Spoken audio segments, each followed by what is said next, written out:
Okay. I also brought some for you. Oh, dang it. I did forget. Shoot. I forgot my little burner. Damn it. Okay, family. Yeah, there's already people up in here. All right, family. So I was having a hard time getting the live to start, but this is Cassandra-Floyd, also known as the Daughter of the Fates, founder of the Temple of Evolutionary Emergence. And so this is the first temple service of 2025. I will be talking to you guys. I knew it was probably going to be a weak attendance just because it was last minute that I put it out, which is fine. I just need to establish like a routine, like consistency for when people really start coming.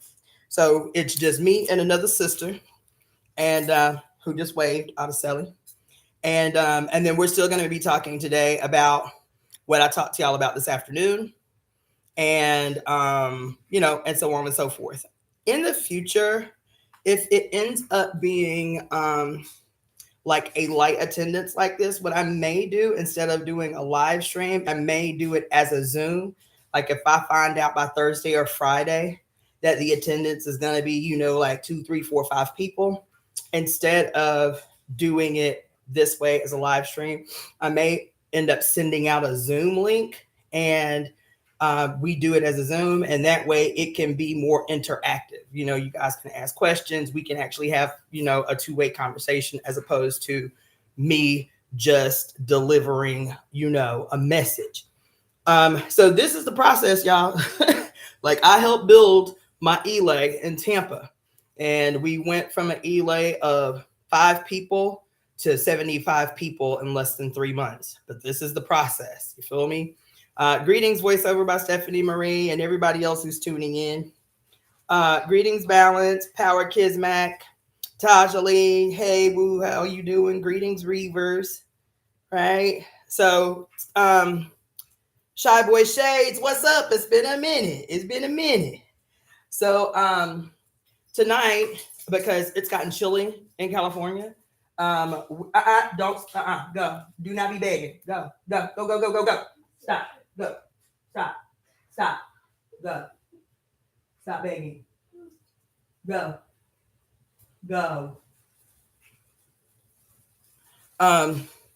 Anyway,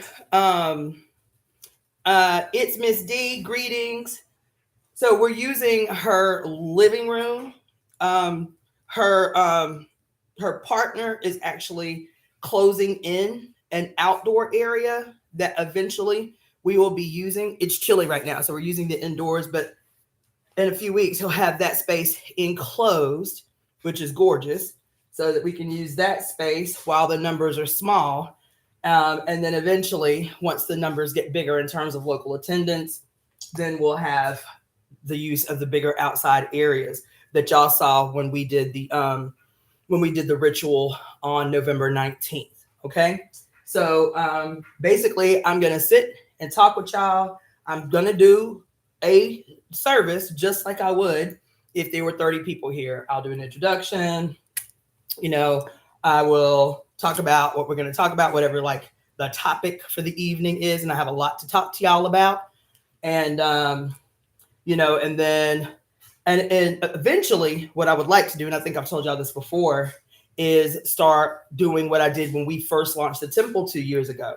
I was having local artists, sound bath healers, performers, like acoustic performers. I was actually seeking out visual artists to showcase their pieces so that we could try to like move pieces for local artists through the process of the temple, like really highlight the gifts and talents of local artists.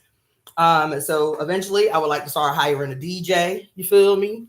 Like temple service is not going to be me sitting, all stoic, like fucking delivering, a divine message or some shit. That might be a component of it.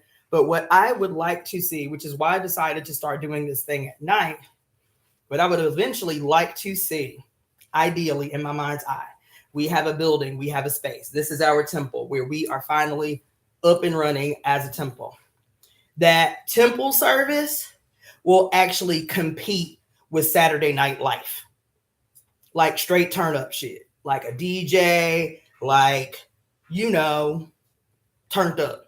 I'm talking, and I mean turned up. I mean, like, it would be dope. Still a full service, you know, like just like when your ass was in church. I would like to have a whole section where kids have the ability to be entertained while their parents in the main service turn it up. I'm serious, like club night type shit. And I think I've talked to y'all. Thank you so much, Goddess Daja, for the donation, baby. I think I've talked to y'all about this in the past, the documentary. I'm just gonna go ahead and take a seat. The documentary that I let me see if y'all can still see me. All right. The documentary that I let's see, is there a way to, yeah. Nope. Okay. There's not a way to big screen this. It doesn't look like. Okay. So I talked to you guys some time ago about the Faye documentary, Music is the Weapon. And so I know I'm kind of far back, so maybe somebody give me a shout out or a hands up so I can know whether or not you can hear me well or whether or not I need to bring the laptop closer. I might need to bring the laptop closer anyway. Okay. It might feed back, but try it anyway. I'll keep it on the Okay. See the chat. All right. Oh, thank you. That's a good idea. So, but anyway, this was, I don't know, maybe 15 years ago. Maybe, let's see. Yeah, about 15 years ago, I saw this documentary about the life of Fela Kuti called Music is the Weapon. And they were talking about this club that he created called The Shrine. And it was straight turn up in Nigeria. You know, they're playing, the sisters are dancing, whatever. And then at the height of the night, at I think it was like, 1 o'clock in the morning, he would stop the band, stop the performance. He was an initiated priest. He was a Babalawo. He would stop the performance at 1 o'clock in the morning, and they literally had a wall-sized shrine on one wall of the club. And it had everybody. It had all the African ancestors on it. It had candles. It had all these offerings. People could come and make offerings. Thank you for the donation. And he would stop at 1 o'clock, and then he would commence to conducting a straight up ancestral ceremony. And then once the ritual was over, the band would commence to rocking the house till 7 o'clock in the morning, right? And I saw that 15 years ago, and I was like, that is what the fuck church is supposed to look like. Temple is supposed to look like. Spiritual life is supposed to look like, right? And so that is my long view, is to, one, have our own building, a completely functional building. The other thing, I don't know how I got on this, but the other thing is I'm always talking about how artists are, the role that artists must play in the creation of the new world, right? Giving artists an adequate outlet to express their wildest imagination purposefully. You know what I'm saying? And so I will tell you what my if I had my way right now to wave a magic wand and execute what I envision in my mind's eye for the temple right now, I already have the building picked out. There's a building not far from my apartment, and it's one of the biggest geodesic domes in the country. It was built by this really well-known architect back in the 50s, I think. The Panorama movie theater on Sunset Boulevard, it looked just like a giant geodesic. It's a giant geodesic dome. Historic. Yeah. So it used to be, as long as it has been open, it has been a movie theater. right? So anyway, y'all can Google it. It's called the Panorama Theater. It's been empty for years, probably 15 years. It's been empty. And there have been plans off and on to do stuff with it. And I think it got purchased a couple of times. It was open for a half a second just before COVID, and then COVID hit, and so it closed again. But anyway, that building is $1.3 million, which to me is unbelievably, I knew it was going to be $10, $15 million. But I went on the website about the dome, and it's $1.3 million. It's on parking deck. It's a beautiful geodesic dome. The way that it's shaped, I already have in my mind's eye like what the paint job is going to look like, everything, right? How it's going to function, the purchase of, because it sits, this giant geodesic dome sits in, it's like cradled by 3 different buildings that are all empty, right? And the purchase of those, at least one of those neighboring buildings, to have businesses that are set up by the temple, like a bookstore and, like a bookstore / botanica for the temple. All the things, a music studio for the temple, right? Like all the things, like a self-contained unit, a school for the temple. We are going to build a school. Okay. So anyway, so that I needed to share that with you guys because the vision just can't be in my head. It has to be y'all's too, and y'all need to be meditating on it so we can go ahead and pull this motherfucking jack move to build a temple. And I'm not talking about something, long distance in the future. I'm telling you, I'm putting out that we're going to have a building of our own this year. I'm certain of it. I'm certain of it, just as certain as I'm sitting here breathing. So that's the thing that we're going to be meditating on. In the meantime, this morning, I told you guys that I would talk to you a little bit about the calendar for the year. So I've already spelled the calendar out. I'm just transposing it to a document now. And I will start posting that, emailing that to you guys, just so you have it and you know at least the things that are definitive. So there are events and there are events that I did last year that are going to be an ongoing part of the temple. All right. I'm just going to run through several of those from off the dome. I think I have my book here. And also, I've started working on the website, finally, after all this time. And so my ambition is best case scenario to have an up and run. We already have the domain. The domain's already been purchased. It's going to be EvoEme.org, EvoEme.org, right? My ambition, which I have been working on crazy for the last week, is to have at least the bare bones of the website published by next Saturday.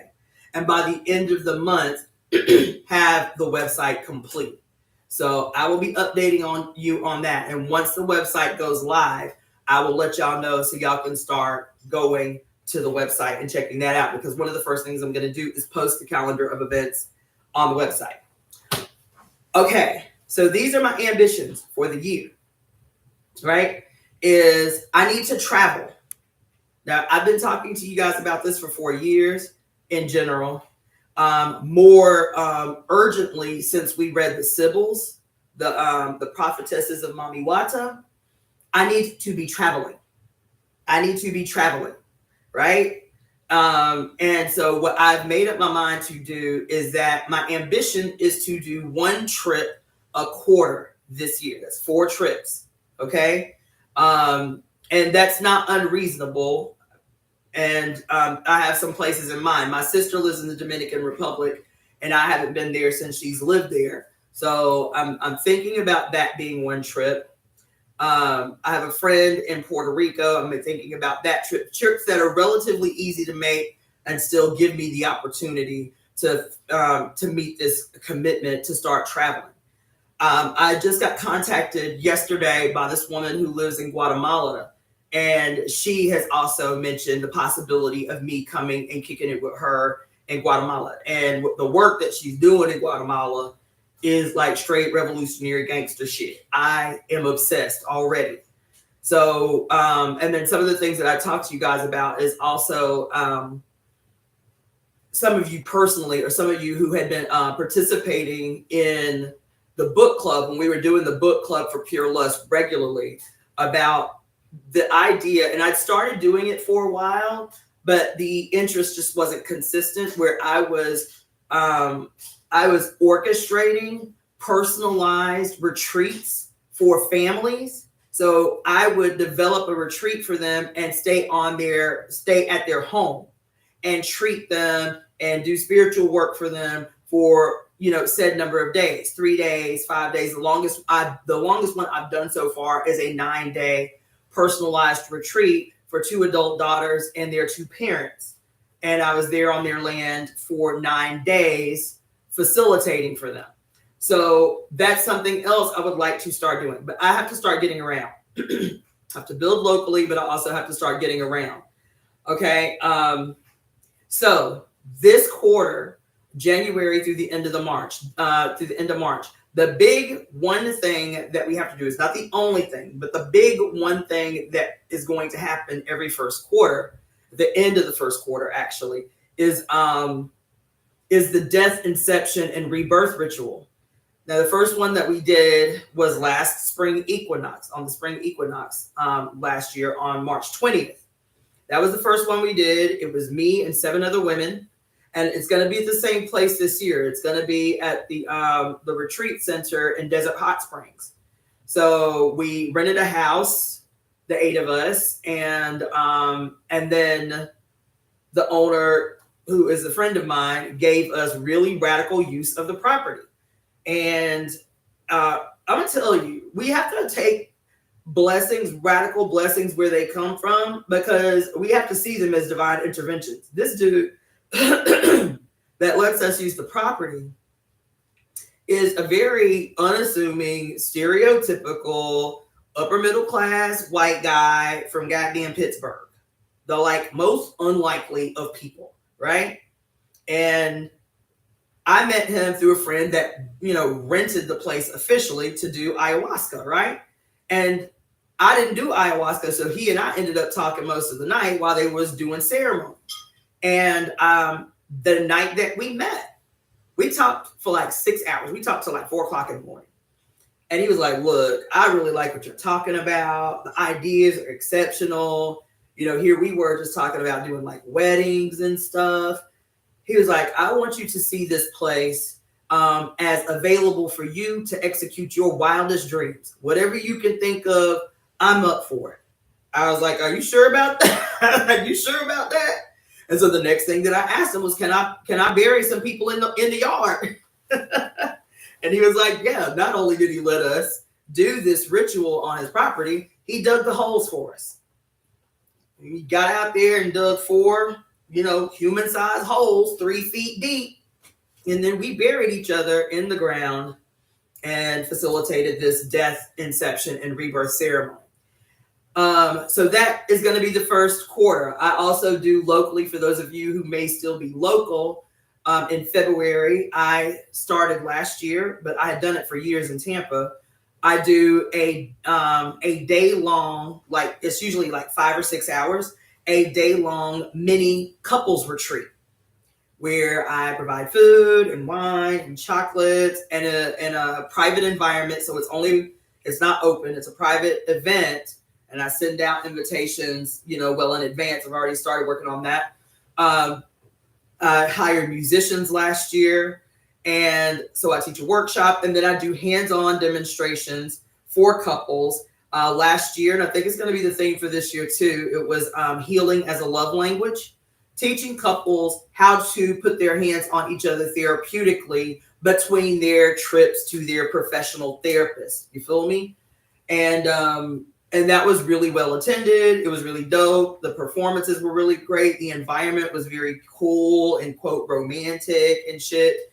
And it was really dope because I always market heavily when I was doing this event in Tampa. I always marketed heavily to LGBTQIA people because I feel like, even though, it's an obvious thing, I think sometimes it goes over people's heads to market to marginalized communities like that with events like this, So I was really, really excited that of the couples, I think there was a total of 8 or 9 couples, which was great for the first time I'd done this.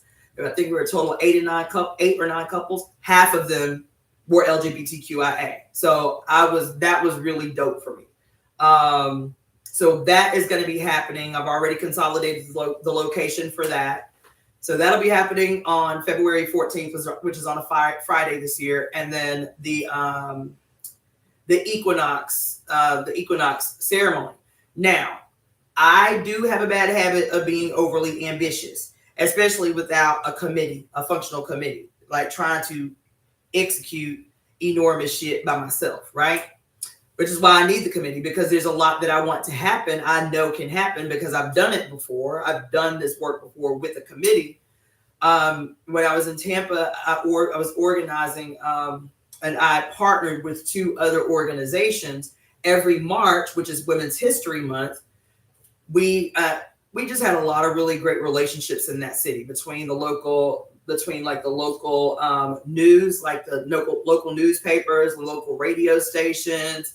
We just had I built a lot of really great relationships. So it was not hard to market for these events. And then we always used the same space. It was a Jamaican brother who had this enormous Jamaican restaurant and bar, full club with a restaurant, enormous. I think the place to hold 1,200 people. Every time I wanted to do an event, he was like, look, you ain't got to pay me nothing. Make sure people eat, make sure people drink, and we'll call it square. So every year we would do Women's History Month events at his space, and he gave us the place every Saturday in the month of March. So every Saturday we would do a different theme around women in society. So the first Saturday would be like, around women, Black female entrepreneurs, right?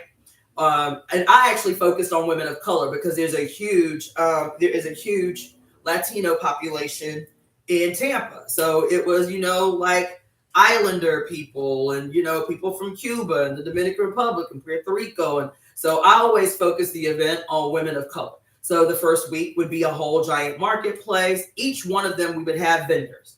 But the first one would be a giant marketplace. And then the entire panel would be different women business owners talking about their business, talking about the ins and outs of starting their business, whatever. The next week would be, celebrating the artistic gifts of women of color. And it would be nothing but performances by women of color artists in the city. One young girl came, she was like a junior in high school, and she was a master cellist. Then another sister came who was, she was a teacher, but she has a program where she teaches deaf girls how to dance hip hop. Like that's her whole bag is to teach. And she's got a whole troupe. She had like 22 girls. And she majored in college in sign language because her brother had gone deaf while she was in college. And so she switched her major to sign language, but she was already a professional dancer. So what is the name of her group? Because you can actually see them online. They've opened for like India Ari, whatever. And it's a whole group of deaf girls who dance hip hop, whole dynamic routines. So they performed the first year we did that. And then the next Saturday would be a focus on women of color educators, always dynamic, from private school to public school to college, talking about the ins and outs of that, performances at each of them. And the last one would be something around like spirituality or healers or something like that. Ideally, that is something that I would like to do. I don't think, because I'm not going to be overly ambitious this year, the thing that I'm working on is building a local committee. That is my priority, is using every event that I facilitate locally to win and build a local committee. That is the ambition this year. I'm putting this out because eventually, once the committee becomes built out, then I can start facilitating these kinds of events that I know work because I've done that work before, right? So ideally in the future, I don't see it being this year. Maybe if we're lucky, I do a small event, a singular small event for women. As a matter of fact, no, I'm not. I'll tell you what I'm doing, which I've been doing for the last 2 years. 2 years?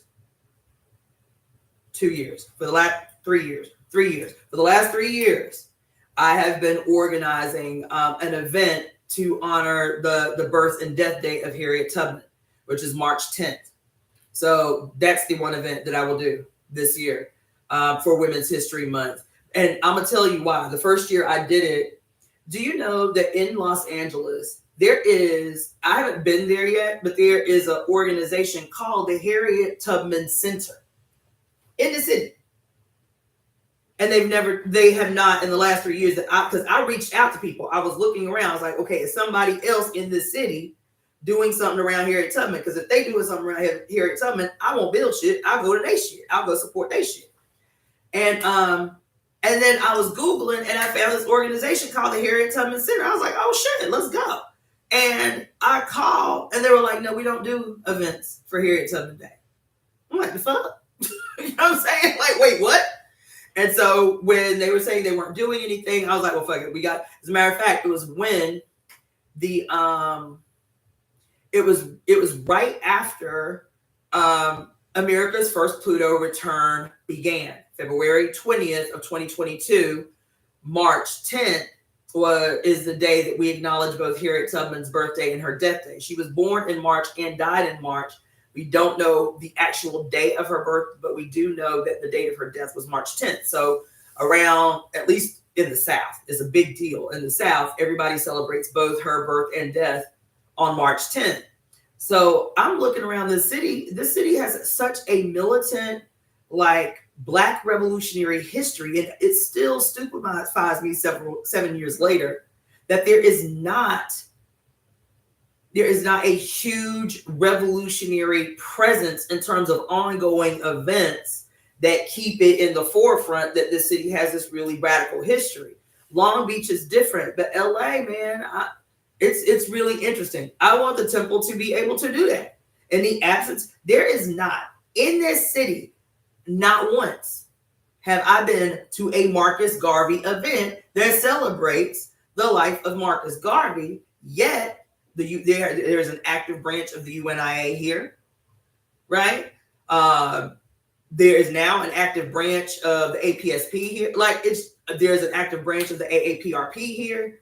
It's just fascinating to me that, and I know that's the counterinsurgency. I know I am clear that it's the counterinsurgency that has really like choked the life out of the revolutionary movement here in the city. But that's some of the work that I want the temple to do. So in March, that's what we will do. We'll do and I'm not going to make it huge or overwhelming. It may very well be that it's here and that we have some people come in the back and like set up some tables to like to vend and stuff. And maybe hire a DJ, nothing massive, have, I don't know, 20, 30, 40, 50 people here and do a Garvey thing out here. Not a Garvey, a Harriet Tubman event here on March 10th. Okay. So that is something that we will do. And then maybe something smaller. February 2nd is Harriet Tubman, not Harriet Tubman, March 10th, Harriet Tubman Day. Boom. February 2nd is the feast day of the goddess Onyansa. So we are very well going to do some kind of like celebratory, turn up for Oya. Because she up in here. Like she is the primary focus of the Temple of Evolutionary Emergence in this period, because Pluto is in Aquarius since November 19th and is not going nowhere until 2044. This is the period of Oya's reign. This is it.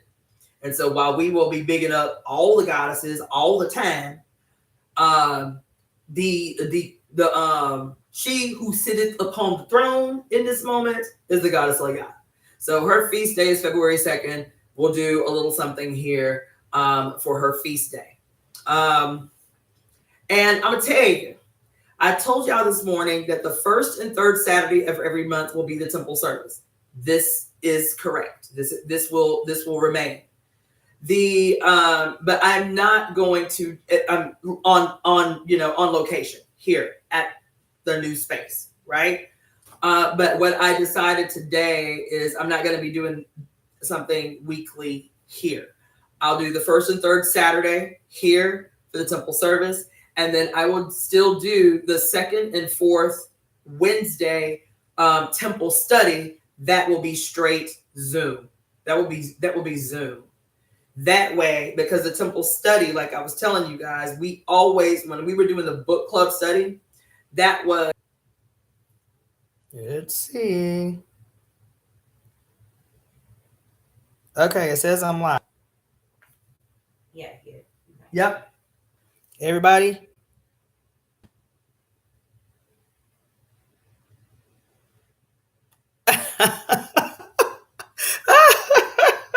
Yo, true. She's back. Okay. Tasha Lee said that's right, Java. Let's pray. Oh my God. Oh wow. Okay, they said she's back, but my shit's looking up too. Yeah, but they're saying you're back. I can see the chat going, but I'm not. Okay, all right. So yeah, so I don't even remember what I was saying when it froze. What was I saying? In the way we're strengthening, united understanding, sharpening iron. Okay. Yes. About the temple studies. Everybody has to have 3 questions. Yeah. Okay, about the temple studies. All right. So thank you for taking notes. Look at you. I love that. So anyway, I love that. Thank you so much for that. Yes. Come on in the room. My homie in here taking notes, so I don't forget nothing. So that's going to be the temple studies that I will be facilitating from home, and just the way that we were doing the book club. So that'll be via Zoom, and just like we were doing when we were doing the book club regularly, I will develop an Eventbrite for each temple study, send that out a few days in advance, along with the and enough time for you guys to have time to read it and go over it and shit, and send out a PDF or Word document about what the reading is going to be about, the and the agenda for the book study. Okay. I am, like I said today, going to be finishing the book that we're currently reading. I'll be finishing that book tomorrow before I do anything, probably about 9 o'clock in the morning. I'm gonna get my ass up and I'm going to finish reading that goddamn book. Okay? Because we've been on that book for too long. So we're going to finish reading the book tomorrow, which is Beyond God the Father and Toward a Philosophy of Women's Liberation by Mary Daly. We'll finish that tomorrow. And honestly, likely our first book club study is going to be Wednesday, this coming Wednesday. So that will be the topic for the first temple study. And I think actually what I am going to do is come up with a theme for the temple study, and then use, because I've been reading in today and last night a lot in the other book that we use a lot, the Women's Encyclopedia for Myths and Secrets. And so I think for Wednesday, I'll let y'all know exactly what to read, but we're going to be using we're going to be referencing the Great Cosmic Mother. We're going to be referencing the Women's Encyclopedia of Myths and Secrets, and we're going to be referencing the book that we're finishing tomorrow, Beyond God the Father. And then the theme I'm debating about,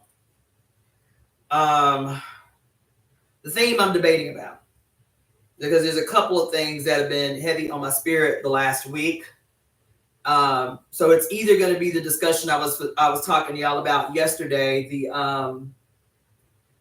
what after feminism?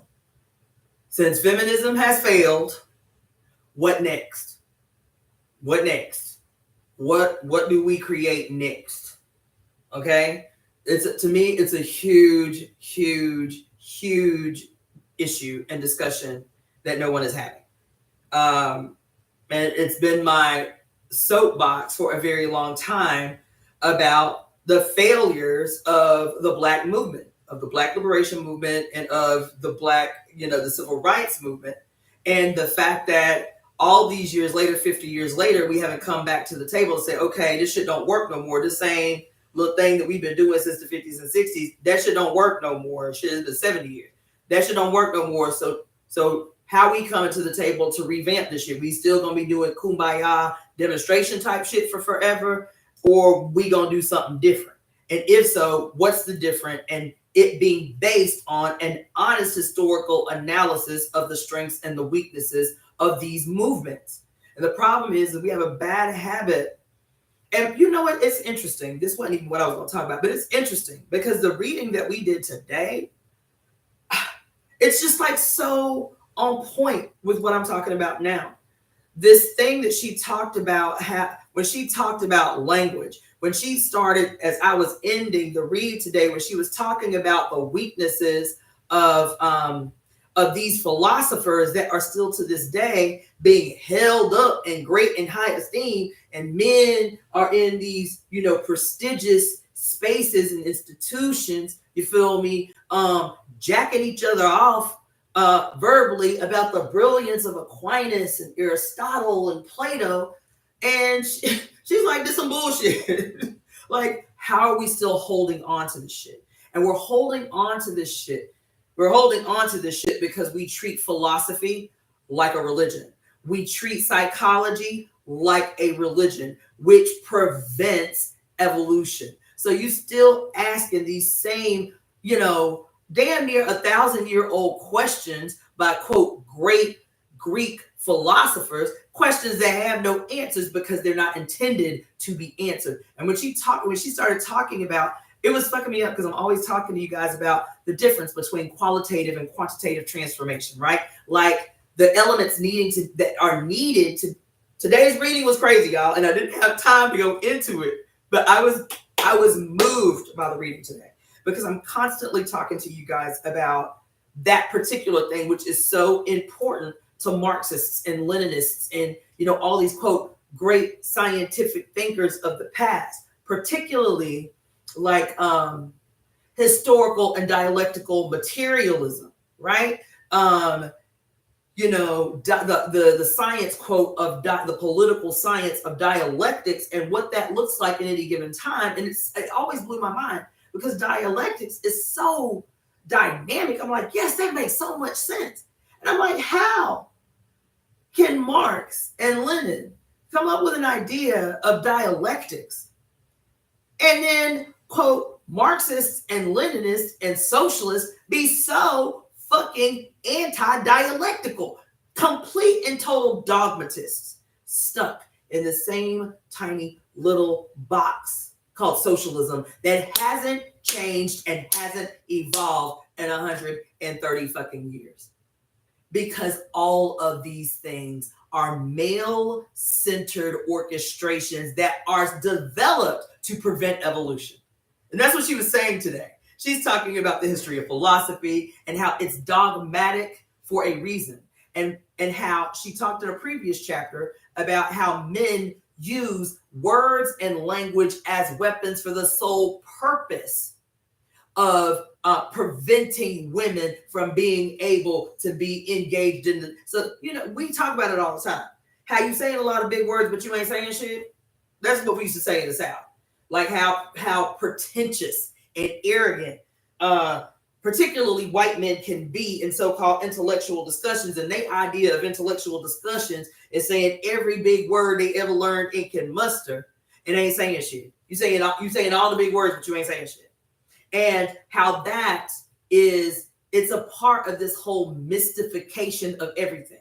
I told you the purpose of mystery in this period, in the patriarchal age, the only purpose for mystery is for the exploitation of power, is to keep information from a certain group to benefit another group. That's what mysteries are for. That's why the Illuminati. That's why Freemasons. That's why freaking college. That's why, the philosophies. That's why all of this shit, and even the way they talk, they're taught this way. They are taught to be elusive in their language, to be arrogant in their language. So you go to the doctor, for example, right?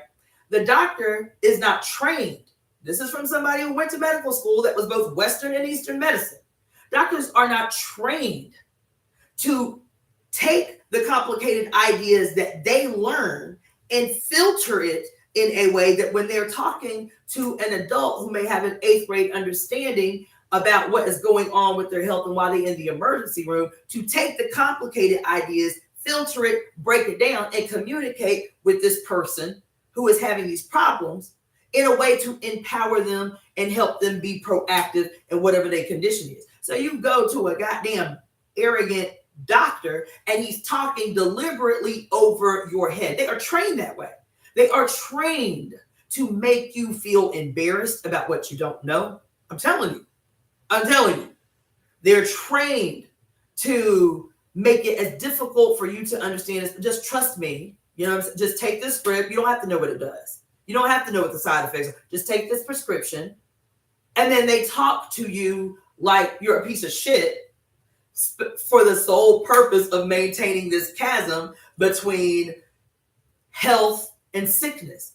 How else does everybody's complaining now because of this whole Mangione thing about the failures of the healthcare system in the United States and healthcare for profit and shit? What are the small intricacies of how that plays out? Is it just at the point that you're trying to get access to the money you've been paying into your insurance policy to get a thing? No, it's the fact that you've gone for checkups. It's the fact that you've gone for this and this and this and this and this over the years, and you still don't have a better understanding of your health. You still don't have a better understanding of what's wrong with you. All you can do is trust that this doctor who writes you a prescription is giving you something that's going to make you better and not worse. Meanwhile, the majority of pharmaceutical medications that for basic shit, for little shit, you got a toe fungus, you take a goddamn medication for it, but you ain't read the goddamn side effects, and the side effects are liver damage and kidney damage and motherfucking all of this shit. And then 10 years later, after you've been taking this medication for all this time, you end up with severe liver scarring or a cirrhotic liver, and you don't understand why, because your ass don't drink alcohol, and it doesn't even occur to you that this medication that this motherfucker gave you for a toe fungus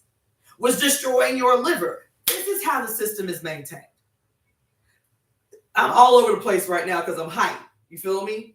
But I'm gonna tell you, you can Google it. I interviewed the woman who did the piece. There's a piece that you can. It's a published piece called "Death by Modern Medicine." Death by Modern Medicine. I interviewed her in 2005 or 2006. Her name is. It's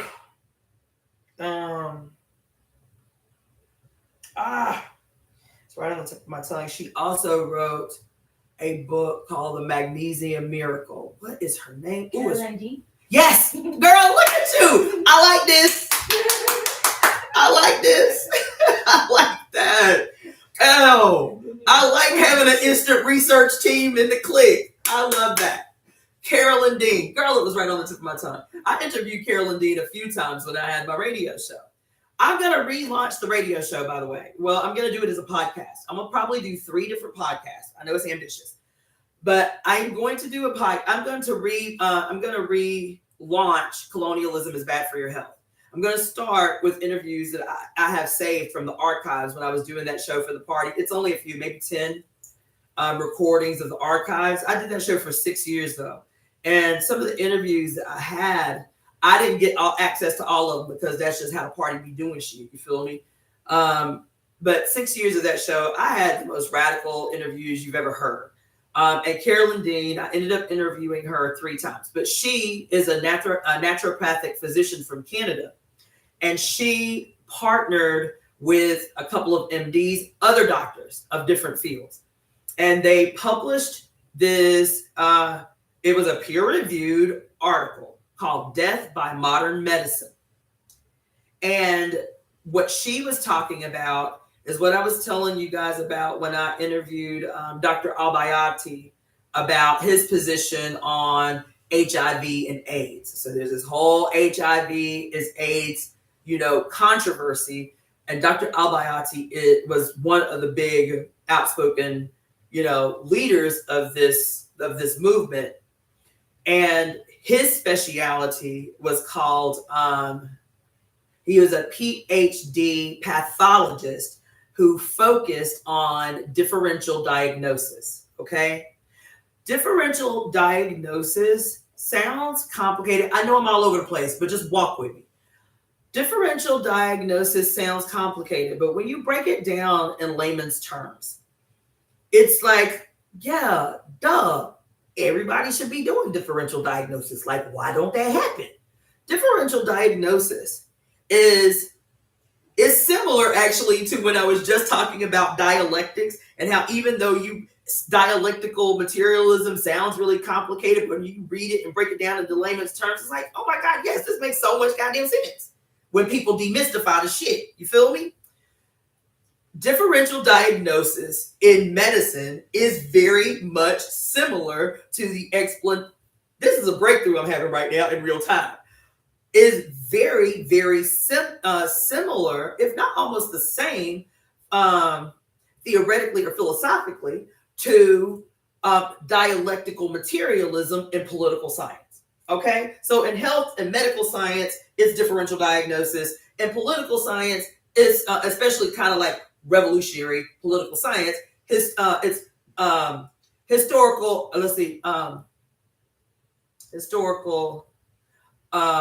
Historical and dialectic materialism, okay?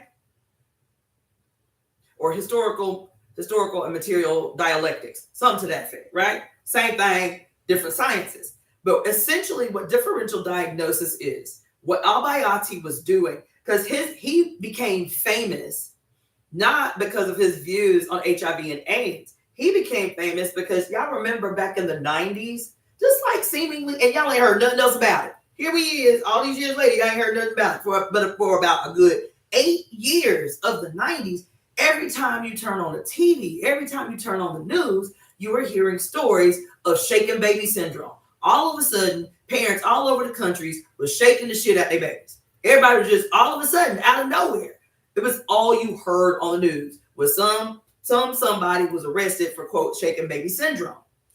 Dr. Albayati said, damn, what has happened in the society where just out of nowhere, everybody's shaking the shit out their babies, right?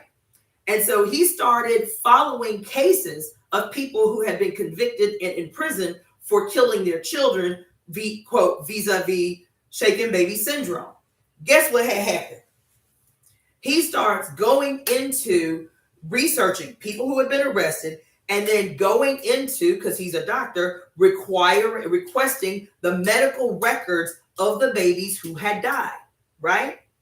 And so what happens typically, this is what I was getting to with Carolyn Dean and this death by modern medicine. She too was using differential diagnosis post-mortem to find out what the actual cause of death is. So let me break it down like this.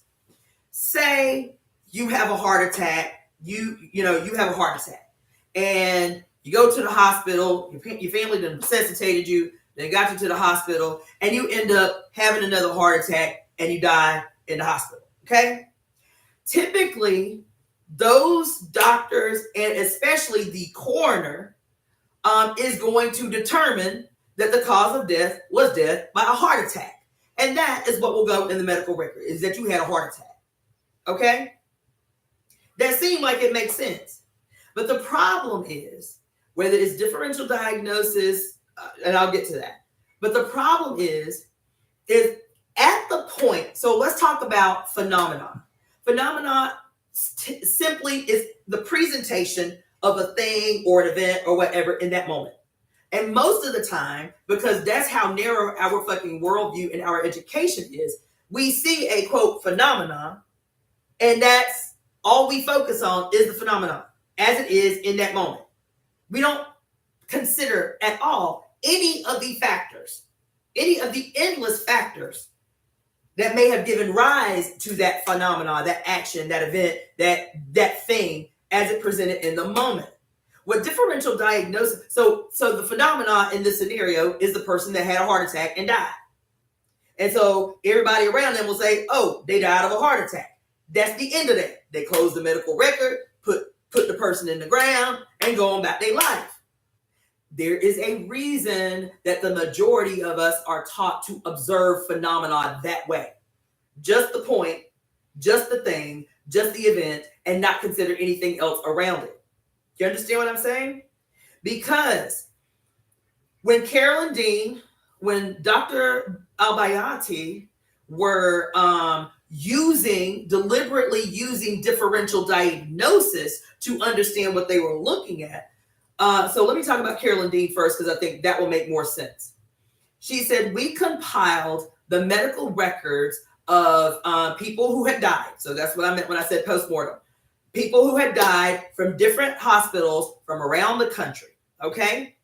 And what we wanted to determine was if a person died of an event, cardiac arrest, stroke, whatever the quote stated cause of death was. What we did was we not only got the records of what was cited as the cause of death, we also requested their entire medical record, their entire medical history.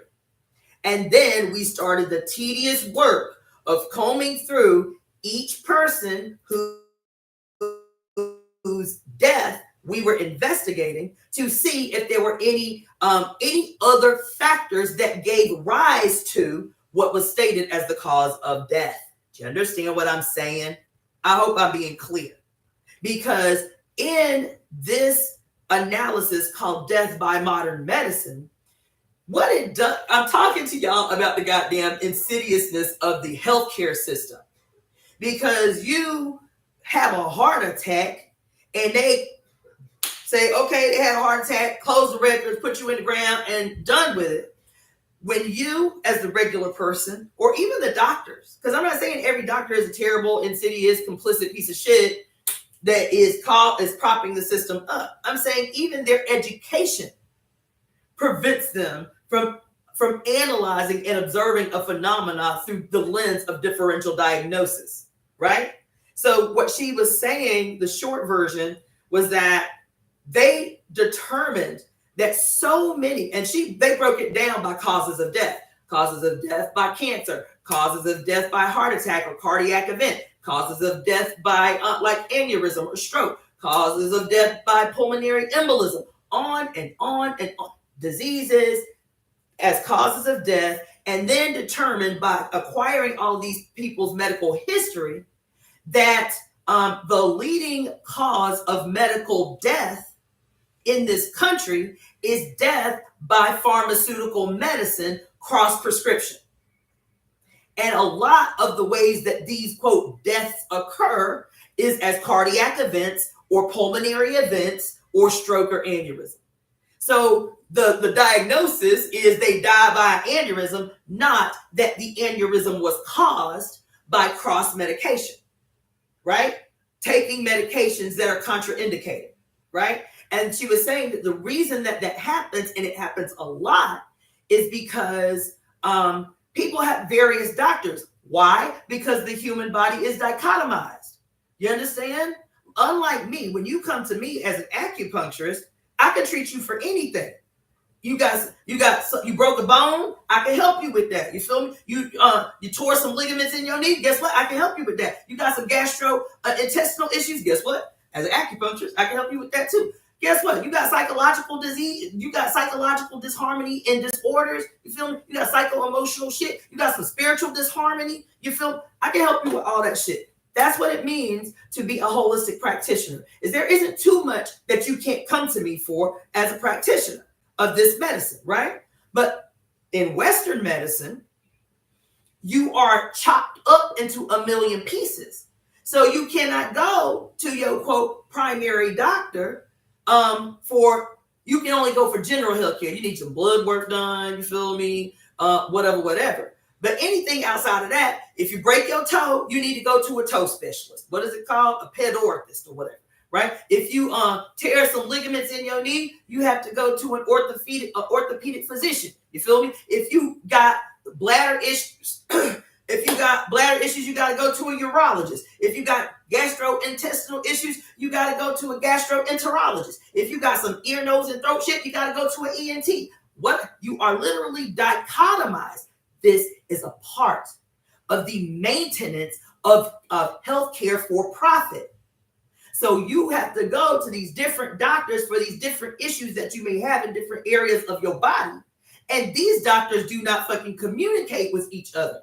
So you go to a gastroenterologist, and he's saying you need to take this medication, and this medication for your gastrointestinal discomfort or what the fuck ever. And then you got some allergies. Now, me as an acupuncturist, I know how these things are connected. So you got you got irritable bowel syndrome. You feel me? And you on 3 medications for irritable bowel syndrome. And then you start taking these medications, and all of a sudden you start developing serious allergies. And you don't know that these two things are connected. You feel me? And so you start having itchy eyes. Your ears are itching all the time. You click in your throat, trying to scratch your throat all the time. You got a constant post-nasal drip that's either dripping backwards down your throat or forward out your face. You feel me? Constant little clear white snot, sputum coming out your face. But you have just staged a massive hit to your gut.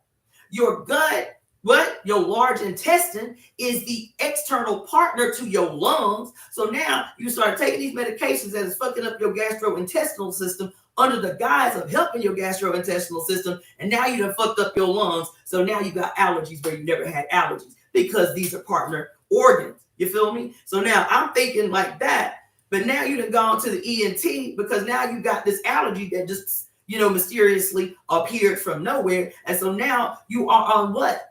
Steroidal, antihistamine, steroids, antihistamines, inhalers, all shut down the immune system. Okay? And so now you're on 2 sets of medications, and maybe one of each set of medications is contraindicated. But your doctor, your ENT, has not communicated with your gastroenterologist because in their mind, the two are not related at all. So they don't communicate with each other about what drugs each one of them have prescribed to you. So they don't know that they have prescribed drugs that are contraindicated, and you taking these drugs that are contraindicated for any period of time. And then all of a sudden you have, let's see what can happen with lung and gastrointestinal shit. You end up developing a clot in your GI. You understand? Or you end up being more susceptible to pulmonary embolism because that is directly related to your lungs. You understand what I'm saying? And so what they did, I read the whole thing. I might need to download this thing because it was years ago when I read it. But what they determined, so the leading disease cause of death in this country is hypertension. And second to that is diabetes. And third to that is cancer, right? So the 3 leading causes of disease death in this country is hypertension, diabetes, and cancer. And with hypertension, I think it's around, at least the last time I checked, which was some years ago, around 650,000 deaths a year attributed to hypertension. Okay, 650,000. In this synopsis, Death by Modern Medicine, it was determined that 1.5 million deaths a year are attributed to death by medical error. 1.5 million death by medical error. And it was only through these doctors doing the very deep visceral work of using basic differential diagnosis. A broken down differential diagnosis, just like dialectical materialism, is witnessing a phenomenon, and then before making a decision about what you're looking at, factoring in all of the surrounding contributors to what could have given rise to this phenomenon in that moment. So the heart attack wasn't an actual heart attack caused by a person who just had a history of cardiovascular disease, or looking at the history of their medical records, were they healthy as a horse and then all of a sudden started taking 2 different medications that have a contraindication, and the leading what's the word I'm looking for? What's the word I'm looking for? One of the leading potential side effects is cardiovascular events, and then they had a heart attack from taking these 2 drugs.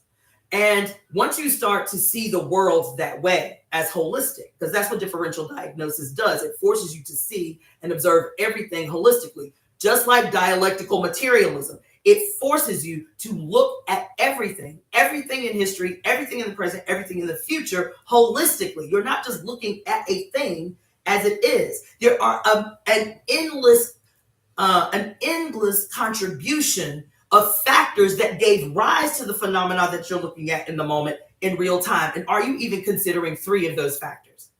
Right? I hope I'm not being overly complicated. What do people say? Well, they've been referencing it's purposeful design. That's why they don't want to acknowledge plant, etc. Plant science. Each specialist giving you different prescriptions. Yep. Damn facts. Wow. Your eyes, your teeth, your feet being Yep. treated in fragments right Yep. now. So everybody's Okay. So all right. So everybody on point. Yeah. And so with Dr. Al-Bayati, he started focusing his work for this period of time on trying to understand why all of a sudden everybody's shaking their babies to death and everybody going to jail for shaking baby syndrome. And he was the one that blew the lid off the fact. He was able, through his direct intervention, researching people's cases who were in jail for killing their children. I think he was responsible for the release of 18 people using differential diagnosis. He would get the medical records of the babies that had died, which included every drug prescription that they had been on, all of their vaccines, the dates of all of their vaccines, and then he would go down the list to determine, and what he ended up determining was overprescription of amoxicillin. Everybody know what amoxicillin is. We got babies. It's the little pink medicine. It's the little pink shit that they give the babies. I didn't know until I interviewed this man. I raised a child. Do you know that even on the label, you are not supposed to prescribe amoxicillin to a child under the age of 2? But doctors frequently give infants 3 months, 6 months, 8 months prescriptions of amoxicillin for everything from earaches to discomfort from cutting teeth to whatever. But right on the medication's website, it says should not be prescribed to children under the age of 2. It's one of the most common medications that children tend to be allergic to, right? And so one of the things that he talked about is children who have severe allergies or are severely allergic to amoxicillin. So what they were using as the telltale signs, as the evidence of somebody, quote, shaking their baby to death, is bleeding and bruising on the brain and the buildup of fluid on the brain. These were the 2 things that they were looking for as evidence that a baby had been shaken to death, okay? Guess what? The 2 side effects for children who suffer from severe amoxicillin allergic reaction. Bleeding and bruising on the brain and fluid buildup on the brain. Guess what else causes any number of those symptoms? Adverse reaction to infant vaccines. You heard? Adverse reaction to infant vaccines. This man just collecting the medical records of babies who had died and their parents subsequently going to jail, being convicted for shaken baby syndrome. He was able to free from prison 18 fucking people. 18 people.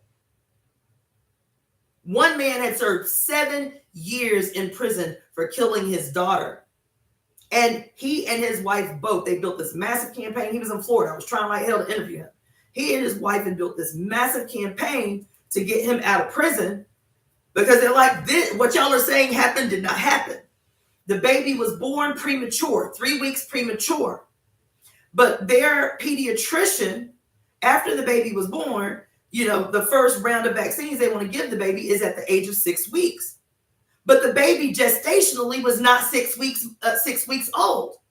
The baby gestationally was only 3 weeks old because she was born 3 weeks premature. And so he gave her a complete round of, quote, infant vaccines at the gestational age of 3 weeks old. And within 48 hours, the baby was dead.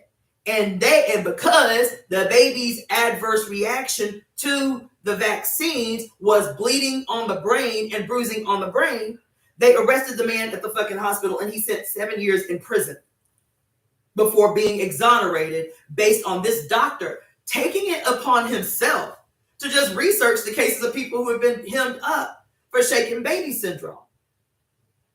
And now all of a sudden, have you heard anything about shaken baby syndrome in 20 years? But it was over every headline, in every newspaper, on all the news. Every time you turn around, it's like, damn, why everybody hurting their babies? And he was saying that it's not to say that there aren't people out there harming their babies. He said, but the sharp increase in his presence in the news all the time was just confusing to me. And I wanted to know if there was something else that was giving rise to what they were calling shaken baby syndrome.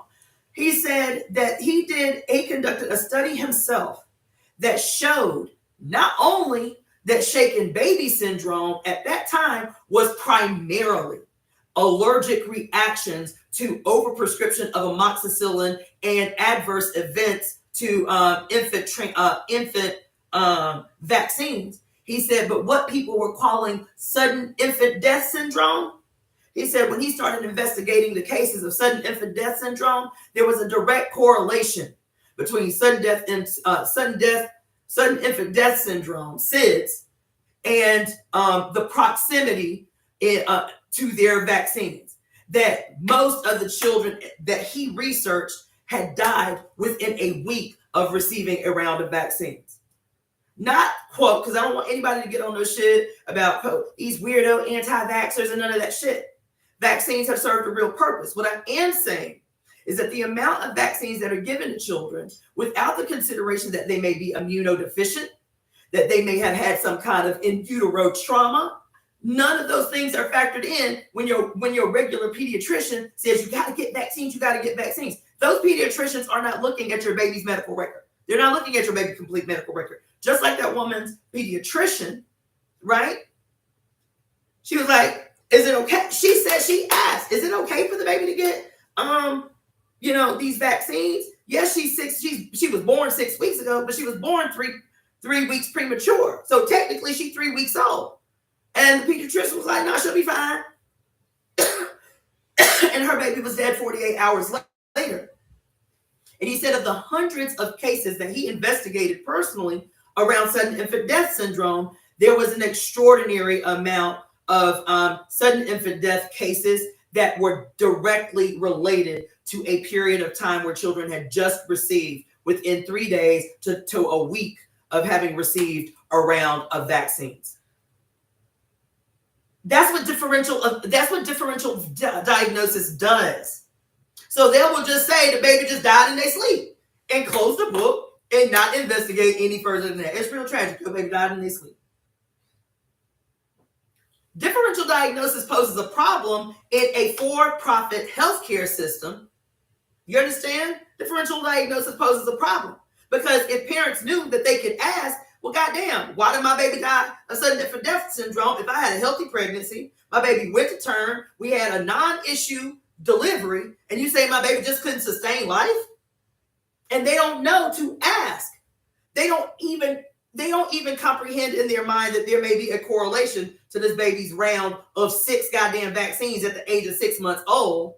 You feel me? And why the baby died in their sleep. They don't even have enough information to make a direct correlation. But maybe it was these damn vaccines. Because that would pose a problem for the medical industry that thrives heavily off the forced mandatory imposition of vaccines.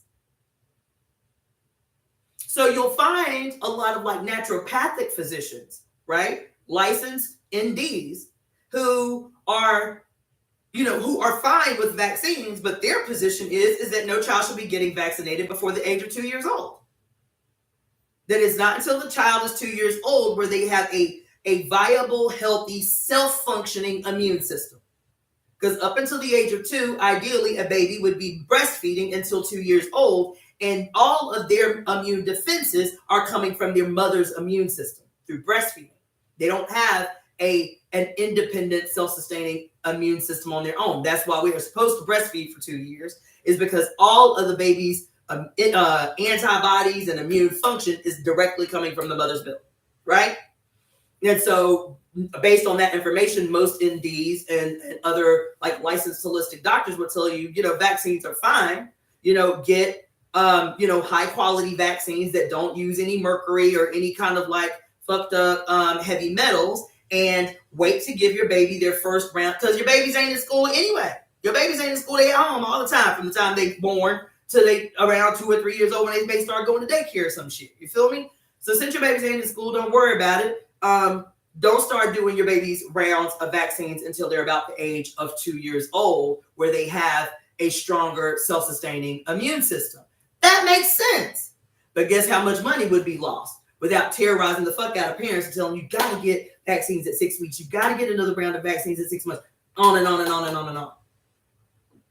For several diseases of which have been almost eradicated from the Western world, but terrorizing the hell out of you about vaccines.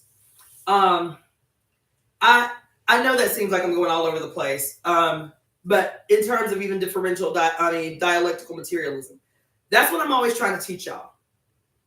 I'm gonna bring it all back. That's what I'm between this, because this is how we have to see the world.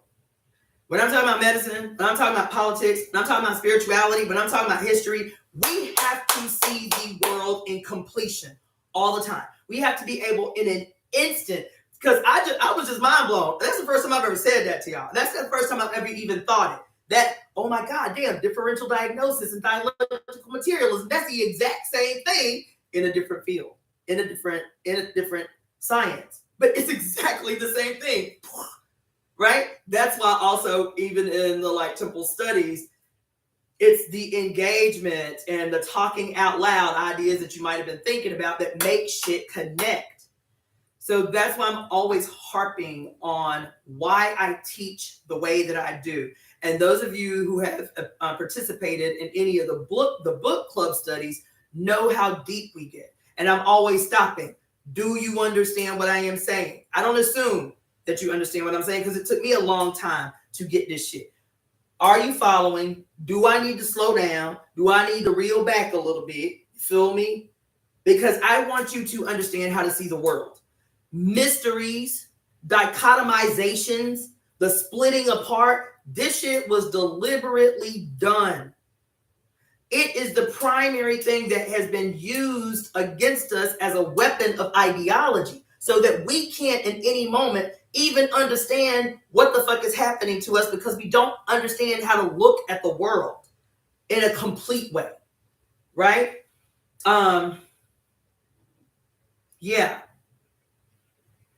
So, what are people saying?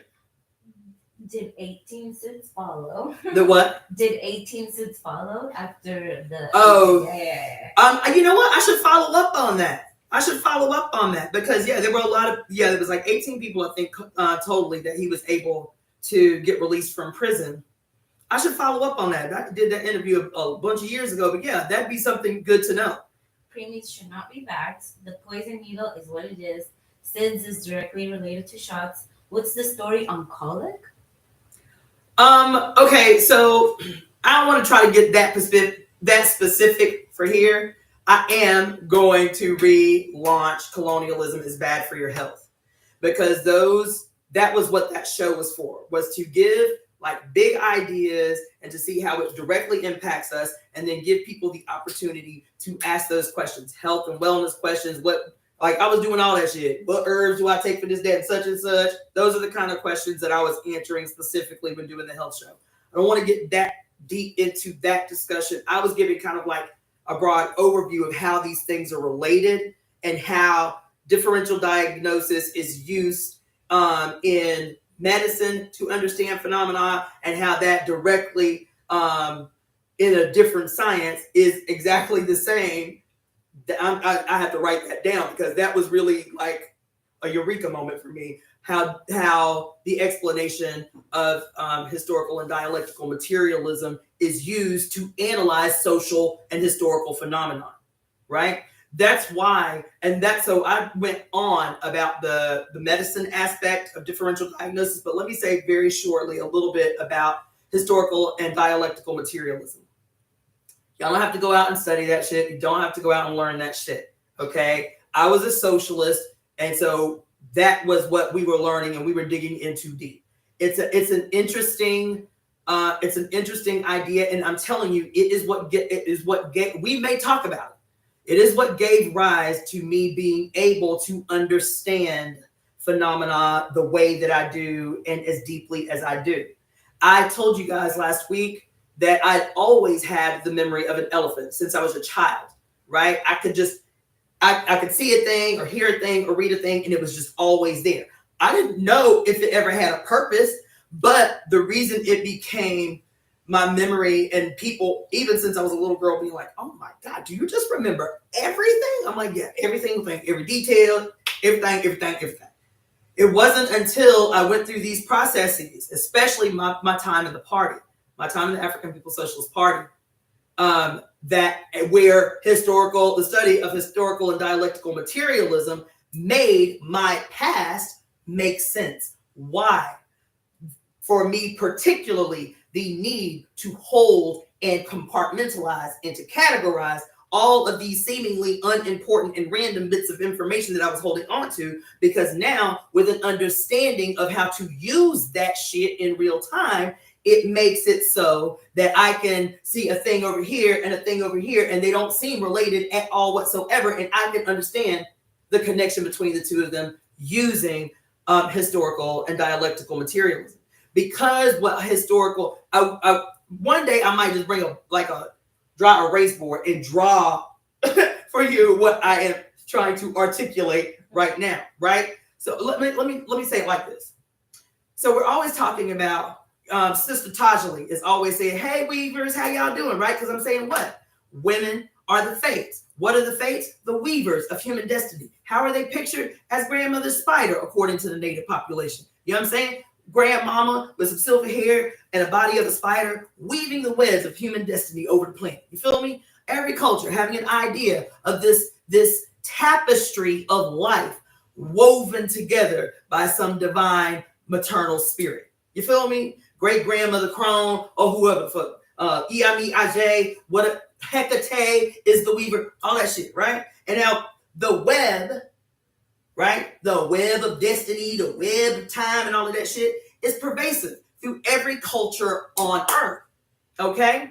Then we got, fast forward a couple thousand years later, we got, quote, the World Wide Web, right? And the World Wide Web that made the whole world so small. In an instant, you can communicate with a motherfucker in India. Feel me? You can see their face on the screen and everything. And how because of this, quote, World Wide Web, it made the world small, right?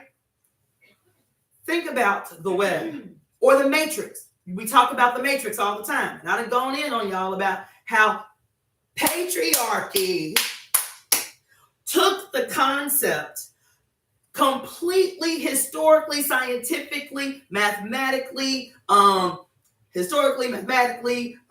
mythologically, the concept of the matrix. And at the turn of the century, what year was the Matrix released? 1999. Right? At the turn of the century, made a movie that changed the entire human lexicon. Didn't it? Would there be any such thing as a red pillar if it were not for the movie The Matrix?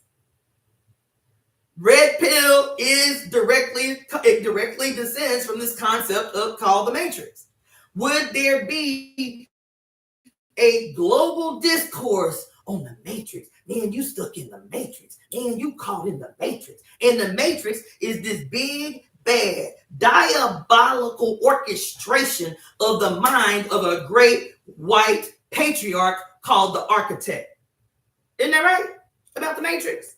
You understand? And so for the last 20 years, because the Matrix was my movie. I've seen that shit about 100 times. I went to the movies to see it 3 times. That shit rocked my world. I'm a revolutionary. I'm like, come on in the room. Meanwhile, did not know that we were set up for the okie doke. The Matrix has always meant the mother's womb. Even in mathematics, the word matrix means origin, beginning, original. That's in mathematics. That's in physics. Matrix means the original, origin, or origin, original, whatever, right? So here, in this attempt by a dying fucking patriarchy, they use the energy of our entry into a new century to completely flip upside down the idea of the safety of the mother's womb, the origin of us all, the web that gives life to all. The matrix is a web. The matrix is a web. The fates is this concept. When they talk about the fates as the weavers of human destiny, what does that mean? That the great scientists of the pre-patriarchal age was like, damn, look at what's happening in this woman's body. We go from a single cell organism, from the 1 becomes the 2, and the 2 becomes the 4, and the 4 becomes the 8. I'm talking about the weaving of threads in the body to create, to literally weave together and construct this human being from abstraction until it becomes a force with its own personal destiny. What was this like? Yeah. Yeah. And so here we are. We done drank the Kool-Aid, for lack of a better analogy, to hear this these men. Well, they were men at the time that they stole the shit and made the movie. The Warkowski, now sisters, but then was brothers who stole the shit from motherfucking black woman. But I digress.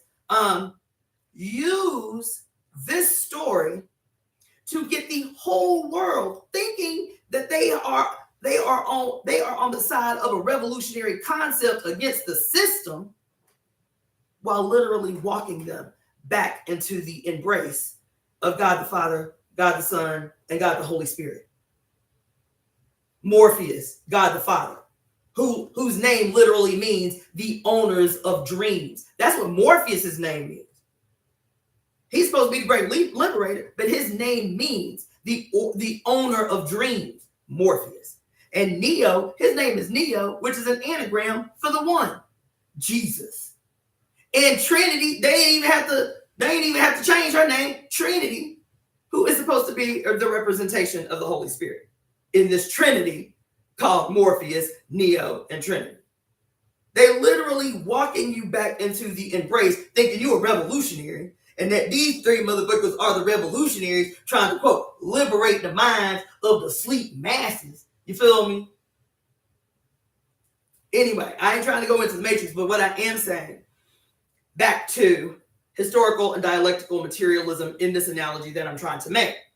When you think about the weavers of human destiny, when you think about Grandmother Spider weaving the threads, weaving the tapestry of human life on earth, when you think about the fates, the maiden, the mother, and the crone, weaving the threads of human destiny together,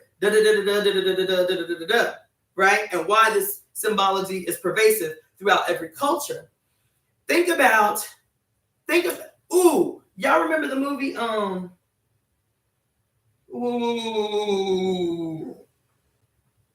Wanted with Angelina Jolie.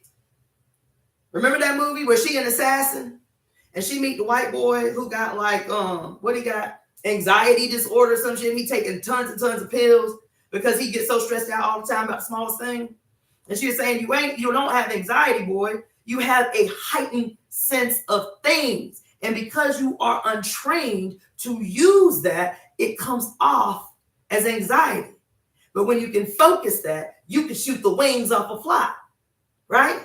And she's trying to teach him how to use what has been this power that has been pathologized in him.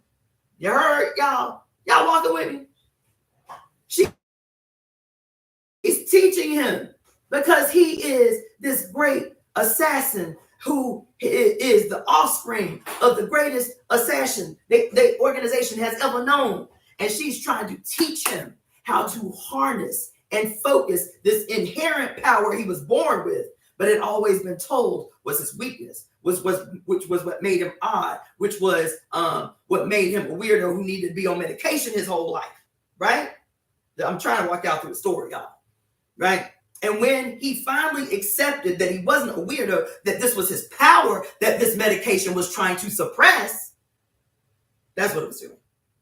Then he goes, he's like, okay, yeah, I'm a master assassin. Let's go. How I'm gonna learn what I need to do. And she take him to the secret organization, remember? And here you go, another black god figure. I'm trying to walk y'all through some shit that's happening right now, y'all. Because who is it? Morgan Freeman, that plays the chief. I forget what his name is or what his title is in the movie, but they got the secret massive location, right? And she takes him to the location and introduces him to this great man who's like over the whole operation, who is Morgan Freeman. This is interesting. Why they keep making black men God in these weird ass movies? I need to think about this for a minute. But anyway, so Morgan Freeman is walking him through the operation, telling him what's what, how the thing happened, because he's an assassin. He's supposed to be killing people. He ain't ever even been in a fight. Nigga, you tell me I'm about to have to go out here and kill people. How do I know who to kill? Are they actually bad guys? Do I get to know something about who they are before I just go and kill them? He's like, no. And he was like, well, how do y'all determine who we gonna kill?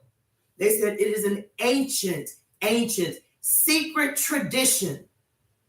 Does anybody remember? I'm gonna ask and shut up for a minute.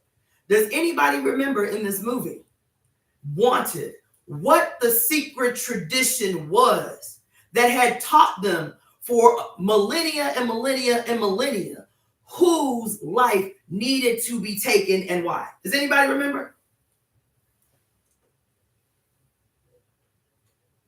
Somebody said, wasn't there something about a life thread or life pattern in that movie? Yes, who said that? That was Chiboy Shades. Oh, Shy Boy Shades. Shy Boy Shades. Yes, keep coming. And somebody said, the tapestry basically sealed people's fates. Yes, keep coming. And the loom. Yes, keep coming. There's one more thing. There's one more thing. Y'all all right. Y'all all right. Yes, that's what I wanted to know. The loom, this was the secret. But it was interesting because this shit was set up like a what? Like a mysterious secret society. Wasn't I just talking about that? Right? I ain't gonna belabor it. But what he said was, when he was talking to him and the kid was like, yo, you talking about I need to kill people, but like, how y'all determine how this happened? He said, we've been doing this for thousands of years. This is the great loom. And he took him into this room with this big old giant loom. And the loom was created, I forget what he called them, like the architects or something like that. But this loom was created by these ancient people with this ancient wisdom. How we determine whose life needs to be taken is that we're daily searching. And he's got a little magnifying glass. And we're searching for the anomaly in the thread. We're searching for the anomaly in the fucking tapestry. The one strand that stands out amidst all the threads, y'all. I'm talking to y'all about differential diagnosis. I'm talking to y'all about goddamn historical and dialectical materialism. And I'm using the analogy of the anomaly in the tapestry that determines the fate of the whole tapestry. So he said, look, see, here's an anomaly right here. And every time an anomaly occurs, there is a name that comes down the pipe. And we don't ask no questions because we trust the great architects of the loom. And when the name comes down, all we need to know is that if this motherfucker don't die, it will have a terrible impact on the fates of everyone else. This is how fuck. This is how we keep the balance. Oh, you need to take a note for me. This is how we keep the balance of time and fate. I just had a moment because so the fates, right, are pictured as maiden, mother, and crumb, or weaving the tapestry of destiny. When an anomaly, oh my God, write this down for me, okay, so I don't forget it. When an anomaly happens where the fates are concerned, according to the mythology of the fates, what is the greatest thing that causes damage to the entire matrix? The matrix is the tapestry, y'all. Oh my God. The matrix is the tapestry. And in all mythological stories, the thing that causes the greatest damage to the entire matrix is murder. Like all crimes, like all unjust actions and aggressions cause like a kink in the matrix, right? But the crime that causes the most damage to the flow of the matrix or the tapestry is murder. And so in the story of the fates, that's why you always had three fates. Remember I was telling you about the Age and how the story of the Age is that of the fates. You've got what? You've got Age Dudu, Age, I think her name is Age Funfun, and Age, you got Age Dudu, Age Funfun, and Age Oyo. The red Age, the white Age, and the black Age. And their sole power is the power to punish. But every aggression doesn't demand the same type of punishment. So you got the white Age, who is pretty gentle, in her punishment, right? You steal something, you know what I mean? You call somebody an ugly name. You do something that's not terrible, but it's still like fucked up. And she give you the gentle spanking. Or she put your nose in the corner. Like kind of gentle punishments. You feel me? She is the only one of the two Age that do not have the power to kill. The black Age Dudu, is the Age that has a more severe punishment. She does not have the power, what is it? I think it's the power, I forget. But anyway, she has the power to kill, but there's something she can't do. The red Age, her judgments, her punishments are for the most severe crimes or aggressions. And according to the tradition, the most severe crimes and aggressions that require punishment by the red Age is crimes, especially crimes of murder or rape against women and children. That they say that her judgments are undeniable. Once you got to that point, there ain't no forgiveness, there ain't no penance, there ain't no sacrifice or offering you can make to try to gain favor. Once you have committed those kind of crimes, that's it. She gunning for your ass. You are dying, and it's going to be a vicious and brutal death, right? The Fates story is the same thing. You have the Fates, the Moray, and then you have the peak. So they're pictured as like the governesses of human destiny. These are the loving aspects of the mother. So with the EvoEmeTemp, the EvoEmeTemp are a separate personification or another personification of the EvoEmeTemp. The EvoEmeTemp is still the three EvoEmeTemp, but they're the loving. They're your mama. They like take care of you. They love you. They change your diaper. They make sure you happy and shit like that. But when you transgress against the EvoEmeTemp, they become the punishers, the EvoEmeTemp, the witches. Okay? With the Fates, they too have these counterparts. They're the loving. They're the, they just want human destiny to flow. So they're constantly weaving and making sure shit flow and make sure shit nice. You feel me? But then when somebody threatens the whole goddamn matrix, they're like, we got to correct this shit. And so their other personification are the Furies. Y'all have heard of them. The Furies. And in Greek mythology, even in that movie, that show Chaos that y'all been watching with, what's his name, Jeff Goldblum, the Furies are riding around like a motorcycle gang, right? So they're these three women. And they don't have an opinion about what you did. All they do is comply to the will of the fates. The fates say, this motherfucker gotta go. Like, his crimes are unforgivable. Y'all go handle business. And then they say that when the Furies are coming for you, you know that your time is up, because they start whispering in your ear. They start invading your dreams like, bitch, we coming. Bitch, we coming. We come. You done fucked up and we know. And the fates know. And that's it. Right? And so the Furies are the vicious executors of the fates' judgment. Okay? How do the fates determine who needs to be judged and to what severity that judgment must unfold? It is through this same analogy, and that's why I'm having a moment up in here. I might need to do goddamn The Wanted.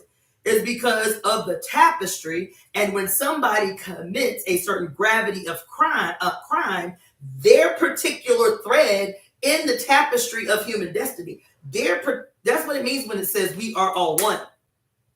Under the mother, we are one. Everything that we do reverberates out in a million directions. That's why historical and dialectical materialism. That's why differential diagnosis. We only see the anomaly. They looking under the magnifying glass at the single thread that's out of place. But they know, like the fates knew. They know, like the EIME knows. That one anomaly is threatening the integrity of the entire tapestry. And if that anomaly is not corrected, it will, like Kali's story. If that one anomaly, holy fuck, if that one anomaly is not corrected, it will do what that one demon did. When Durga was challenged by the demon, he was by himself. But he knew something she didn't know. He was by himself. And he stepped to her and he's like, let's go. I'm out here trying to get some power.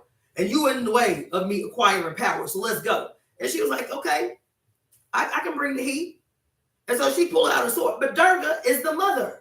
Durga is the loving mother. Okay? She was like, but you can get it. Just like your mama. She might spank your ass. She love you, but she'll spank your ass if she need to. She was like, well, let's go. And she pulled out her sword and started going to town with the demon, not knowing that every time his blood hit the ground, a whole new full-grown version of himself was going to spring up out the ground. And she's slicing and dicing this and that, and she's just going in. And all of a sudden, she's surrounded by demons when there was just one. That's the anomaly of the thread. The single thread having the ability to spread this misaligned anomaly and affect the entire tapestry if not corrected. You hear me? I hope I ain't being too deep with y'all, but I'm having a moment up in here. Because the anomaly in the thread is what Morgan Freeman told the white boy. You just have to trust the divine. We don't ask questions about the tapestry. We don't ask questions about the name. We don't ask questions about the life that we have been charged as the representatives of the divine. That's what he said. All we do is get the charge, and then we execute the charge. The fates say, look, we the weavers of the tapestry, but something has gone array in the tapestry. This motherfucker right here done killed his wife. And then the Furies, they say, look, go handle it. The Furies ain't having a debate with the fates. They ain't staging the contest. It's like, damn, did she do something to him to make him kill her? Like, what, maybe we should know about the dude before we just go out here and do what you say do. They don't stage a contest. They don't voice opposition. They trust the divine orchestration that is the fates, the weavers of human destiny. And when the weavers of human destiny who love humanity, who love the universe, who love their creation, say that there's something that needs to be corrected, their executioners say, whatever the fuck you say, we trust the divine. And then execute the mission. So much so was this relationship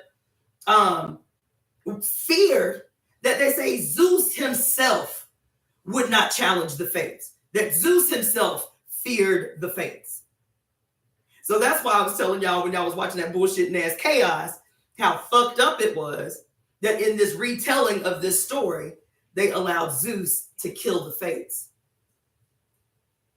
But the original story was that not even the gods, because according to the mythology, the Fates gave birth to all that is, including the gods. But in this retelling of this story, and y'all don't think this shit is related, why somebody raised it with me in an email, why is it they keep making Jeff Goldblum a god in all these movies? Remember, he was in that Thor movie where he was a god of a whole planet, right? Remember, like, why are they making him play this role as a god all of a sudden? This Jewish man that everybody loves so much, you know? Why they keep making black men godlike figures in these movies? But I'm telling you, I guarantee it, that this movie Wanted, I didn't even think about it that deep until I started talking to y'all about it. I was just trying to make an analogy about differential diagnosis and dialectical materialism and being able to see everything in an instant that contributes to a single phenomenon.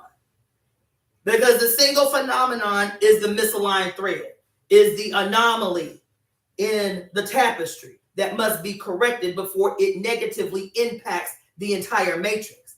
It is the single solitary cell in your body that for whatever reason forgets how to behave within the context of the whole. We call that what? A cellular DNA mutation. And the fucking cell forgets how to act. And next thing you know, it is reproducing that malignancy in all of the cells around it. And next thing you know, 5, 6, 10 years down the line, you have a tumor now that is palpable because that singular cell has been reproducing its antisocial behavior in all of the cells around it. You feel me? What gave rise to the singular mutation in that singular cell?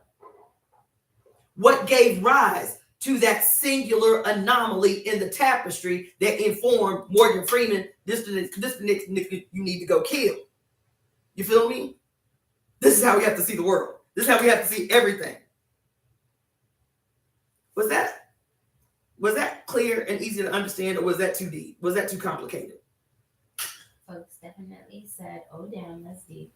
You need a pen and paper. An attempt to change the story, it's all weaving together. Okay, all right. So y'all with me then? Y'all with me?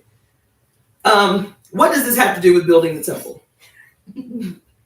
What does this have to do with my extremely radical idea for what I clearly see as the work of the temple and what the temple will look like when expressed to fruition? All right? Huh? Makes perfect sense. Yes. Yeah. Right? Why would I go off so hard on a concept like differential diagnosis and dialectical materialism? Why would I start by talking about these goddamn videos I've been watching for days about the inability of white women, the inability of males to come to complete and deep, thorough analysis based on their proximity to power and privilege? Why would I be talking about, this shit today, about this damn news broadcast of 70,000 motherfucking men who are on a secret chat group talking about all of the women in their life who they have abused and how you too can get away with abusing your motherfucking partner, your daughter, your children, and they never know it.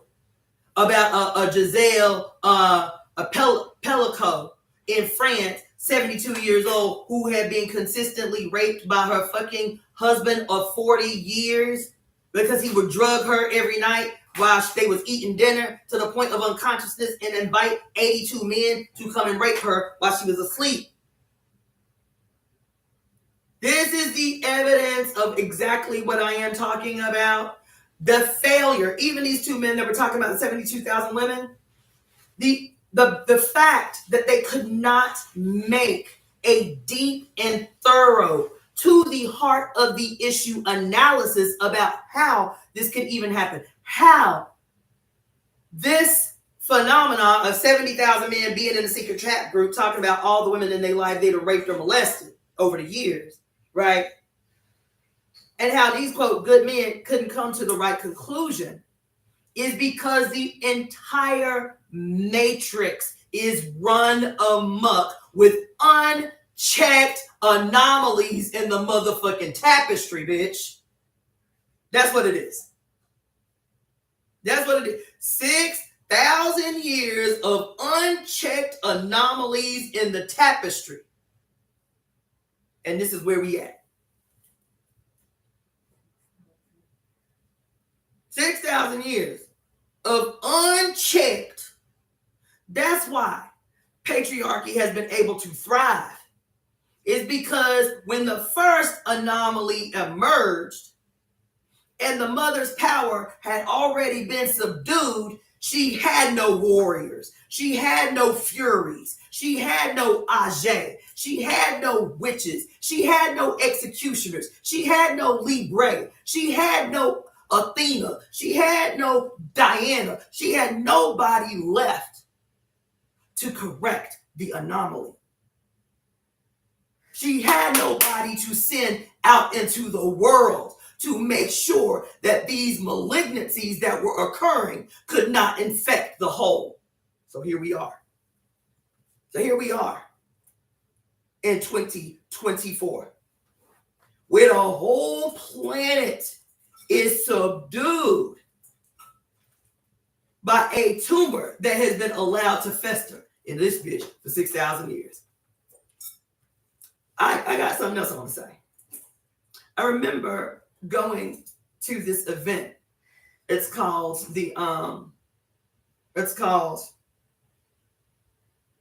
what is it called? It's called the Many Winners Gathering of the Elders in San Pedro here in California. It's this really radical and dynamic indigenous, it's like 5 days long, indigenous ceremonies and rituals and lectures and reps and workshops from these indigenous elders from all over, right? And the first year that I went, one of the elders did a presentation I'll never forget because that shit was so gangster. This elder did his whole presentation on what he called the 4 white deaths. The 4 white deaths. Okay?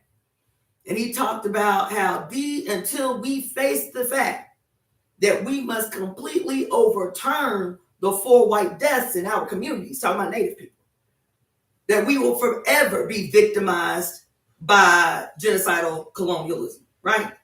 And the 4 white deaths was the white man's liquor, the white man's religion in the form of the white pages of his Bible, and something else. But those 2 things stood out, right? He called it the 4 white deaths. You feel me? Yeah, maybe the food, whatever. So, but he called it the 4 white deaths. The reason I'm mentioning it right now is because now I'm talking about this. Now let me switch over to my medical brain. I read an article by this man, Italian doctor, whose name I used to be able to pull this shit up out of nowhere. His name, I will remember his name. But he's still alive. He was one of the leading oncologists in Italy at the time that I read this paper that he produced. And he had a very controversial idea that he had been studying and researching for some years before he published his works. And he had developed a clinic around his findings. And they were saying that this man was being praised all over Europe because he would only treat patients who had terminal cancer, inoperable terminal cancer. Okay? So people were coming to him from all over the world and leaving his clinic in full and complete remission. Inoperable terminal cancers. Feel me? And when asked about, this guy's name is right on the tip of my motherfucking tongue. When asked what his secret was, what he came to understand about cancer that was eluding everyone else in the West, he published a works called cancer is a fungus.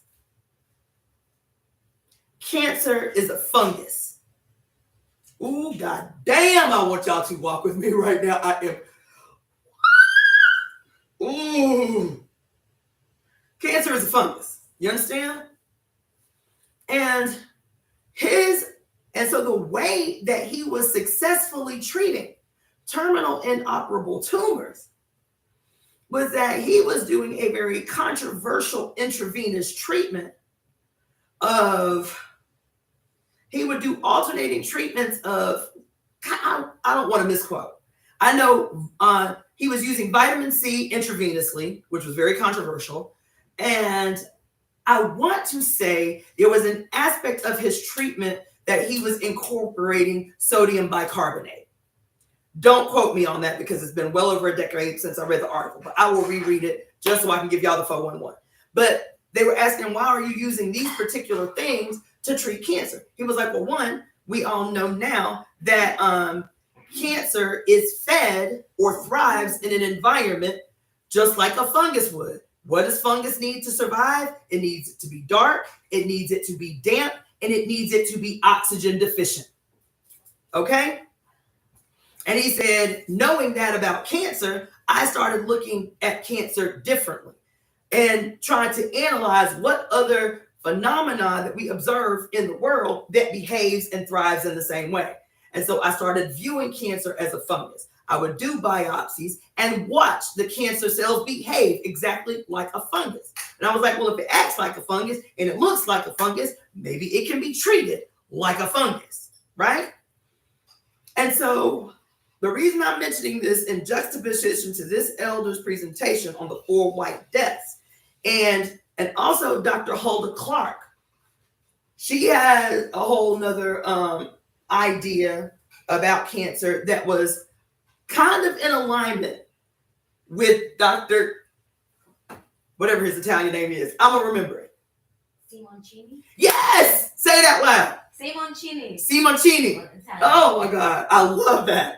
Okay. So Dr. Hulda Clark's position was that cancer tumors start out as a parasitic infection.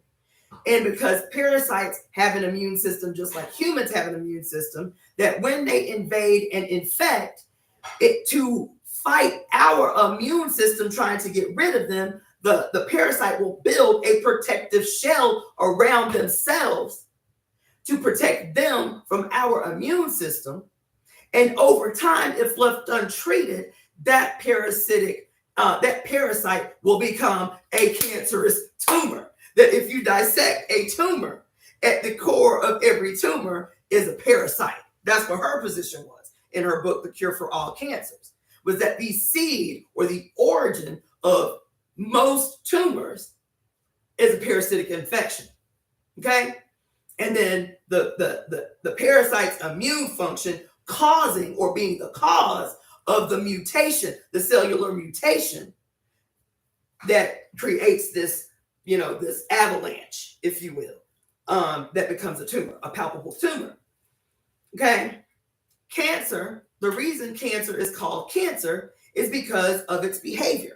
That most tumors and most malignancies, when looked at under a microscope, look like a crab, right? Which in Latin is cancer. Okay? The Latin for crab is cancer. Okay? And so when you look at a crab, it's got its little body in the center, and then it's got these little tentacles, his little arms that spring out from the body. And then when you look at a tumor, when we call it metastasizing, right? When it metastasizes, when it spreads, it doesn't spread everywhere. It spreads in the forms of these little tentacles that spring out from the body of the tumor. Okay? That's why they started calling it cancer.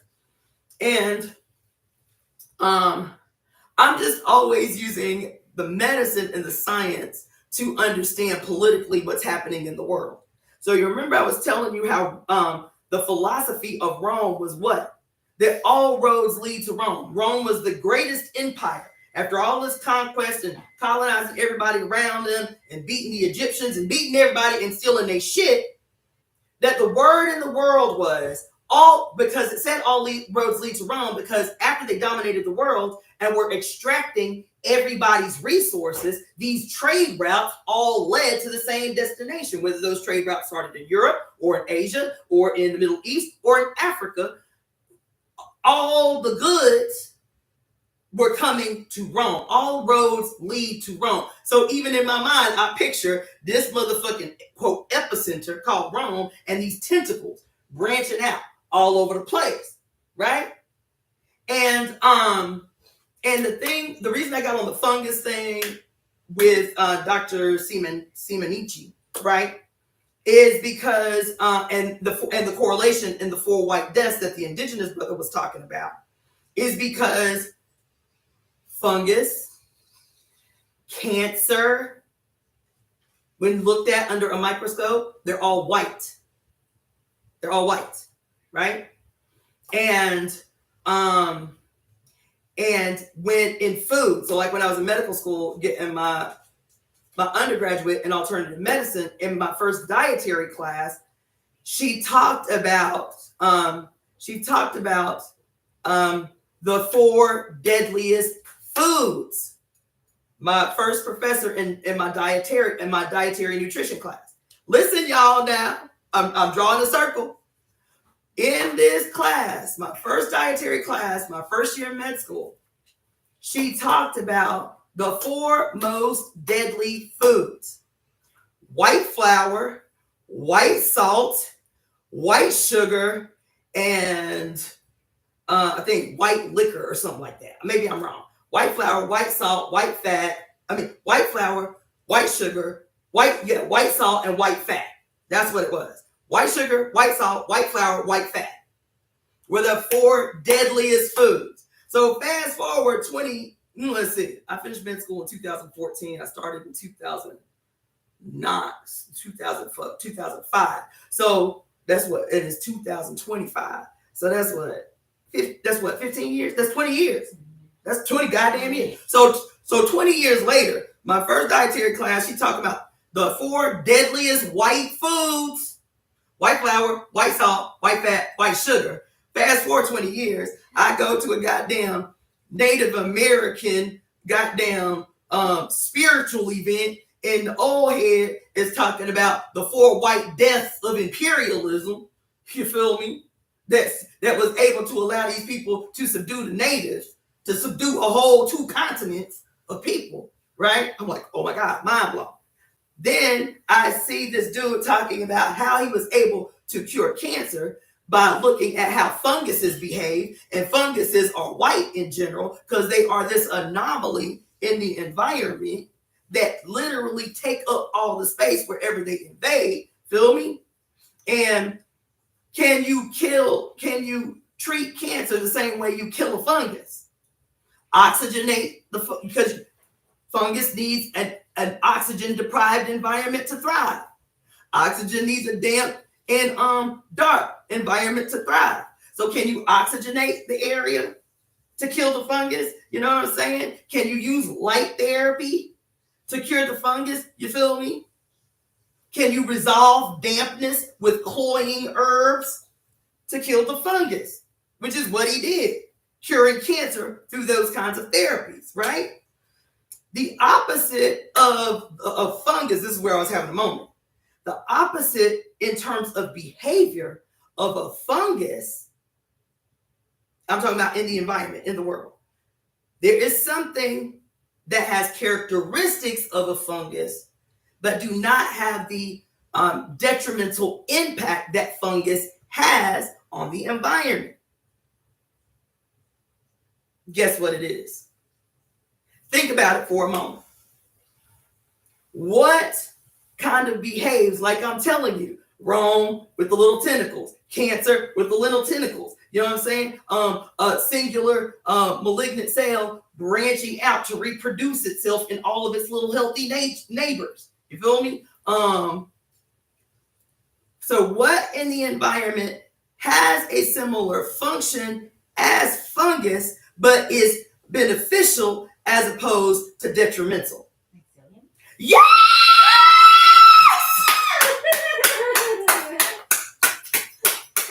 Yes! hear her? Did y'all hear her? Look and see if they heard you, girl. Woo!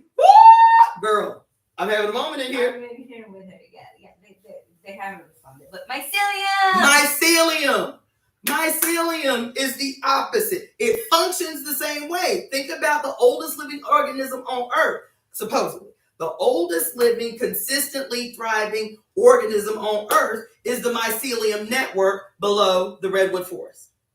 It is the oldest living, and they call it a fungus, right? But its technical definition, because of how it behaves, it spreads out, it has tentacles, which allows it to communicate with all the tree roots and all the trees and all the plants in the area. So that's why I said it functions like fungus, but it doesn't have the detrimental impact of the fungus. It has the beneficial impact that makes it different. What are people saying?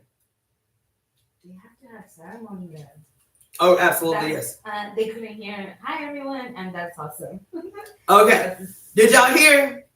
That long, drawn out, but you see this, listen. I think there's a little bit of delay. Oh, okay. Yeah. Oh, it may be because of the ads. Yeah. Okay. So, maybe I should skip. Maybe that's what I will do. For temple services, I will not place ads. Oh, and you can. Yeah, I can make it to where there's no ads that show it because it does cause a delay. Yeah, there is a delay. Yeah. Okay. So, what I just went through, what I just walked through, which was two seemingly complex ideas still brought together, was I started out with the movie Wanted, and how this anomaly in tapestry is what informed the executors of divine will. That's what they were. These assassins were executors of divine will. And it is only when the white boy came up in there questioning everything that the shit went awry. Because he remembered the first guy he was charged to kill, he had he saw a little kid, oh, this man got a baby, you feel me? And so I can't kill him, and he refused to kill him. And the dude was like some mob boss and ended up executing a hit on all these people, or all these people ended up dying, right? They was like, why you do that? We told you, you don't have to know the why. Trust the divine, trust the process, right? And so here I'm telling you about how they were able to understand the assignment based on this anomaly in the tapestry. And this movie may well have been written about like the mythology of the fates and the this and the that, right? And then I tell you, this is how we have to understand what differential diagnosis, historical material dialectics, how to observe a phenomenon and still be able to, in a quick moment, recognize potential different influences and circumstances that gave rise to the phenomenon as it appeared in the moment. The phenomenon doesn't appear in a vacuum. Its presentation in a moment has an infinite number of contributing factors that allowed it to present that particular way. You are a phenomenon. As a human, there are 1,000,000+ different factors that if any one of those factors had been different, you would not be the you that you are sitting here in this moment. That everything had to be perfectly orchestrated, perfectly woven in order for you to show up in an instant the way that you do in the world, right? And everything and even the reading that we did today, and that's how I got all of this. Even the reading that we did today, she is talking about that. She is talking about because she fucked me up. I'm always talking to y'all about the importance of recognizing the difference between qualitative and quantitative transformation. And in any moment, like I'm telling y'all all the time, the reason it's the temple of evolutionary emergence is because we always think about evolution as some radical, immediate, evident flipping of a process, right? And so that's how we're always taught. We and I've even been guilty of saying it. But the understanding has been the same as what she explained today. That I'm always talking about radical leaps forward. She said she said it in the book today. That's why my brain was fucked up. She said there are no quantum leaps forward. Everything that exists has always existed. because all of the possibilities necessary for its existence has always existed. She was talking about in the concept of being, the concept of, quote, being and becoming that has been made rigid by these philosophers, right? She said the act of becoming and the act of being, when united and freed up from the dogmas of philosophy and psychology and all of this shit that's been imposed on us, that there is no infinite number of ongoing possibilities. She said, but when we accept philosophies, ideologies, religions, and dogmas that keep us trapped and tied to the past, we cannot envision a radical future, even if all of the possibilities for a radical future exist right now in the goddamn moment. And that the first thing that we have to do is uncage our brain. And so she started talking about the weaknesses of us, even ourselves, getting caught up in these goddamn debates with men, these intellectual thinkers who are still discussing Aquinas 3,000 years later, who's still discussing Aristotle 2,000 years later, and Plato as the greatest thinkers ever known to humankind. That is the evidence of an opposition to evolution that is necessary for patriarchy to thrive. That's why every religion is opposed to evolution, to the idea of evolution. Because if people internalize in their daily behavior, in their daily relationships, in their daily activity, that evolution is always something to be welcomed, because it always guarantees a better outcome for us, a better understanding, a better outcome, a better behavior, because we're constantly learning and growing upon our previous ideas and understanding. Even when she talked in that part about how for the first time in human history, we live in a situation where predetermination of our destiny is not something that bounds us. Why did she say that? She said, because for the greater part of the human epoch, we knew what our fucking future was, because we had these dogmatic prototypes that guaranteed what our future was, in watching every day our parents' behavior and our grandparents' behavior and the expectations that we too must behave that way once we become adults. She's saying for the first time in human history, we are not bound by that shit, but that we can actually create something totally fucking new and exciting, because we are no longer being hogtied and bound by tradition. Shh. Y'all, this week has been so fucking exciting for me. Like the breakthroughs, the fucking epiphanies, we're not even trying. Y'all. And that's what the period guaranteed. That ritual, that jack move that we pulled out here in this backyard on November 19th, and y'all started bombarding my email, because I told y'all, do not leave here without remembering whose name you wrote on the little paper, without remembering the motherfucker's name you threw in the pot or you wrote on that blood candle. Remember their names and start Googling their names every day to look for evidence that your spell worked, bitch. To look for evidence that your motherfucking conspiracy worked, bitch. And then all it would take is the 12 of us that was here live and the 35 of y'all that was participating online to set this shit off. And within 24 hours, I get a goddamn email from Tajali. I cannot believe this shit. This motherfucker name was the first name I threw in the pot. Hear his ass in the news 2 days later, getting arrested. 2 days later, Lily sent me an email. She was like, oh my God, bitch, have you seen the news today? A motherfucking Rockefeller up here in Beverly Hills burnt to death in his motherfucking house. 3 days later, y'all, I know 20 of y'all sent me motherfucking emails. Oh my God, I put this nigga name in the pot. That's the period we in.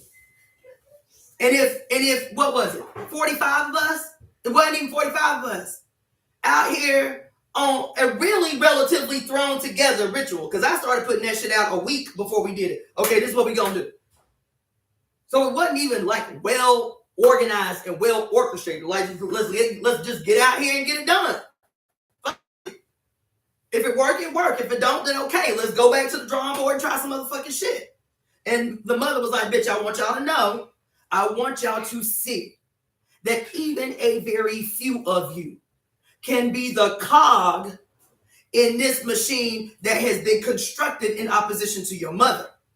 So the mother is the matrix. Who was it? Which one of y'all was it that said to me the last time I had this conversation? And I was like, stop using the matrix as this analogy for all things bad in the world. The matrix is your mother.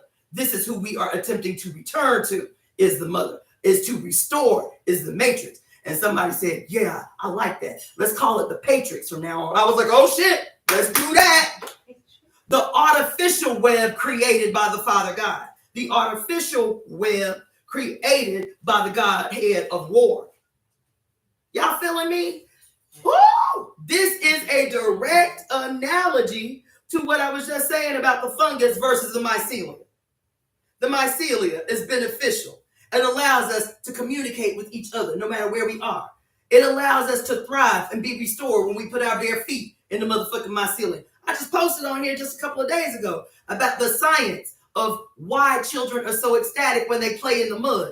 Who knew? You tell your baby, don't get dirty, don't get dirty. Who knew that the reason your baby gets so excited, like, oh my God, it's mud, let's eat it, let's put it on our face, is because it is full of mycelium that boosts the dopamine production and the oxytocin production. They literally feel love when they play in the belly of the mother.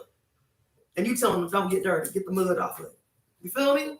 So here I'm talking about the matrix versus, which one of y'all was that said, let's call it the Patrix from now on? The matrix versus the Patrix. The Patrix is this cancer that plagues the planet, this artificial worldwide web that its sole function is to close ranks so that it can control the whole planet.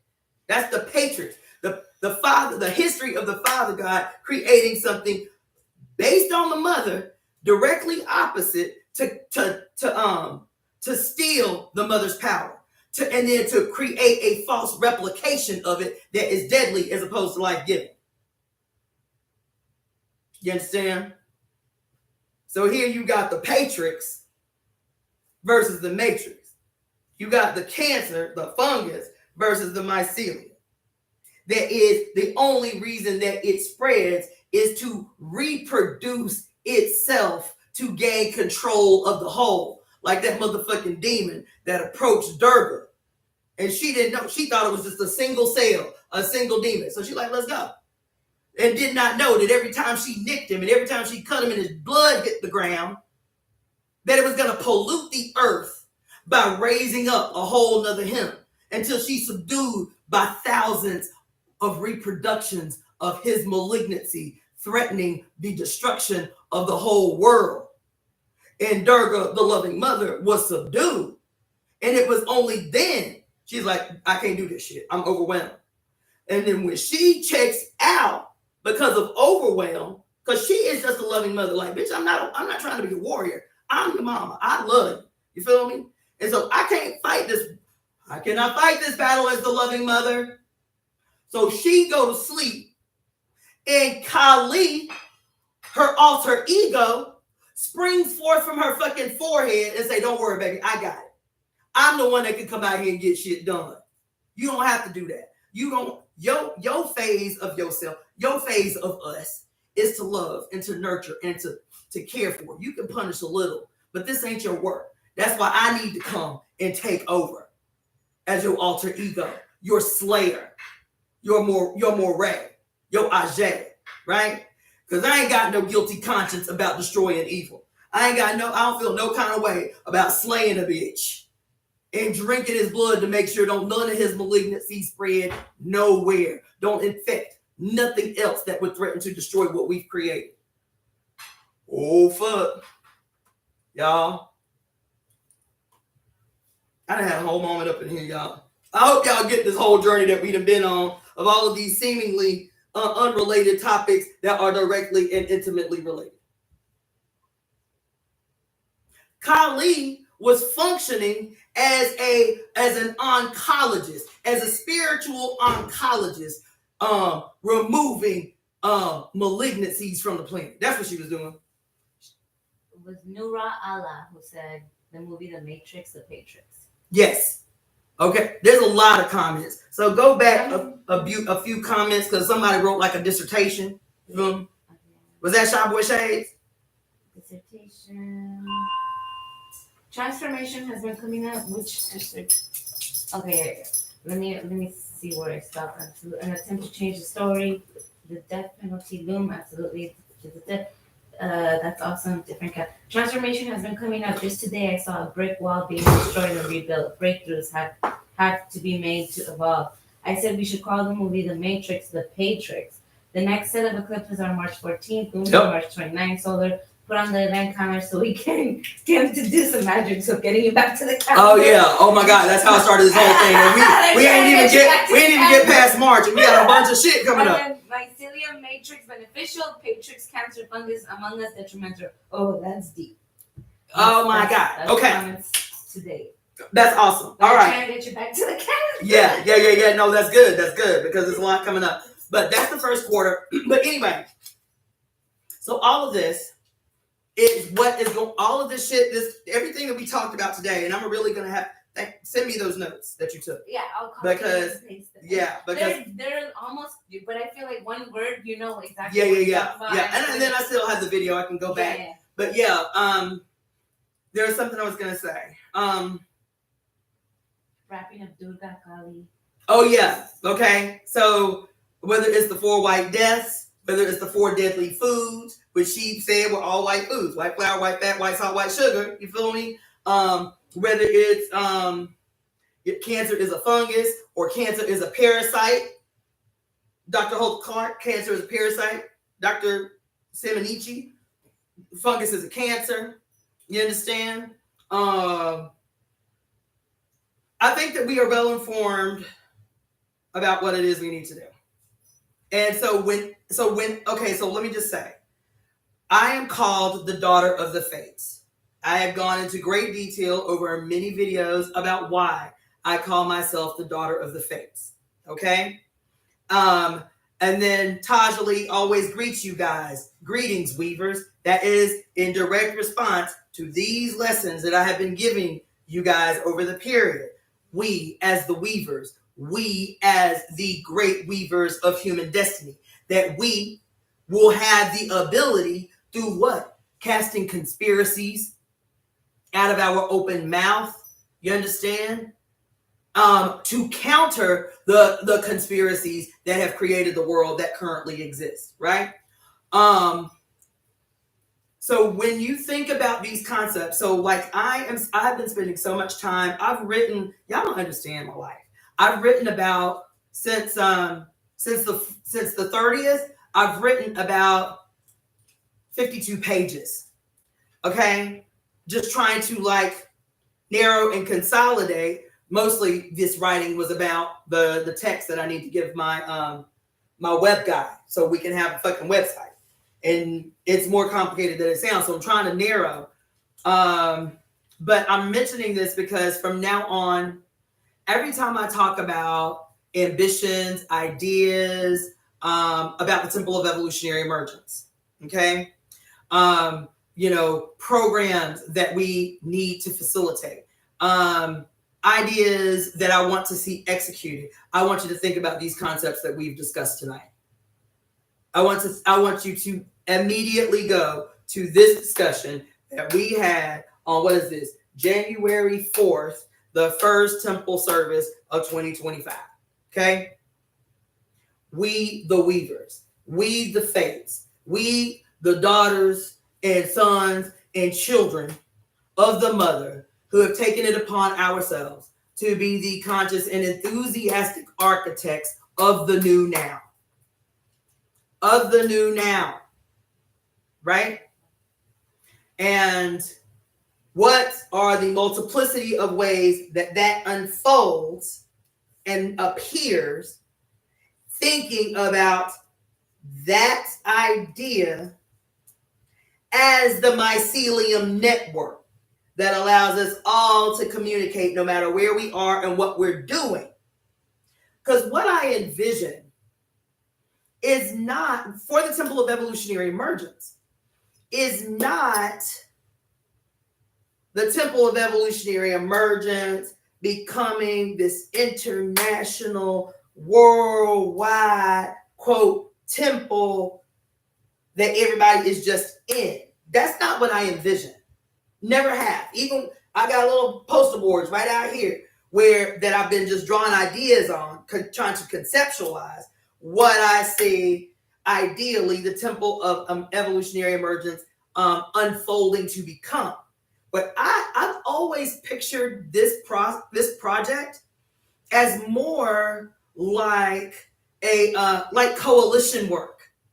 You know, coalition work where everybody unites around a set of ideas, a skeleton of ideas. In the party, we used to call it points of unity. That when we only did coalition work around specific issues. The first coalition I ever participated in was when the United States was threatening to bomb Afghanistan.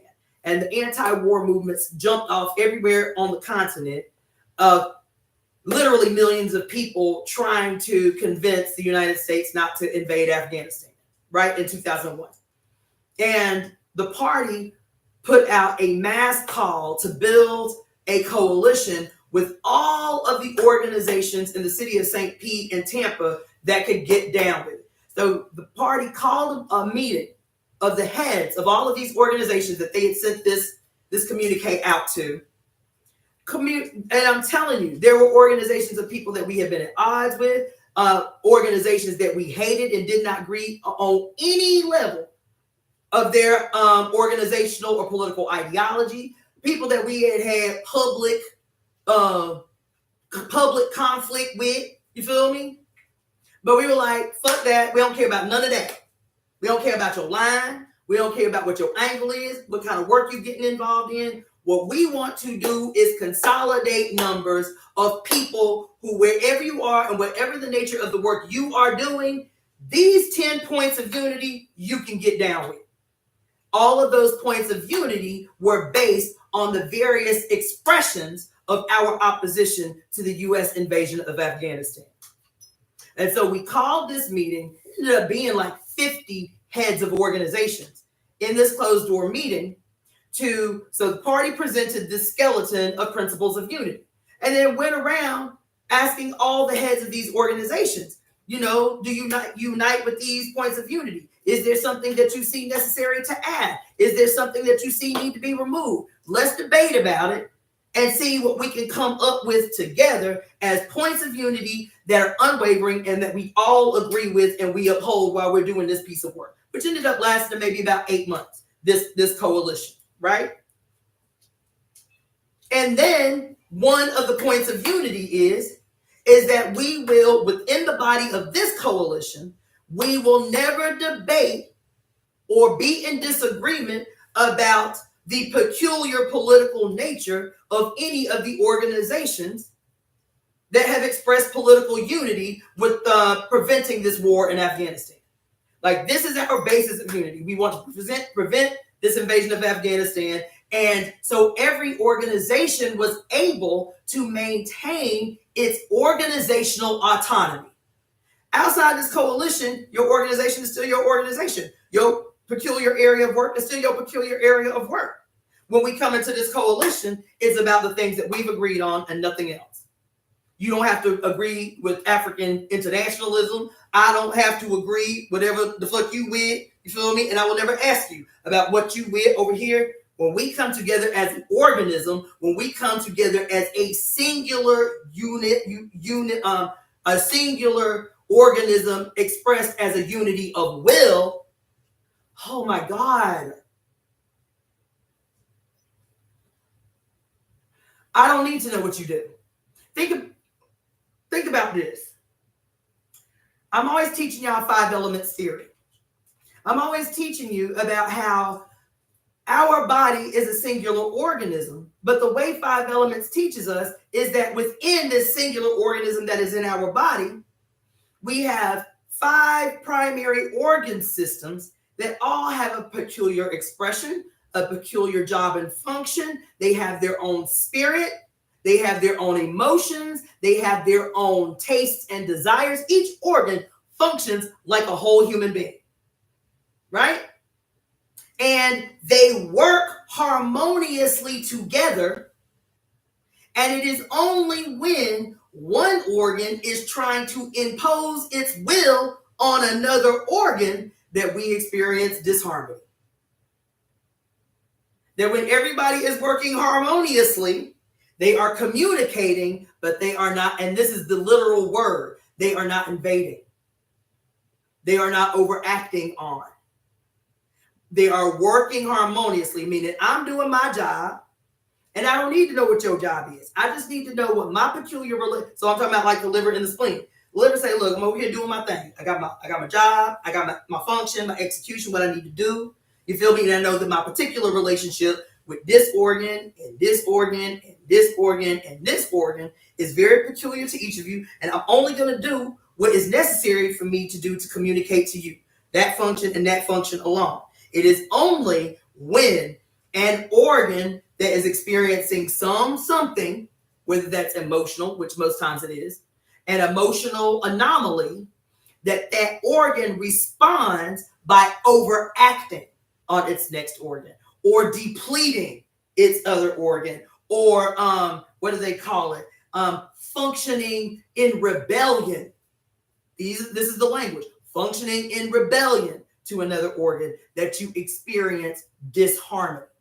So thinking about the coalition work and what I just said, I'm like, so the organs aren't, the liver is never trying to do the spleen's job. The liver is never telling the spleen, bitch, you ain't doing it right. You feel me? Never. Each has its own function, its own spirit, its own life, its own job, its own relationship to the whole. And it is only when they respect the autonomy of the other individual organs that the complete organism is a harmonious representation of the harmony of the organs of the trunk. Feel me? So here I'm thinking about my first time participating in coalition work and how that shit blew my mind. Because we had been in straight up yelling matches with some of the organizations that we had reached out to and was like, look, we don't care what our past is. We all agree that this shit that the United States is trying to pull off is going to be a crime against humanity. And we have to galvanize the numbers in this city and in this area because MacDill Air Force Base was considered the head of these operations that were about to happen in Afghanistan. And so we were doing these massive demonstrations at MacDill Air Force Base every weekend for 8 months. Thousands of fucking people, right? Organizations that were diametrically opposed. And people could not believe how organized the demonstrations were, how seamless the demonstrations were. No beef, no argument, pure, organized, strategic unity. Executed as a singular will, as a singular unity of will, right? And when we went into those meetings, we thought it was going to be difficult to facilitate those meetings. When we went into those meetings with these organizations after we had developed these principles of unity and said, look, this is the line. Until we accomplish what we try to accomplish, no discussions about nothing that none of these organizations are doing or what they believe or anything like that. This is what it means to respect organizational sovereignty and autonomy. So once we leave the coalition work to go about our daily work in our organization, that ain't got nothing to do with us. Do what you do. Doesn't this sound like the organs in our body working in harmonious unity? You feel me? That might be too deep. But I don't think it's too deep. Organization, organs, to create a singular unity of will. This is what I imagine for the Temple of Evolutionary Emergence. I'm not on a mission to, quote, convert people to the mother. Okay? I'm not trying to convert people. And that's why, like when I was telling y'all about Abasi and how he you need to go on the speaking circuit and start debating all these black male thinkers and shit. I said, not me. I ain't trying to convert nobody, and I damn sure ain't trying to exhaust my energy debating with no niggas. You feel me? What I say and what I have done is who it's for. This is the mother using my peculiar ashe that when I speak and I cast a conspiracy out of my fucking face, whether that conspiracy is me reading a book to you, whether that conspiracy is me doing a movie breakdown for you, whatever. When I open my mouth and my miasm springs forth from it, it's who it's for. It's who it's for. So while we will have a marketing campaign, while we will have a dynamic propaganda campaign, y'all will not have me. Y'all are not going to ever see me enter into a debate with anybody. I'm not going to do it. Who it's for is who it's for. Somebody the other day was like, well, I understand what you're saying. I really do. And I understand. But when we trying to win the masses, saying stuff like sinning for salvation, I just think you ain't gonna win nobody like that. That's too much. That's gonna scare people. Sinning for salvation. I said, what would you have me do, dear? Not that I was changing my mind or anything. What would you have me do? Well, maybe you can just find a different way to say the same thing that's less shocking. I said, that ain't gonna happen. That ain't gonna happen. Because to hear me say, and that's not even the most controversial thing that I've said, sinning for salvation. You feel me? That is not even close to the most controversial thing that I've said. But what it does inform me of is when I say something that's shocking, and the person that hears it instantly does a deep inflection about why they're triggered. Like, oh, fuck, this bitch is sinning for salvation. Fuck. But instead of challenging me, they say, damn, why am I triggered? They go in and then they lean into this thing that triggered them. You feel me? To understand the why they are triggered. Why would they be triggered by a statement like sinning for salvation? Because is the trigger, even this language out here where everybody's like, you can't trigger anybody. You can't trigger anybody. I'm like, that to me is a patriarchal orchestration, a sleight of hands type shit. That you're taught that, quote, normality means comfort at all costs, and anything that triggers you is obviously bad. It just sounds like an orchestration to me. You feel me? And so, because I'm always telling you, it's not until you, even most spiritualists, if they work their weight in spirituality, will tell you that it is the places of discomfort where epiphany has the ability to come through. It is those uncomfortable motherfucking spaces where you have a goddamn breakthrough. You feel me? There's something else I want to say. But it's those uncomfortable spaces where you have the goddamn breakthrough. But we so accustomed to, quote, normalcy, meaning everything is comfortable and, quote, nice, that we shy away or even condemn those things that, quote, trigger us instead of leaning confidently and courageously into the trigger to see if what is being triggered is that patriarchal demon still holding up, still renting space in the back of your motherfucking consciousness.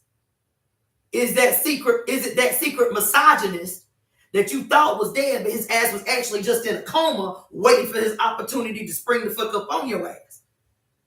You feel me? But if you're constantly avoiding him because I don't want to be triggered. Child, I'm telling you, they done up the ante in this bitch, and the primary weapon that they're using is everybody's prolific understanding of all things psychological. I believe that. About the strategic and weaponized process of, I talked to y'all about this a couple of weeks ago, the strategic and weaponized process of psychologically pathologizing your inner rebel. Remember when I talked to you about how since you was a child, you had this giant living in your body, this spirit, this soul that represents the boundless potential of the universe.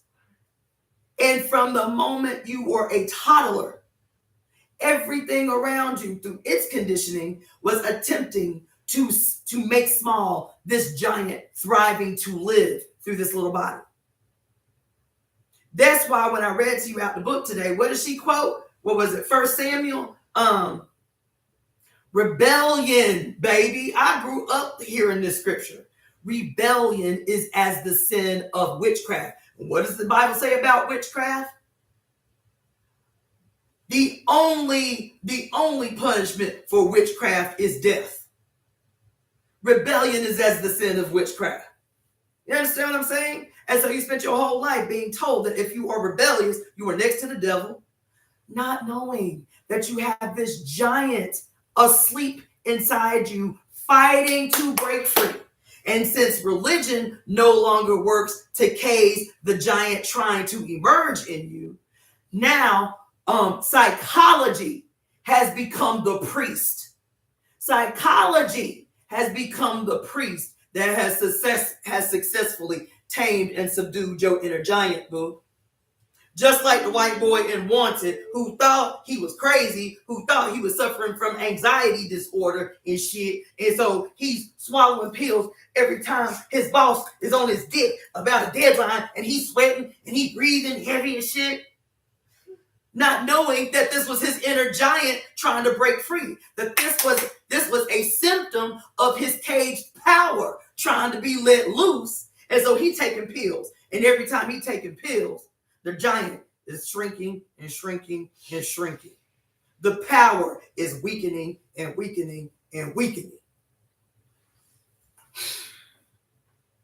And then through divine intervention, Angelina Jolie, as the intermediary between the encaged, imprisoned, boundless potential expressed as power in this man, she comes as a guardian angel, as a demon, you feel me, as an intercessory between him and the ancients, between him and the divine, that come at just the right time in his life to say, I have come to free your giant, bitch. I have come to help you uncage your potential. I have come to demonstrate to you that what you are experiencing as psychoses is actually ritual madness necessary to unleash your encaged power. Baby, I just delivered the word, y'all. And so all of us, I'm guilty of it too. I came out here in California, blew my mind. You feel me?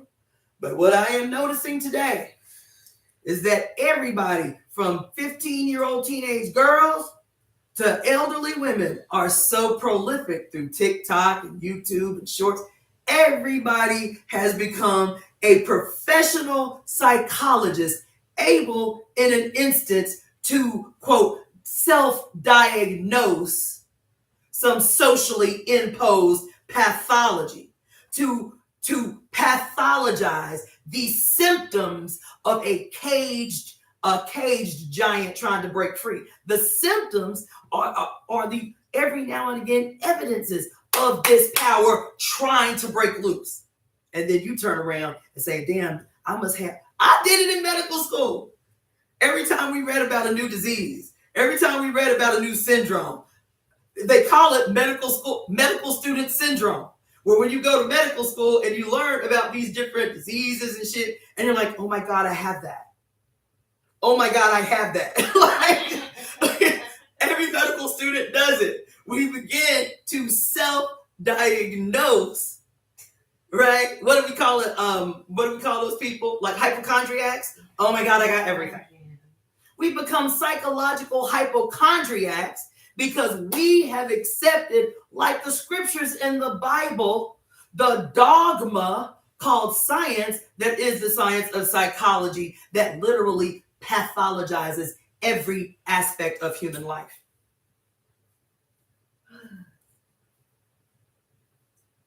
Every aspect of human life. Oh, yeah. Mm-hmm. I just want to share something that this year I really saw that. Speak up. I feel like I saw that this year with my personal karma, with the Italians that show up in my life as a Chicana Mexican, and how the psychology, and I was going through, like, I was like, you are penetrating my consciousness without my consent, baby. and and it happened several times until it clicked, until what you're saying today. And I put a boundary, and I feel like I'm in recovery of this. Mm-hmm. It's so deep because I watch so many women. I've been watching, I talked to y'all, I think it was yesterday, about this girl, B. Simone, who had this motherfucking religious breakdown on goddamn YouTube last week. This girl has been, like, if you watch her old videos, so funny, so charming, so dynamic. She hood but cute, hood but classy. You feel me? I always enjoyed her. I thought she was cute, funny, charismatic. And watching this woman have a literal religious breakdown last week on YouTube, and then to have evidences of this happening everywhere. And just on the way here, I was watching a YouTube video of this woman and the title of it was Religious Psychosis. That's what she called it. The evidence of religious psychosis, and how the shit is spreading like wildfire. You know what she's talking about? The same thing that I was talking to y'all about a couple of days ago. How since we shifted into this Pluto, into Aquarius, and how this shit was going to be energetically heavy, too heavy for a lot of people who have been out here talking about they spiritual, how they spiritually enlightened, and all of this shit, and they ain't really done that deep damn work, and how this shit with the transition of Pluto into Aquarius was going to expose that shit, and it was going to fuck them up. And I'll be goddamn if we haven't seen people we personally know on this internet who were so about it, so about the goddess, so about the and all of a sudden, not only are they, quote, back in the church, but that same religious psychoses, the shifting of the eyes, the crying uncontrollably, the beating on their Bible, madness. And what is shocking, I saw so many videos, so many shorts today that came through my feed about that particular thing, about religious psychoses on the rise. These Christians are at work, okay? The Catholic Church is on a motherfucking mission. You hear me? Islam is on a mission. Judaism is running circles through propaganda around your goddamn consciousness. And we haven't staged a contest in opposition. And so these people who've been in Ifa, or who've been in, Mayan tradition or Azteca tradition, have been for a while now involved and engaged in the traditions of their ancestors, all of a sudden hightailing it back to the church at the slightest semblance of crises. But something has happened in their brain. Something has happened. What has happened? What has happened? Because I've been telling y'all for years, this ain't the page for you. If you don't want to know the truth, if you do not want to be exposed to the mother's intervention in your life, if you don't want her invading your motherfucking dreams and waking hours, this ain't the place for you. Because once you see, you cannot unsee. And these women that she's calling having religious psychotic episodes, that is what's driving them mad. Is that they have heard the mother, they have seen the mother, and now they are trying to run back to the father. And that shit is driving them insane, literally insane. And we will see more and more and more of this.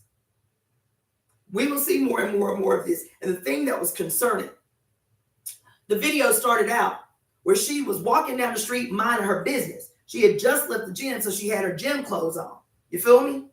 She pulls out her phone because this is a black woman approached on the street by a black woman in full hijab. Okay? And she's like, y'all are not going to believe this. Look at this. And so she turns the camera to the woman. And the woman is foreign, African, but I can't tell where from. She's in full hijab. She's in white hijab. And the woman is crazy. Okay? Oh my God. You just came out of the gym. Oh my God. Covering her eyes like she is witnessing a crime, child. Oh my God. What are you wearing? This is a sin. Don't you know you're going to die? This is a sin. She said, me going to the gym is a sin? Yes. Yes. Look at you. Look at what you're wearing. This is a sin. Covering her eyes, child, like the woman was walking down the street naked. She was like, are y'all seeing this? The woman went on and on. Look at all this sin you are carrying. She was like, what else have I done that's a sin? She was like, the eyelashes, your hair. Why is your hair not covered? Going on. This is in the States. This right here. This woman going off, child. And I'm telling you, this is the evidence of the contest between the war gods of old and the emerging mother. This and the people stuck in the middle, one foot in the old religions and 1 foot trying to dabble in these other little spiritual spaces. Their asses getting caught up. Their asses are getting caught up. And so, and the thing that it reminded me of watching this woman talk about religious psychoses and the evidence of it and all of this, the B. Simone thing and the lotus flower thing and all of this shit that has been the quickly occurring evidence of religious psychoses. You know what it reminded me of? How its opposite is what we've been talking about in the Women's Encyclopedia of Myths and Secrets, in the fucking Great Cosmic Mother, in the Sibyls, the first prophetesses of Mami Wata. How madness in a pre-patriarchal period was welcome, because madness was not a response to social disharmony. Madness was the opening up of the self for the mother to intervene through the one to the many. The one becomes possessed in ritual madness, in acts of ritual madness, so that the goddess could communicate to the community through the one. People in EFI know what I'm talking about when we talk about what it means to be mounted by the spirit of our ancestors. What the church tried to reproduce in the Father God religions as, quote, being possessed by the Holy Ghost, and you get on the floor and you doing this and you shaking and you speaking in tongues. That is a direct theft and replica of spiritual ritual madness of the old age, when one becomes possessed by the mother to communicate to the whole. I'm telling you, the perpetual theft of the mother's power, of the mother's magic, of the mother's language, held hostage in the grips of the Father God traditions. One is beneficial to the group. One grows the group. One evolves the group. The other imprisons the group, jails the group, subdues the group. Y'all ain't hearing. Time check. We're officially at midnight. Okay, cool. No, I appreciate that. Yeah. My phone might die in the next few minutes. Okay. Do you want me to just read off some of the next? Yeah. So she's going to read some of the comments for me. The spoiled puppy. Did she just say Collie's an oncologist, or did I make that? No, sorry, I'm not good at pronouncing this word, but no proselytizing. Thank you, Cassandra. Absolutely, thou shalt not suffer a witch to live. Yep. Funny, David killed a giant. Oh, make a note of that. You are weaving well. Brittany Renner going Muslim. Oh, I guess that's what. Yeah, they gave her as an example. I don't know. Oh, I didn't even know that. David killing a giant. Yeah, yes. That one has to be dissected. Damn, that's deep. Thank you for that. Mm-hmm. So yeah, we're at midnight and phone will die. Okay. So yeah, I'm gonna wrap it up. Yeah, I'm gonna wrap it up. Maybe a couple of closing thoughts. Do you have any questions since you're right here in space? Any interventions, observations? Doesn't have to be questions. Interventions, observations. This was just beautiful, profound, and I'm excited. I'm eager and excited, and I feel like alignment is happening. I believe in the power of this mountain, Mount Washington. So I'm like the yogi sis. So I believe in reversing all of that too. So I don't know the history of this mountain. Can you say something about that? Yogananda lives up the street. Oh, that's right. The Buddhist temple. It's a Hindu temple. Self-realization. Yeah, the self-realization center. Yeah. So this area, there was two yogis that came out in the early 1900s. Mm-hmm. Vivekananda, who is South Pasadena, and Yogananda up here. Both of them, as yogi practitioners that came to the West, controversial, patriarchy, all those things. Yeah. But I fully believe that the ancestors of this land, this was a ceremonial, powerful singing mountain. Oh, okay. Through the Mesa work. Yeah. That. So to be back here in Lushanda's home is really beautiful. That's awesome. That's good to know. I appreciate that. Yeah. Like I felt like the first time I came here, I instantly felt like a presence here, but it's helpful to know like the history of the areas, and especially because it's interesting that you brought that up. Yeah. I'm going to say a little something, and I'm going to let you say what you're going to say. One of the things that I've talked to y'all about very regularly, and we learned about it pretty in depth in the Great Cosmic Mother, in the earlier chapters of the Great Cosmic Mother. We learned about the strategic way that when the Roman Catholic Church the early Roman Catholic Church was consolidating itself throughout Europe, one of the first things that it did was because the mountain has always been sacred to the goddess in every culture. The mountain was always seen as the peaks, the breast, and the cleft as the valleys. So the peak as the breast of the mother goddess, and the cleft or the valleys of the mountains as the cleft between the mother's breast.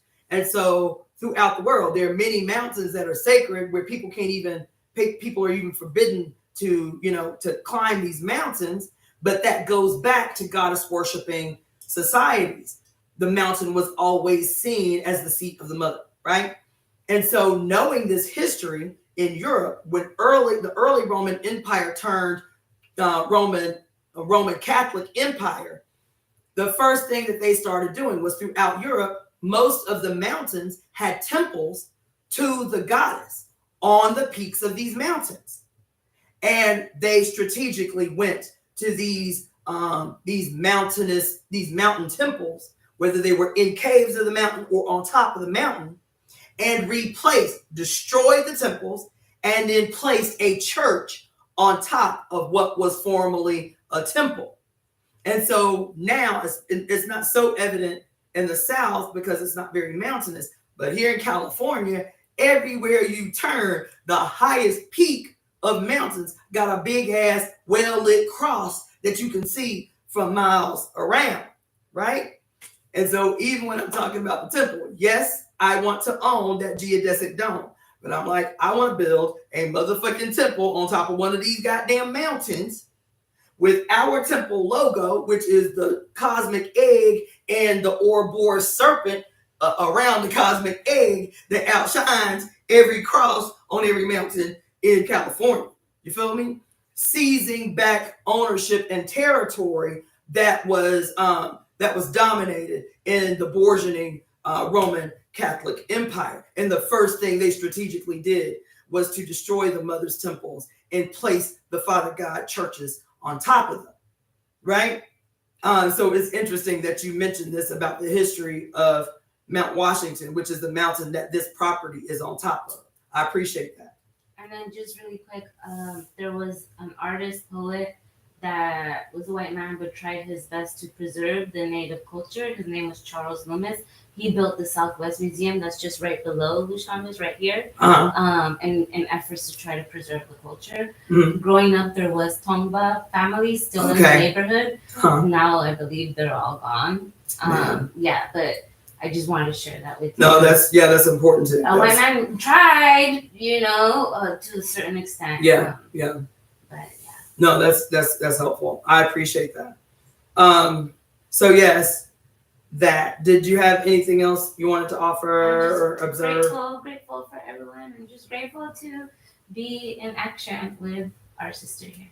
I appreciate it. I appreciate the note taking and the instant Googling when I was like lapsing in my memory. That was so helpful because I had not mastered the art of doing that in real time while I'm doing a live. You feel me? That's helpful. That's really actually very helpful. It made my thoughts feel like they flowed kind of uninterrupted. You know what I mean? And this was a manifestation of mine, sitting and learning from YouTube. And I'm like, where can I just sit there? Yes. Also, what you did, I appreciate that because I was just complaining yesterday, literally yesterday on my live about what we were talking about with the Sibyls, how one of the things that we have to recreate, but differently, is like a school to nurture Sibyls. And one of the things that has to happen is when women are completely supported and completely freed up to embody the mother, to have scribes, just like in the Sibyls, when we read the Sibyls. But what I was telling y'all yesterday is we don't need no male scribes.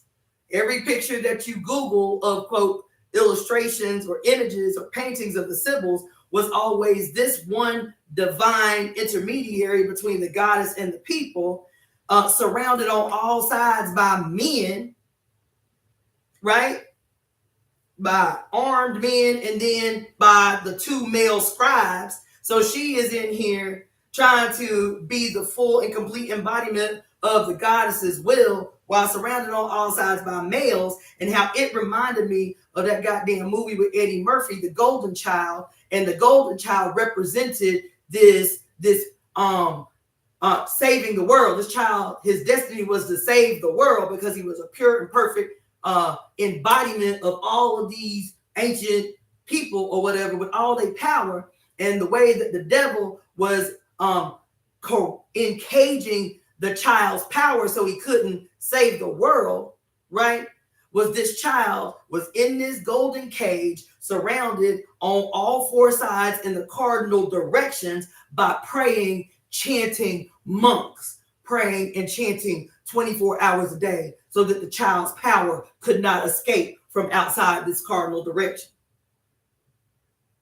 And so I'm seeing images of the Sibyls as the intermediary through whom the goddess trusted enough to sit in her body and speak through her mouth, and she's surrounded on all sides by men.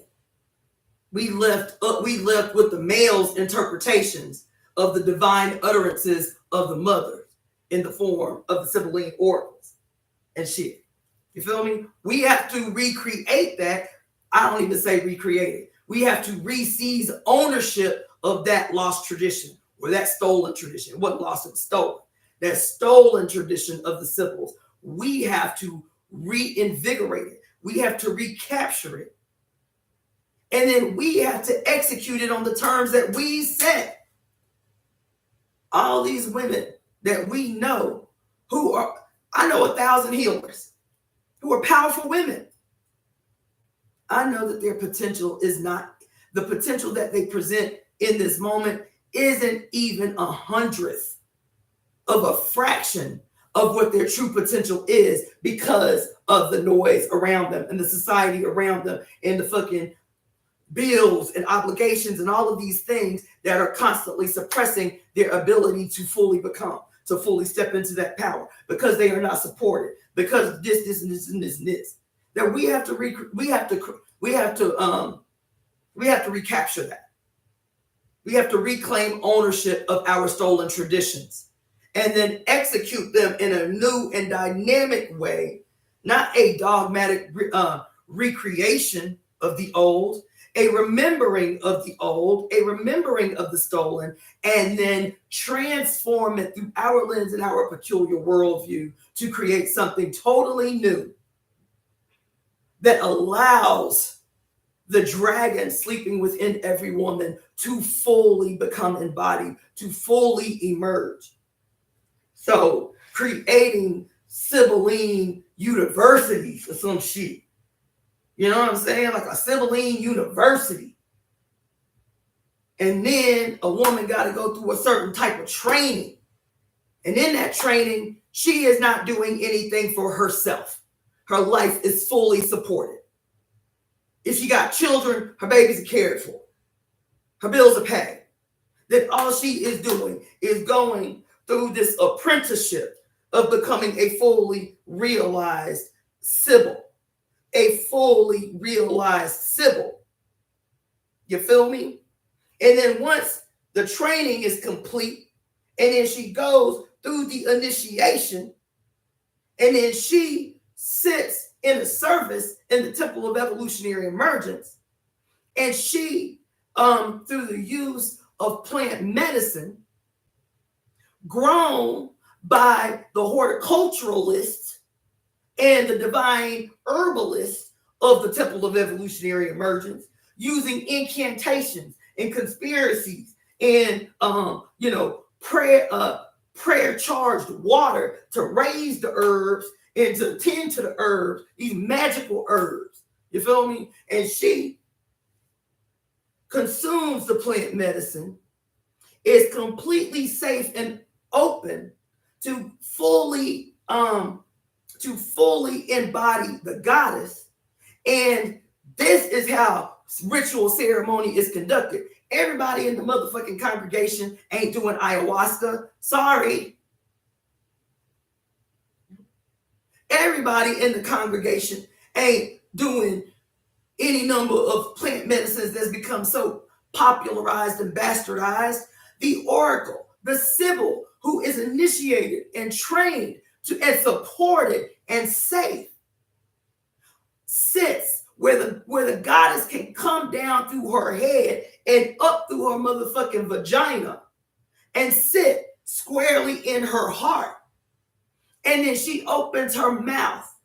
And there are two sister scribes who are current apprentices to become Sybils, become the scribe to the initiated Sybil. They are the ones writing down every word, every utterance from this woman, fully embodied as the goddess in the material world. And everybody in the room, even sober, become infected, are experiencing simultaneous epiphany without consuming a single plant. Why?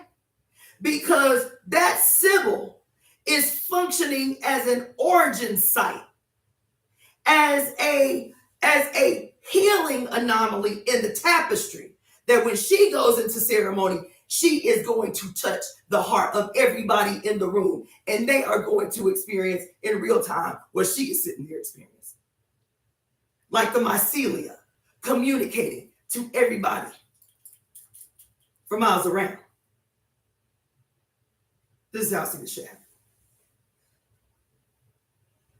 And that it won't be women, just women, as women, going through the apprenticeship process to become a divine oracle for the many. We'll start doing that shit with babies. We will teach them the art of divination and tarot and runes and all the things as their normal daily play, as their normal daily activities, instead of checkers and fucking Monopoly and all of that bullshit. They're fun, their play. They're like, oh my God, this is amazing. It's not some bullshitting ass European horror stories called fairy tales that breed sociopaths and psychopaths. Their, quote, fairy tales are going to be the stories of the many faces of the goddess throughout time, throughout history, and throughout location.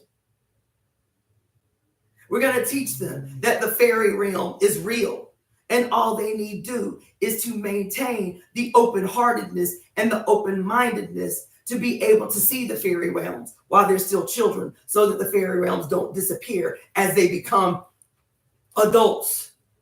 Because their ability to see has literally been snuffed out of them. They've been blinded to the other realms. Child. Listen.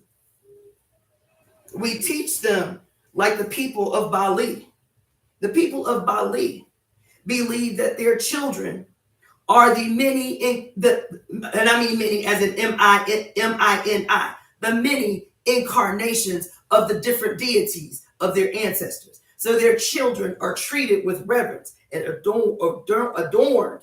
We criminalize mothers in the United States when they dress their babies up like adults because of the perversion of Christianity that teaches that somehow we trying to make babies look attractive to old perverts.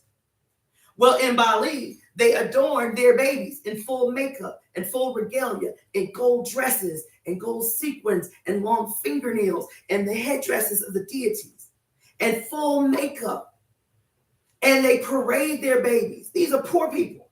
They parade their babies through the city once a year so that the people have the opportunity to worship their children as the embodiment of deity in the material realm. They'll be talking about like you can't put them kind of clothes on them babies. The men will be looking at them like they're grown. Why that baby act so grown? Why you got that baby looking so grown? It is because there is a malignancy in the mind and spirit of human beings in the United States that want to objectify babies, to not see deity in babies, to see babies as weak and helpless and therefore ripe for exploitation. You understand? We have to change the world. This is the way that we're going to do that. Culture, art, music, mystery, magic. Babies. It's a soapbox. There are a million plus young people, especially teenagers, who are still experiencing psychological and emotional trauma from what happened to them during COVID that nobody offered an explanation for. And you see the evidence of this lostness in their eyes, this frustration and this rage that has been left unexplained to them. Child, we got to win young people. We got to win babies. We got to win teenagers. We have to give them a vision of something more so they don't dread adulthood, because all the adults around them live in a constant state of despair and anxiety and worry and shit.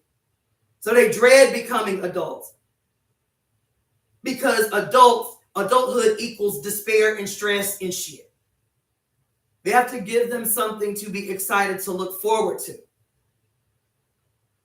Art, guided by the mother. Music, guided by the mother. Poetry, ceremony that is not monotonous and boring and ritualistic. Ceremony that looks like Faye with 16 half-naked dancing women dancing and juking and twerking to the goddess. That's what they was doing. They were doing the same dances. Titties with just like little tape across their titties. But now somebody had this thing a while ago, it's called twerking for the Lord. They was twerking for the goddess. They was stimulating, coaxing that sleeping cobra at the base of their goddamn spine, the kundalini, through the dance to the mother. And then at the witching hour, Faye would shut the party down, execute the ancestral ritual, big up the ancestors real quick, smoke the stogie, spray the rum, and commence to turn the fucking party up. You understand? And so that's how I see the shit happen. That's the last thing I'm gonna say about that. I was like, I'm gonna be so disciplined tonight. This is gonna last for 1 to 2 hours and no more. You feel me? But I know I always say that. She said you always say that. But I'm gonna tell you, even this idea of discipline that I'm opposed to, by the way, it was a hard habit. It is still a hard habit for me to break, having been, socialized in a revolutionary organization where revolutionary discipline was everything. And I understand and recognize the necessity for what we call discipline in certain situations, right? But when the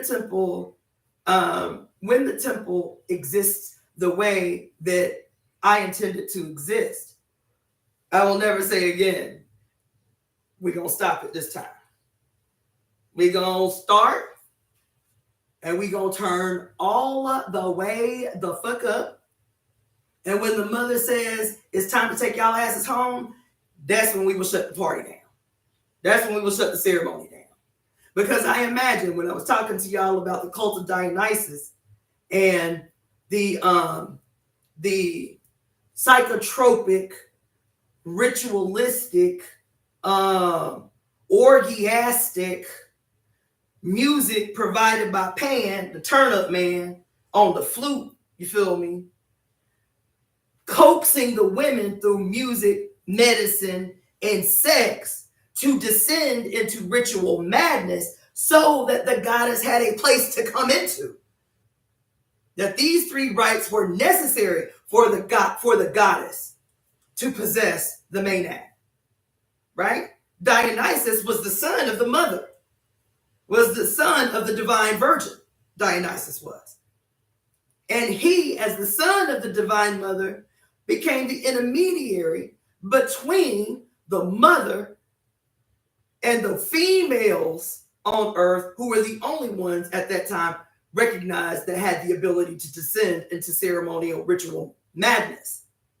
He was the facilitator. This was his role as the mother's divine son, was to create the divine wine. That's why the story of Dionysus turning water into wine.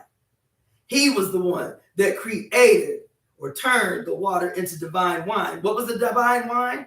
It was wine that was used to decoct the psilocybin from magic mushrooms. It wasn't just wine, it was psilocybin wine, right? He turns the water into wine, you feel me? And the bitches consume. Then Pan, his consort, comes. He's like, okay, I got the music, bitches. Y'all ready? Just like at a rave. You don't just go to the rave, bitch. You take some ecstasy before you go to the rave. Because once the music crescendo, you probably going to be peaking on your ecstasy. And that's when the shit really gets started, right? Y'all ready? I got the music. He in the woods with his little stubby legs. You feel me? And Pan, in the old days, was always presented with a massive penis, right? Because he was the horny goat man, right? So here he is, the horny goat man, providing the music to invigorate the sexual ecstasy that would lead to orgiastic rites. Wild orgies in the woods, music and dancing, and the sacred magic medicine, all for the purpose of stimulating and uncoiling the sacred kundalini. And that when the kundalini would rise and spring forward from a bitch's forehead and then open up the 1,000-petaled lotus, called her crown chakra, then the mother was like, okay, this bitch ready, let's go. Let's go.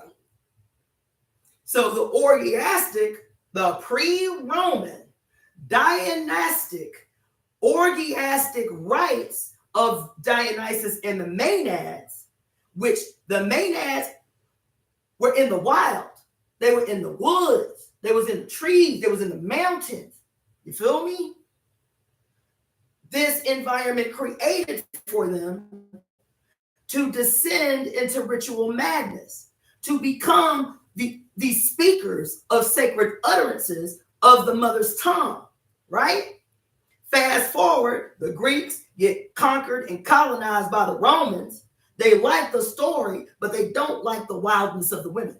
They don't like that the mother comes through the wildness and through the orgiastic rites and through the magic medicine. You feel me? And that the women had power. You feel me? They said the story is nice, but we're going to change that story up a little bit.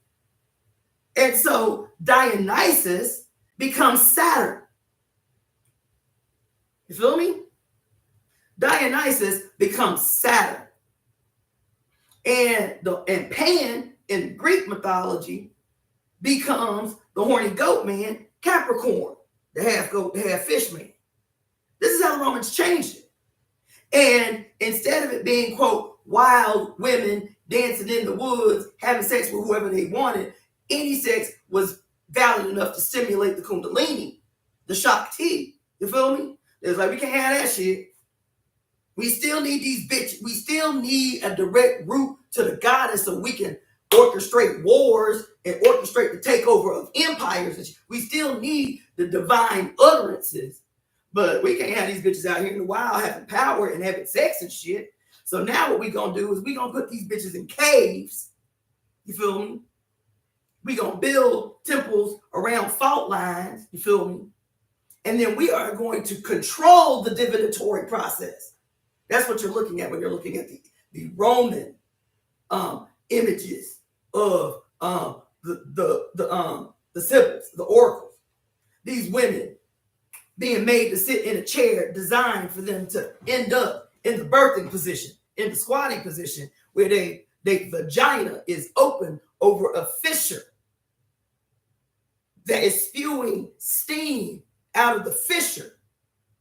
And she's eating laurel leaves, which are psychedelics, but they're not anywhere near as strong as like psilocybin or anything like that. So she eat the laurel leaves, and she got this magic steam coming out of this fault line fissure, going up her vagina. And on all sides, you got men holding both of her arms. Don't this sound like the birthing process right now in hospitals? Where the wild, unbridled magic of the birthing ritual, which was only for women, is now completely possessed in the hospital by men.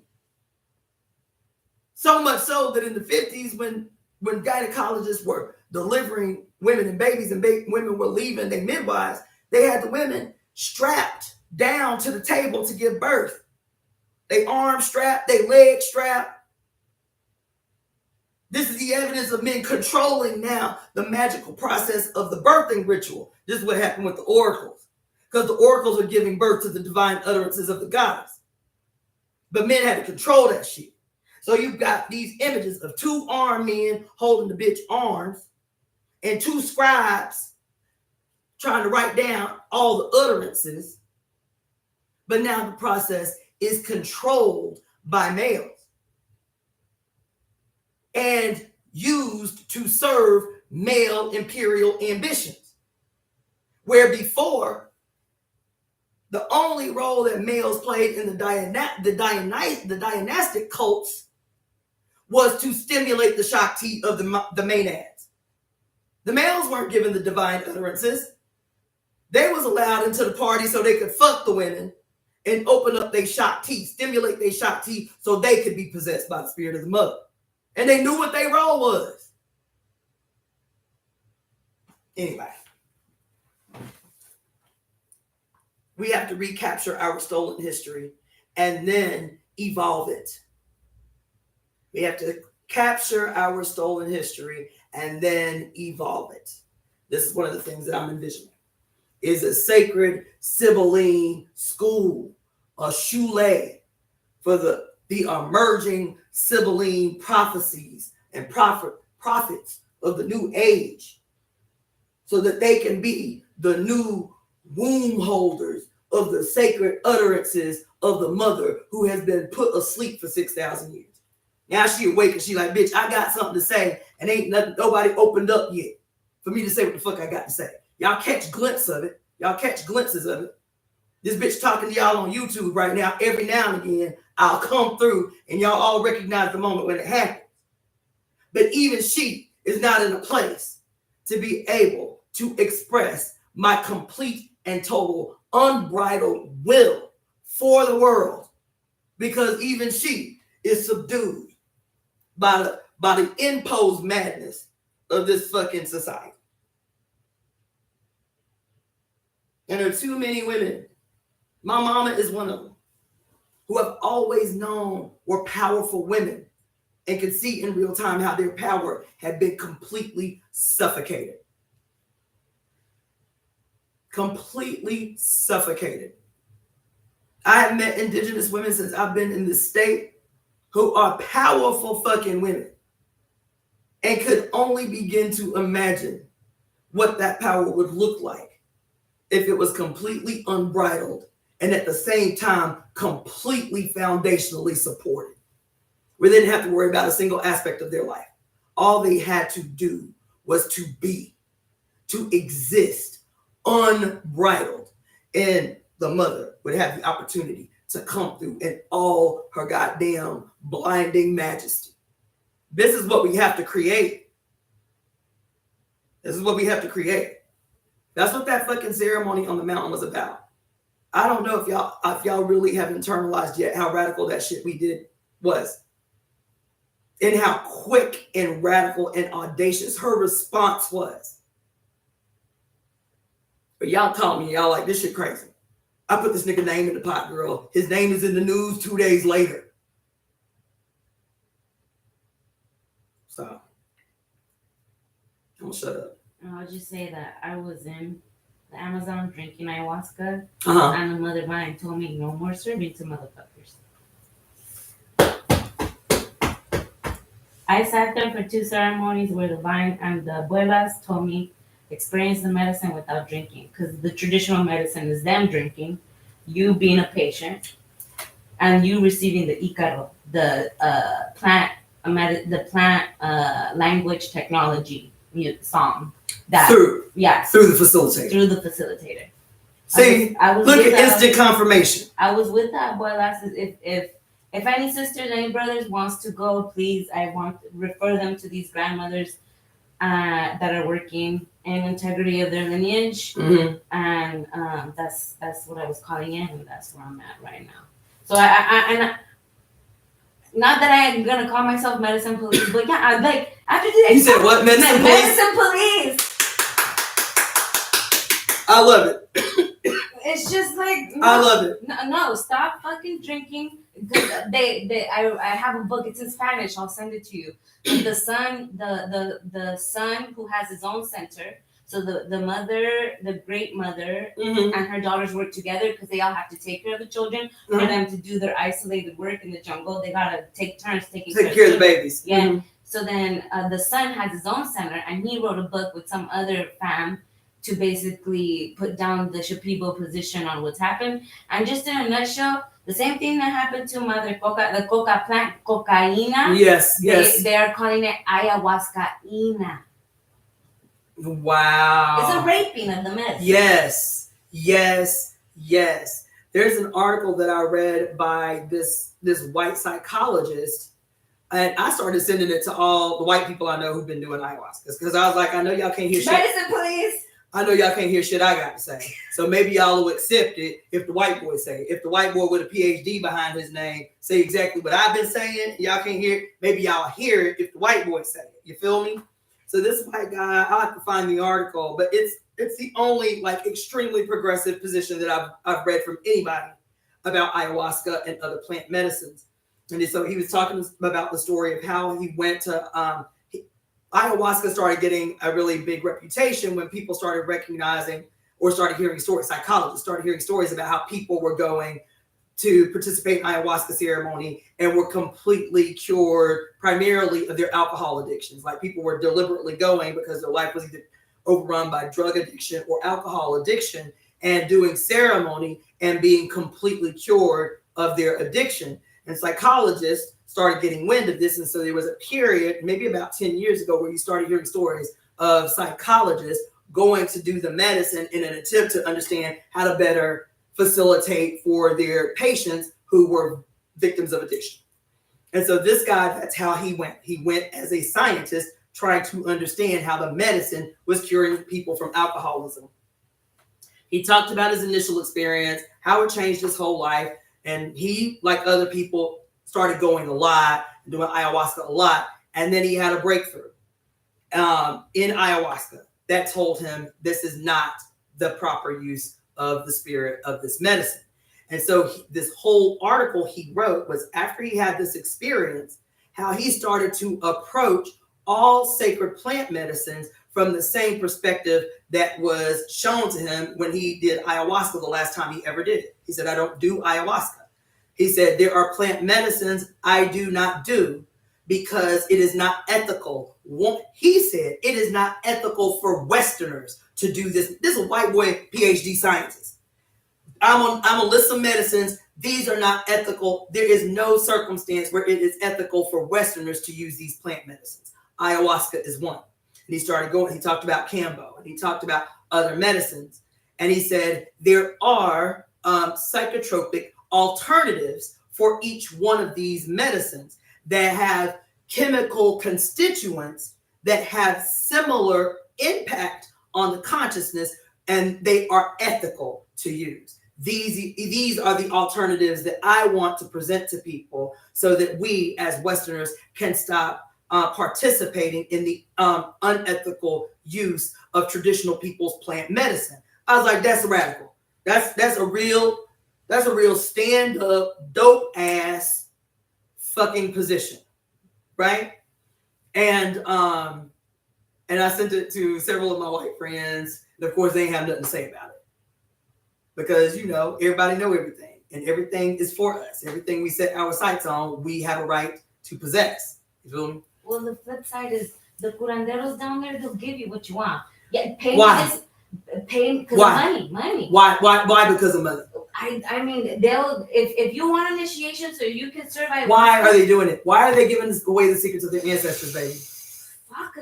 Because of colonization and imperialism. Yeah, a bitch gotta live. Yeah. A bitch gotta live. And we hate. And so I've heard many stories about how, you know, there are curanderos and curanderas down there that give a quote watered down version of ceremony because they don't want to betray the traditions of their ancestors. But the West has completely raped the Amazon and raped Peru and privatized all the major water the aquifers and shit. And so people are literally struggling and suffering. And they're like, damn, the last thing we got to bargain with to try to fucking live is to sell a fucking fake version, a faux version of our ancestral medicine that won't have us betray our ancestors, but will have these white people come down like spiritual tourists and pay us some motherfucking dividends that they owe us in the first place for stealing our shit. We'll give them a little watered down version of motherfucking ayahuasca so we can eat, we can live. It's a horrible, vicious cycle whose origin is the initial malignant tumorous cell that is spreading around the world. Feel me? And so I don't blame the curanderos and curanderas for feeling like they got to do what they have to do. It would be a non-issue if the white and Western world had not decimated a horrible, massive portion of their ancestral homelands. You feel me? And the problem is, I'll tell you, the sickness, more than straight up patriarchy and white nationalism in the modern age, the thing to me that's even worse is what Malcolm X said. He's like, give me a rabid ass Republican any day. Give me a rabid ass Republican any day. At least I know exactly who he is, exactly how he feel about my black ass, exactly what his intentions are. He said the thing that is problematic for us in the 1960s is these so-called progressives, these so-called Democrats that just want to help us, but they still canines looking to devour us. But now they just got a smile on their face. They slicker. They ain't like the wolf that's the Republican. They're like the fox that seem nice because he's smiling all the time. He's sly, he's slick. It's the same thing.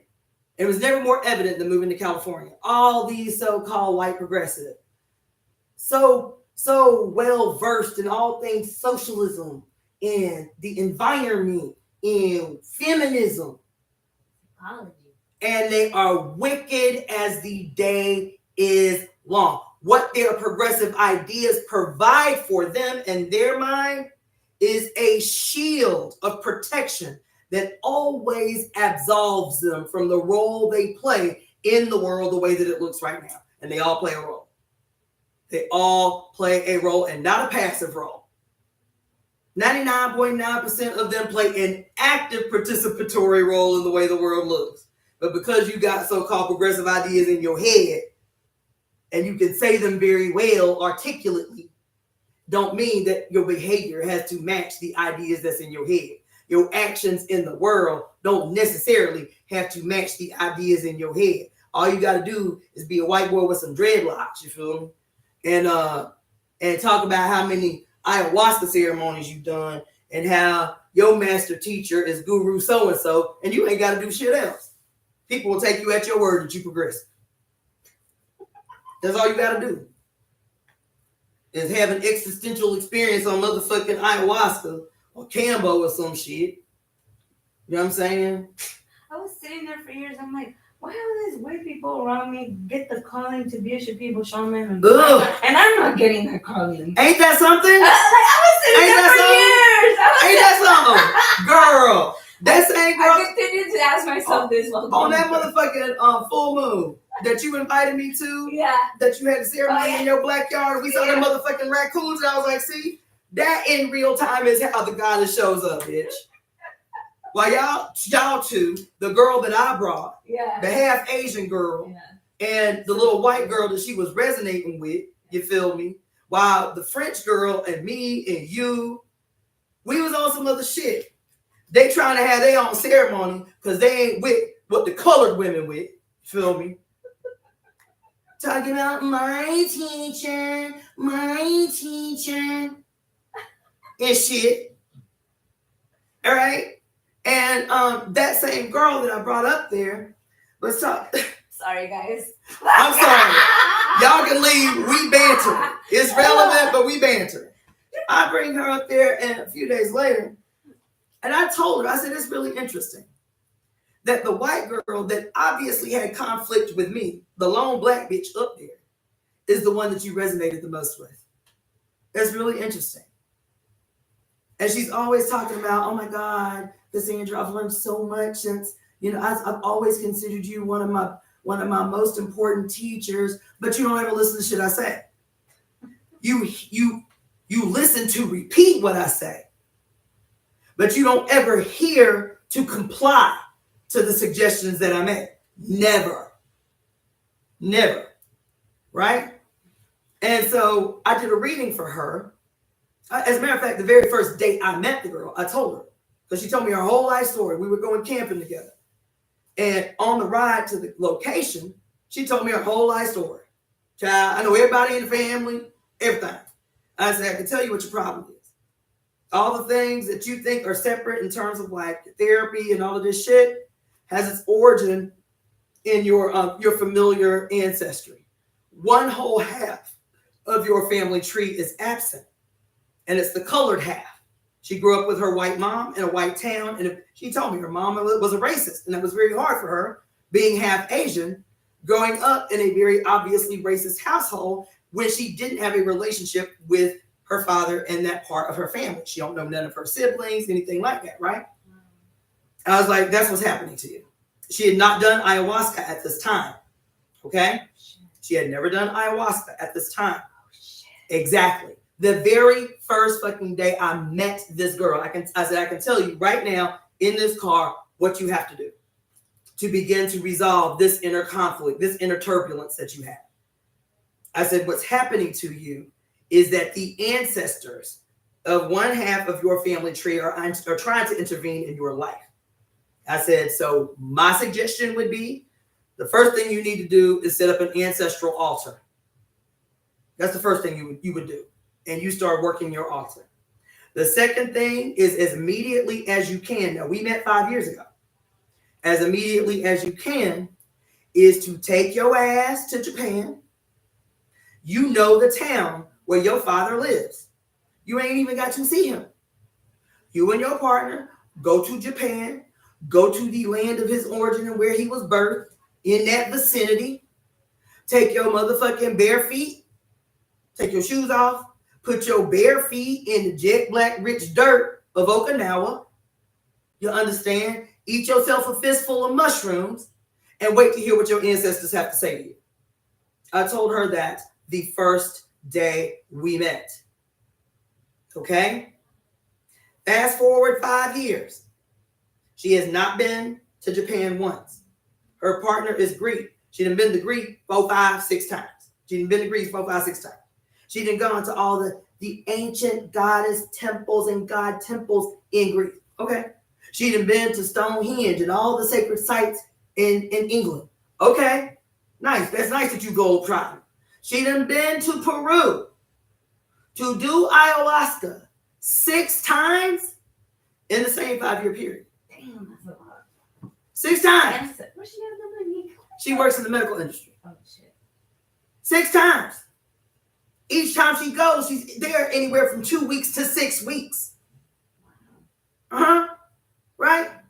So fast forward, this was maybe last year. I did a reading for her.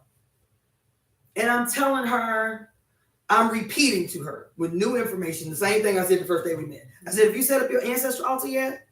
No, but I did set up an altar to the goddesses. I said, that ain't what I asked you. I said, that ain't what I asked you. Have you set up a small table to your ancestors yet? Well, no. Okay, do that. I said, because she was explaining a whole new list of symptoms she is having. Crying fits about how she thinks she's losing her mind. This was not her language when we met. This has been her language subsequent to consuming ayahuasca. You understand what I'm telling you? And so she's telling me these stories. She's like, I don't understand it. I don't smoke. I have never smoked. But all of a sudden, I have this wicked addiction to tobacco. And so I try to be ethical about it. You know, I try to smoke like, you know, very ethically sourced tobacco, blah, blah, blah, blah, blah. She's like, but now it is like a serious problem. There is like this deep craving for tobacco that I don't understand. She's extremely healthy, right? Vegan and all of that shit. I don't understand it. I said, I understand it fine. Have you set up your ancestor altar yet, bitch? No. I said, well, how about you set up your ancestor altar and then take one of them Shapipo cigarettes you be keeping around the house all the time, and instead of inhaling the cigarette to take the smoke into yourself, why don't you take that thing, put the lit in your mouth, and blow it on your altar where your ancestors at, and see if that makes a difference. I said, because in the absence of an external portal to appease your ancestors, your body is your portal. Isn't that what we've been learning in the Women's Encyclopedia of Women, the Women's Encyclopedia of Missing Secrets? That before there was ever a shrine, the woman's lap was seen as the altar of the home. Her uterus was seen as the altar in every home, the hearth of every home. Isn't that what we've been learning? And if that's the case, fast forward a few thousand years, your ass ain't got no altar in the house. So your body becomes the altar through which your ancestors, who you, whether you realize it or not, you have been calling on through the use of plant medicine. You have been opening yourself up to be mounted by your ancestors through the use of sacred medicine, and you have been ignoring their call. And so the needs and the desires that they are attempting to express, they are using your body as the altar to meet those needs. That's why the unexplained, out of nowhere desire for fucking tobacco. I said, that's the first thing I said. I said, bitch, have you set up your ancestor altar that I told you to set up 4 years ago? You feel me? So I'm doing the reading, and that's what I say when she talks about this newfound addiction. She's like, oh my God, that's profound. That's amazing. She said, I can't believe this is happening right now. I said, what? She tells me, I got a reading for some months ago by this by this reader in Hawaii, this traditional reader in Hawaii who I've been trying to get a reading from for a year. Now, mind you, I got an attitude because she paid me half what I usually charge for readings. I was like, I'll do a reading for you. I'll charge you half. Because I'm thinking the issue is, you know, maybe it's tight right now. I was like, look, I'll do a reading for you. You're in crisis. I'll charge you half. Which was, at the time, $45. In that same reading, when I'm telling her about what she's experiencing and why what she is experiencing, because she's talking about all these new drugs that she's on through therapy with her psychiatrist because she feels like she's having a goddamn mental breakdown. I said, baby, you are not having a mental breakdown. You're not having a mental breakdown. You are wide the fuck open, and there is a stopping point, a limitation through your teacher the dude who is perpetually facilitating for you, he has a limited understanding of spiritual work outside of facilitating ayahuasca. I'm trying to tell you something that there is more for you to do. That's deeper for you to do once you sit with the plant and she gives you homework. Ayahuasca gives you homework, bitch. You doing ayahuasca every 6 weeks. Did you complete the assignment from before? Before you sat with the mother again? No. You feel me? I said, and so she kicking your ass.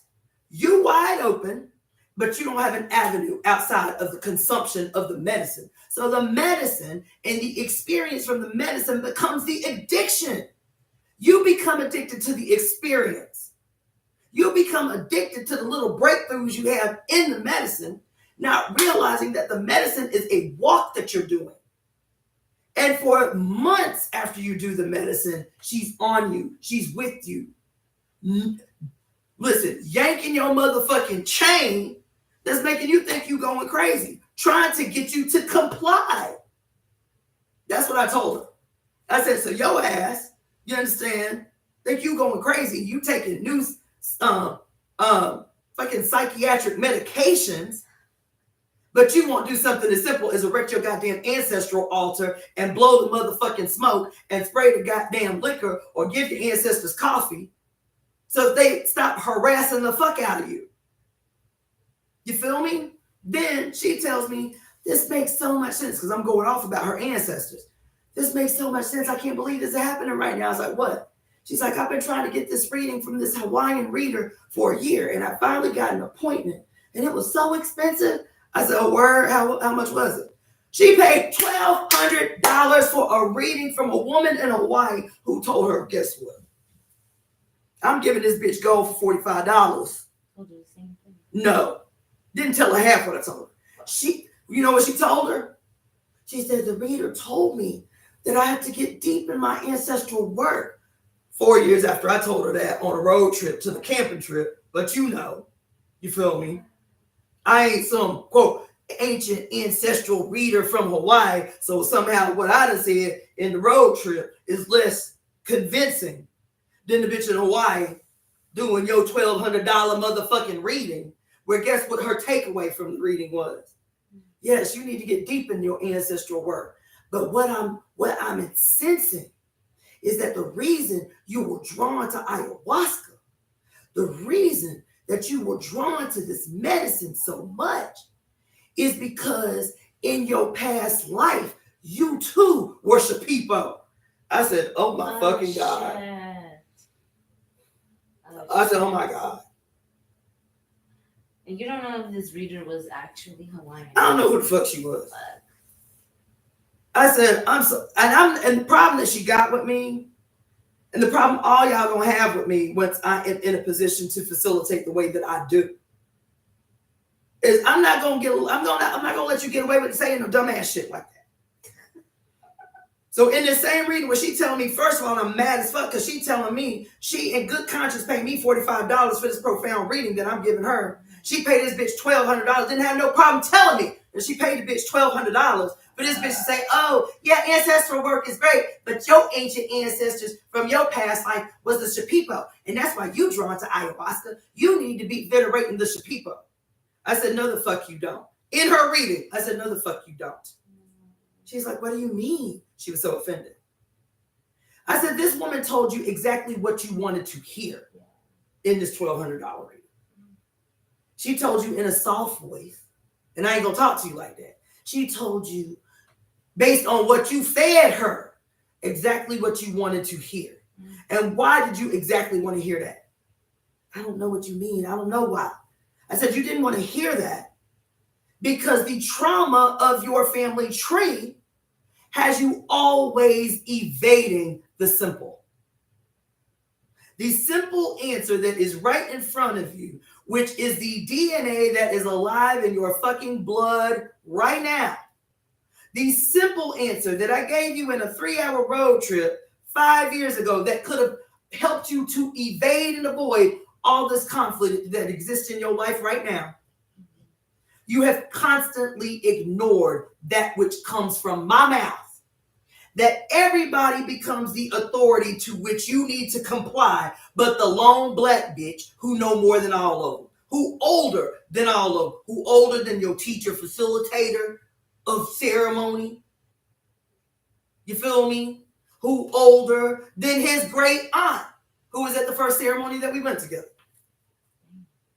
So you, in these years, have sought spiritual advice from every motherfucking body you come into contact with. Multiple colors, multiple genders, and the lone black bitch you know. You understand? Now, that camping trip that we went on where we had this conversation was the first time she ever saw magic. I facilitated ceremony on this camping trip in the San Bernardino Mountains next to a raging river. Girl, the shit that we saw in that 4-day weekend was nothing short of consistent evidence of the mother's intervention through ceremony I facilitated in that space before we consumed mushrooms all weekend, so that we would be safe, we would be protected, we would be covered. The shit that we saw in that 4-day weekend was goddamn unbelievably extraordinary. This is her first experience with me. Not a single thing that I have advised this girl to do has she done. To this day, that reading I gave her was a year ago, where I've grinded her ass up. Your ancestors is not the motherfucking Shapipo, girl. Your ancestors with your Asian and half white self is not the Shapipo. What I just told you about erecting your ancestral altar is not about the motherfucking Shapipo. It is about this half of your family tree in your blood screaming from beyond the grave and across the goddamn 7 seas to get your attention, and you keep evading what is right in front of you.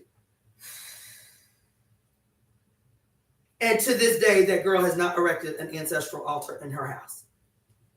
To this day. And so finally, the last time we talked about it, and as a matter of fact, I was at her house doing her hair. I said, where's your ancestral altar set up? Because her goddess altar is still in the living room where it's been since I told her to put her ancestral altar up. And she didn't do that. She went ahead and put a goddess altar up. I was like, that's cute. That ain't what the fuck I said. That ain't what the fuck I said. So I'm at her house grinding her up. This is over the summer. As a matter of fact, this is in August.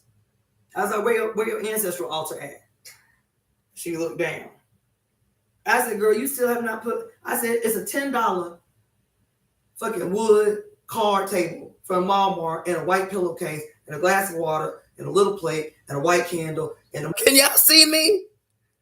Huh? My phone's dead, so... Can y'all see me? Can y'all hear me?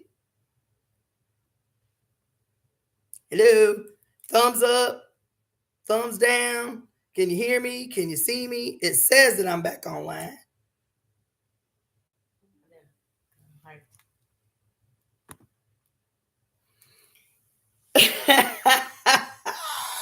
Y'all are wild. Okay? Y'all are wild. So let me tell you what had happened. I'm going to come closer. Let me get something to drink first. Let me tell y'all what had happened. You want me to bring the chair closer? No, I'll use one of the cushions. Okay.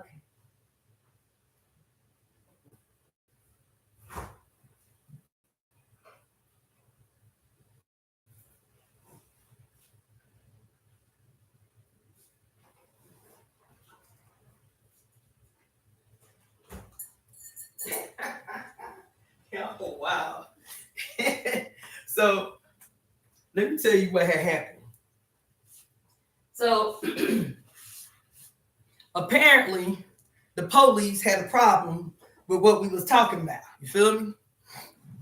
And so the police shut off my live feed.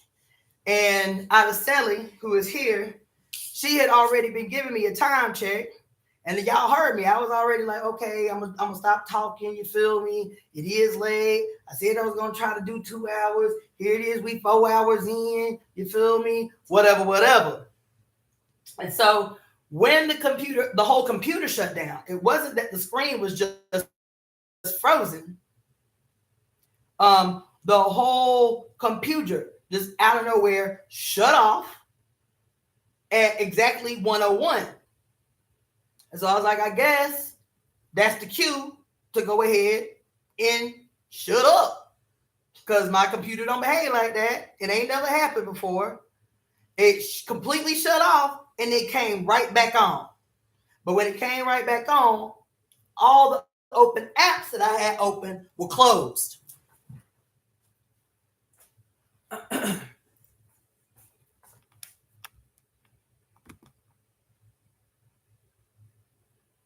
So even now, as I've opened it back up, all the shit, all the shit is coming back up, because it takes a little time for the computer to come all the way back, up. And so none of the apps were even open. So I even had to reopen YouTube, and it was still like I was still there, which is crazy, because we've been talking for 15 minutes. And I just, kept talking to her, because like we wrapping up, whatever. We ain't seen each other since we did a ritual together on the mountain before she went to Peru. What was that? November? The big day in November.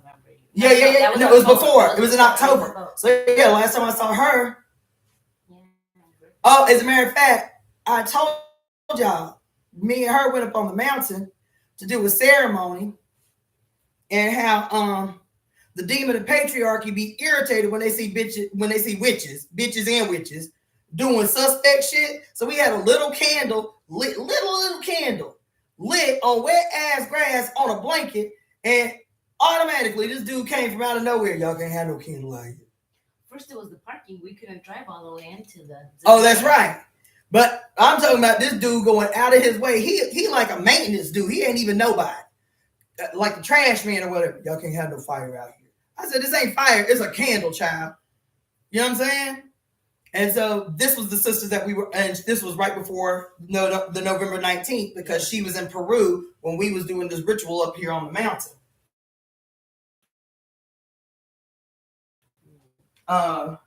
We get 25th. The 25th. The 25th. Oh, yeah. What? Let's go pour some moon blood again. Wait, the 25th of this month? Yeah, the planet to life. Oh, yeah. So that's another thing. Thank you. Back to the calendar. 4 hours later, we back to the calendar. That's how I opened up this whole ass matrixy ass discussion, was the calendar of events that we ain't even get past March. And she just reminded me of another calendar event this month. The big planetary alignment happening on January 25th. As a matter of fact, y'all know everybody up in arms about the threat of the United States government banning TikTok, right?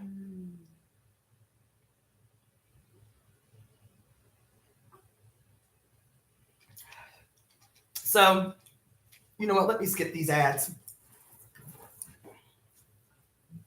Hopefully I can catch it. I'm going to skip the ads for today. Yeah. Okay. So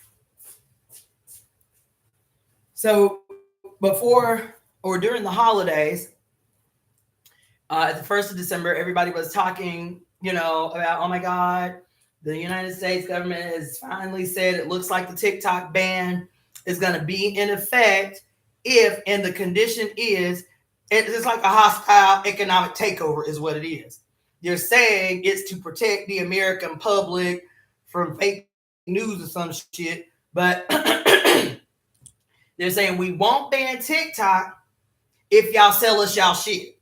So that's it. That's the condition. Is the United States government has said you have to sell us the rights to TikTok in America, or otherwise we just gonna ban it all together. That's the condition, right? Now TikTok is a multi-billion-dollar app, and so now listen. So the date that they have determined, that they have set, the federal government has set to start the ban if the owners of TikTok do not comply to the conditions, the date that the ban is supposed to go into effect is January 19th. Guess what January 19th is? The first full moon of the new year. The first full moon of the new year. Did they decide that date arbitrarily? You think? No. There's a whole bunch of other stuff happening on the 19th astrologically, but it's leading into this big planetary alignment that's going to be happening on the 25th. Plus, what is today is the 5th. So what is it, Monday that the inauguration is happening? Is it Monday? I can't check my head like that. I believe Monday. It's either Monday or the 13th. I want to say it's the 6th. It may be the 6th or the 13th, but if somebody can check on that, her phone is dead. Yeah. But the inauguration of your newly elected president is happening very soon. And then they're talking about right after the inauguration, the potential ban on the largest social media outlet. Oh, it's on the 20th. Oh, isn't that interesting? The inauguration is on the 20th. January 20th. Yeah. MLK Day. It's landing on MLK Day. So inauguration. That's what I heard. Yeah. Well, you said that at one point. Did I? Maybe. The inauguration of this white nationalist president and his billionaire class cabinet happening on MLK Day. Fascinating. Yeah. That's fascinating, y'all. I'm telling y'all, don't get caught up in the despair of the madness that's coming down the pike over the next, because we came right out the gate. January 1st, crazy news, crazy shit. Ever since the beginning of the new year. But don't act brand new. The same thing happened last January. We couldn't even get a break or reprieve before all the bad news orchestration started happening. January 1st, out the gate. So do not get caught up in that shit. These are deliberate orchestrations of grand distraction. We witches, we women, we rebels, we revolutionaries have to be setting our own goddamn agendas every single day. I went on, and I want to mention something else. I don't remember which one of you it was that responded to the post that I made today. Remember, I made the post after the reading of the snake skin that I found on my walk up to the observatory on the 2nd, right? I was like, look at this, my New Year's gift from the mother. You feel me? And so I find this beautiful, long, probably about this long, rattlesnake skin up on my walk to the observatory. I was so hype about it. I was like, yes, this is amazing. What am I going to do with the snake skin? What kind of magic can I execute? And then I posted the picture, and then I posted a link to the magical uses of snakeskin and hoodoo, right? And somebody on here responded, you found the snakeskin, and you were just talking about we're entering the year of the snake, the Chinese New Year of the snake. I was like, oh shit, I forgot about that. Look at that. Yes, I did just say that. Yes. I'm telling you, the mother's communication is getting louder and louder and more obvious. It's exciting. So ain't nothing, not even the inauguration of Donald J. Trump can knock me off my motherfucking high horse, bitch. The mother is up in the motherfucking room. That's why their distractions are getting more and more radical, more and more audacious, more and more desperate. They're desperate. It's desperation that you're looking at. It's desperation that you're looking at. This chocolate-covered man who just drove his white pickup truck through a crowd of unsuspecting people on January 1st who just conveniently used to be a Marine or whatever the fuck he was in the U.S. military. I think it was a Marine or some shit, who happened to have a Muslim name. How motherfucking convenient.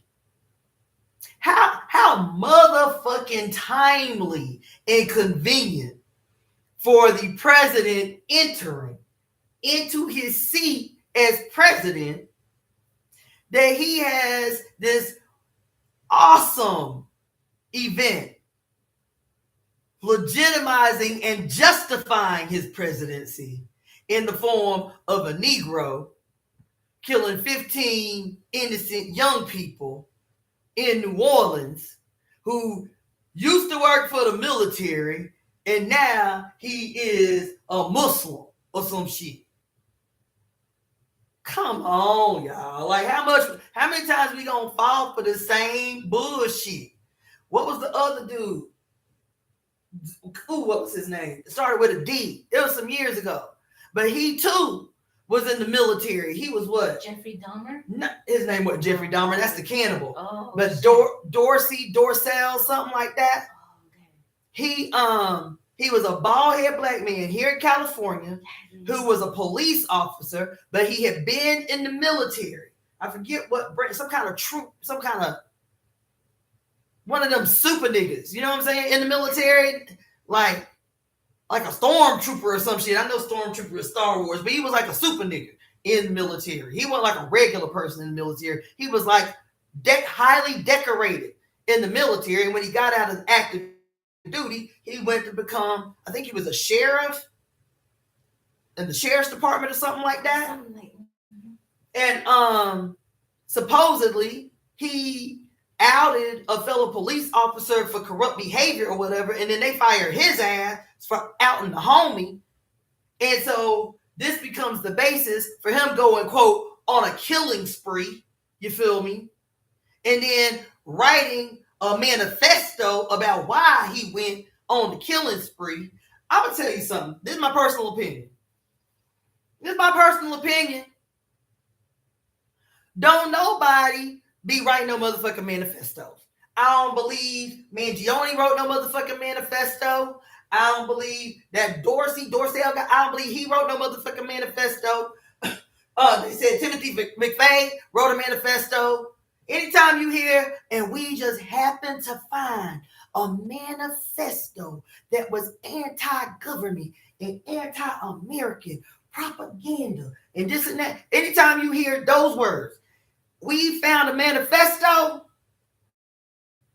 you know that what your ass is listening to is them admitting that this nigga we just killed, who we just happened to find a manifesto, was a sleeper cell that was doing the bidding of the state and who offered himself as a willing kamikaze to the ambitions of the state. And for your ignorant, mindless asses who don't know what's going on, the way you get on board with what the illegal shit that we do to this person is we say he was so crazy. Look at this crazy ass manifesto that he wrote. And y'all don't ask no questions past the manifesto. How a nigga just end up in the goddamn McDonald's in the middle of nowhere and just happen among his shit, among his junk in his book bag to just have a well-orchestrated, orated goddamn manifesto. Y'all, I can't with this shit. To me, it's comical. These are sleepers, these sleeper cells, these sleeper agents. No different than the Manchurian candidate. That nigga that just drove the truck through the motherfucking people in a white pickup truck in New Orleans, his ass was a goddamn sleeper cell. Somebody called his motherfucking phone. He was out there living his life because they talking about the day after how his brother and his family, everybody was like, there wasn't no indication that he would do something crazy like this. Plus, he black. Black people don't do no crazy shit like that. When the last time you heard a black person do some crazy shit like that? Ever. When the last time you heard a black person do some crazy? You just gonna take your pickup truck and just drive over motherfuckers in Bourbon Street. And all his family members like, we are completely dazed and confused. We ain't never seen even his best friends, even people he served in the military with. He was decorated officer. What the fuck? Everybody confused, dismayed, bewildered. He a working man. He got a family. This is crazy. Why would he do this? You feel me? Seemingly out of nowhere. And then you go and watch the Manchurian Candidate. He wasn't a conscious agent, the Manchurian Candidate. He had a life. Nice guy. Everybody loved him. And guess what happened? One day, he gets a phone call. And somebody say a fucking group of magic words on the motherfucking phone. Because while his ass was in the military, he didn't know that they was conducting experiments on his ass to brainwash his ass, to implant the secret message in his brain so that when he heard the secret message, it would flip something in his motherfucking brain. And then he would become a whole different person, the Manchurian Candidate. And so I'm sitting here listening to the responses of all the people close to this brother, this black ass man, on January 1st, that kills 15 people, injures 36, and everybody saying the same thing verbatim. We can't believe this happened. There wasn't no evidence. He wasn't depressed. He wasn't sad. He wasn't acting outside the norm. First thing I'm like, y'all check that nigga. Y'all check that nigga telephone records. Did he receive some suspect phone calls that can't nobody trace? Bitch. His ass has been in the motherfucking Marines, and while his ass asleep, they planting secret messages through goddamn beta waves or some shit in his goddamn brain while he's serving in active duty. And so he get out of the military, get out of active duty, go out here in the world, live his life, become a productive, tax-paying citizen in the motherfucking country and shit. And when this white supremacist and his South African descendant apartheid cracker unofficial running mate, the South African Elon Musk, his white supremacist, white nationalist, apartheid mama having, emerald mine stealing, asshole lunatic as his unofficial running mate, and a whole billionaire cabinet done literally staged a coup of the fucking so-called democratic government in broad daylight with the complicity of 80% of the white registered voters in this country. On the eve of this bitch inauguration, where everybody in the world, not just in this country, everybody in the world is like, what the fuck is going on in America that y'all would elect a 37-time convicted felon to the presidency? Not only a 37-time convicted felon to the presidency, but a whole billionaire class to fucking seize possession of the so-called democratic apparatuses of the goddamn United States. What the fuck is going on? And so they're getting criticism from everywhere. So you need a false flag operation to take the smoke, to take the heat that this motherfucker is getting from the whole planet, take the focus off the fallacy that is still attempting to present as some bullshitting ass democratic process called the American electoral process. Because people's like, that's it. This shit don't work. If this motherfucker can end up in the presidency after being found guilty of 37 felonies, and impeached twice, and he can still become president of the United States, and then be like, because he was all trying to be sly in the first place, and that's how he won so many black people. Is when he first got elected, what did he do? He created this rainbow coalition cabinet. He wanted to hire, he put some black women, even with some braids, in positions of power. That black bitch he put over the EPA, who had been the the CFO of goddamn Monsanto.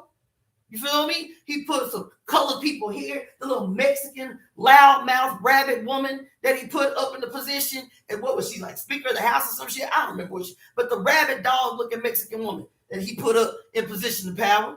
You feel me? It was still a rabbit ass white nationalist cabinet, but the white nationalists were made up of colored white nationalists. They was colored white nationalists. But the second go around, he's like, fuck that, I ain't got to do none of that now. I done took this shit. Now I can be outright with my original ambitions was to stage a fucking non-violent coup through my billionaire partners of the entire so-called democratic process. That's what he just did with the complicity of 80% of the goddamn white voters in this goddamn country. He just staged the coup, bitch. He just staged the coup. And because the rest of the world is kicking his ass and kicking our ass, because like, how can the Americans not see this shit? I got people calling me from Switzerland like, bitch, you need a couch to sleep on? Because this shit crazy that's happening in America. If you need to get the fuck up out of America, bitch, you can come to Switzerland. You feel me? And so this nigga, who all the goddamn astrological readers and shit are saying that Trump, he might make it to the inauguration, but he will not live out his presidency. That's what all the astrologers are saying. All the astrologers are saying he might not even make it through his first year in the White House. That this nigga's gonna die. That is in his chart. It's in the stars for him. This nigga about to die. You know what I'm saying? And so, you know, everybody's having this discussion. You know he hearing this shit. You know he paying attention to this shit. And he's like, look, we need to pull a jack move. We need a false flag operation. You feel me? As a matter of fact, we need a succession of big shit that can distract the people so much that they won't be paying attention to the inauguration. They won't be paying attention to what we got planned for the inauguration. How many people have you heard on YouTube, on fucking TikTok over the last 3 weeks talking about how since Trump got elected, how the like audacity, the bodaciousness of white people has really tipped the scale. Black women on YouTube and TikTok talk about this motherfucker walked up to me in the store. I'm checking him out. And he says to me, he was like, with an attitude, y'all, I can't wait till January, what America is about on January 6th. I heard a whole bunch of TikTokers talking about how white people have been saying, white males have been saying, just wait till January 6th. Just wait till January 6th. You understand? So you got these regular, everyday, working class white people rabid and frothing at the mouth in honor of their great white hero who is responsible for their poverty and desperation. He is responsible for their poverty and desperation, literally galvanizing to function as his unofficial foot soldiers, his motherfucking militia, to defend the billionaire class takeover of the bullshitting ass democratic process. Meanwhile, we, black people, brown people, red people, yellow people, are in a crisis. Everybody crying, everybody in fear and dismay about what a Trump presidency is gonna mean for America. It's gonna mean the same thing as always been. If every president has always been. Y'all caught up on Trump. He ain't the only diabolical motherfucker to lead this country. Name a president. Name a president, bitch. Even Carter, who ass died on the same day. Carter had his shit. But everybody's singing his praises as he dies at the age of 100 on January 1st. Singing his praises like he was a blemishless and the only real true humanitarian president of the United States. Carter had his shit too. You feel me? I might have to do a whole deep dive on that. And so all of this shit happened on the first. Carter dead. Everybody crying big ass crocodile tears. The black ass ex-Marine that just conveniently got a motherfucking Islamic name. Just conveniently got an Islamic name. Drive over 15 pretty much babies. Everybody was young. They college age kids. They on vacation. They ain't got to go back to school yet. You feel me? He went over a bunch of kids just trying to turn up on Bourbon Street. You understand? And then the goddamn chief of police that was doing the report about the incident, she black with a nose ring. So now ain't nobody talking about the Negro who ran over the babies. They talk about the chief of police of the city of New Orleans. This black bitch is obviously a DEI hire. I'm like, yeah, you can't make this shit up. On the same day, the entire island of Puerto Rico blacks out. The whole island a blackout. The same day, some, what is it? One of them automated, them smart trucks or whatever, loaded with dynamite or whatever the fuck, explosives, homemade explosives or what the fuck ever, just show up in the front of one of Trump's buildings. What was it, in Vegas or some shit? All on the same day? Baby, this is what end phase desperation looks like. End phase, sloppy, messy, ill-scripted desperation looks like. But if you don't have a political understanding all the way back to the importance of historical and dialectical materialism and being able to observe a phenomena and all of the factors that gave rise to it, particularly the historical and material factors that gave rise to the phenomena in an instant, then of course you cannot understand what you're looking at. And of course, the first thing that you are going to do is respond in a state of fear and panic, which is what they need because they mine your fear. They emotionally mine your panic. They emotionally mine your shock and awe and grief. That's why differential diagnosis becomes important. So now in every moment, you become an analyst. You don't accept what you see as it is by itself in real time. Your default is to say, okay, what am I looking at? And where have I seen this before? And what are all the factors, recent and maybe historical, that have given rise to this thing that I'm witnessing right now before I attempt to have an emotional response about what I'm witnessing? You heard? How many motherfuckers who done some crazy, insane, radical shit that you know of, and the first thing they say is the motherfucker was ex-military? How many times has that happened? Timothy McVeigh, the Unabomber, was ex-military. You feel me? Not only was he ex-military, what didn't they say he was a Taliban sympathizer?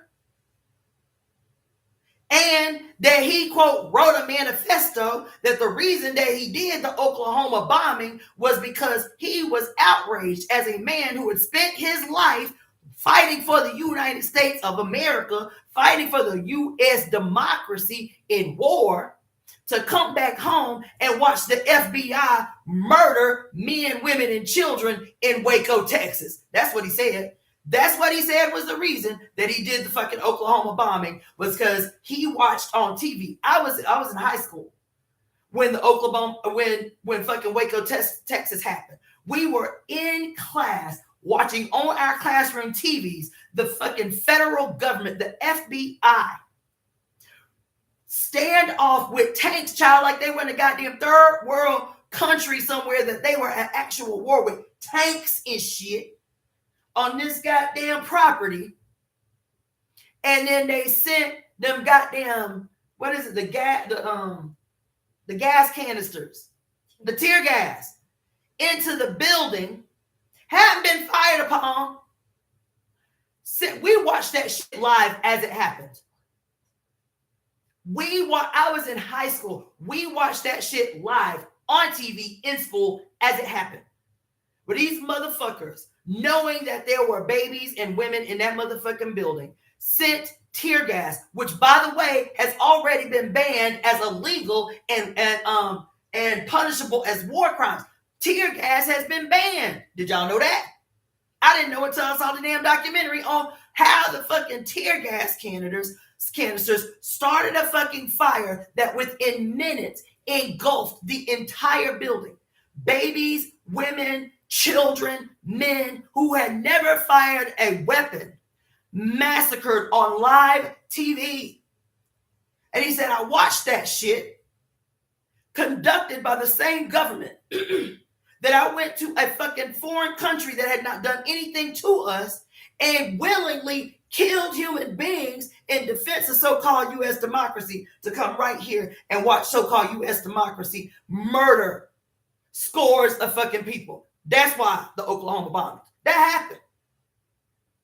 That happened. You understand? This motherfucker ex-military. This dude, unsuspecting, minding my own business, motherfucker, paying my bills, paying my taxes, just decide one day he gonna drive from Texas and run his truck through a bunch of young people partying in goddamn New Orleans. And he just happened to have his black ass, his nappy ass hair. Black, us black. Look like my uncle black. Just happened to have a Muslim name. Isn't that motherfucking convenient? And so it stokes the already raging, blazing out of control fire that is the activated, bodacious white nationalism of the everyday, regular, white working class person who's looking for a channel, an outlet for their rage, perpetually directing it in the wrong place. You feel me? Because I'm not saying that regular, everyday, white working class people ain't got a right to rage. They poor for a reason. They working class for a reason. They exploited for a reason. They homeless for a reason. They ain't got no way to work for a reason. The problem is that they stay directing that rage in the wrong direction. So easily manipulated off the fucking sickness of whiteness, of white nationalism. And knowing this inherent weakness of this class of people in particular. There's like, we need a distraction. I got it. Let's activate one of our sleeper cells. Let's activate one of our sleeper agents. Get that nigga a call. You feel me? Say the magic word. Tell him what he need to do. And now all of a sudden, this already raging out of control flame is now like a bomb waiting to explode because this black man done killed all these white babies in New Orleans who was just trying to have a good time during the holidays. You feel me? They needed this nigga. It couldn't have been a white boy that did it, which is typically a white crime. That kind of shit. The dude in, Sharpsville that took his car and ran over all them people and killed that white girl. You feel me? The other dude, there was another run over where this motherfucker rode through a whole thing of protesters or whatever and killed 2 of the protesters. That's white people shit. That's white male shit. You feel me? It's like it can't be no white dude, dog. It's gotta be some colored person. What you think about Mexican? I don't know. You know what I'm saying?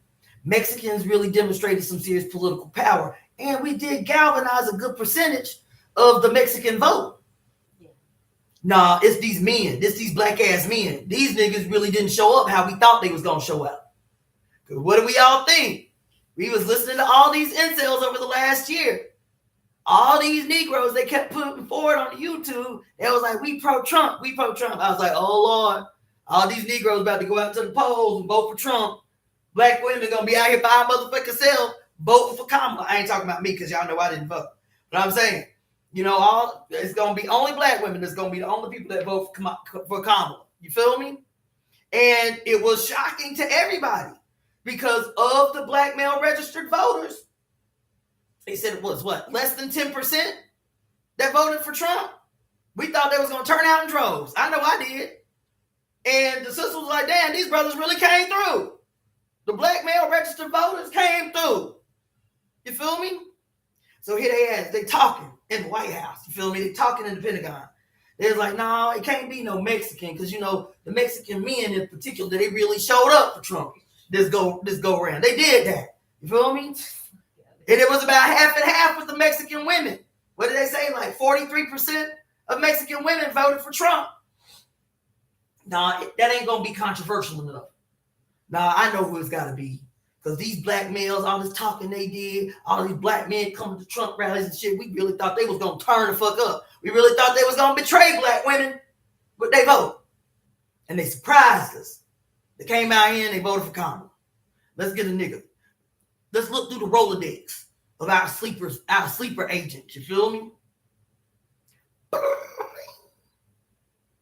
Hello?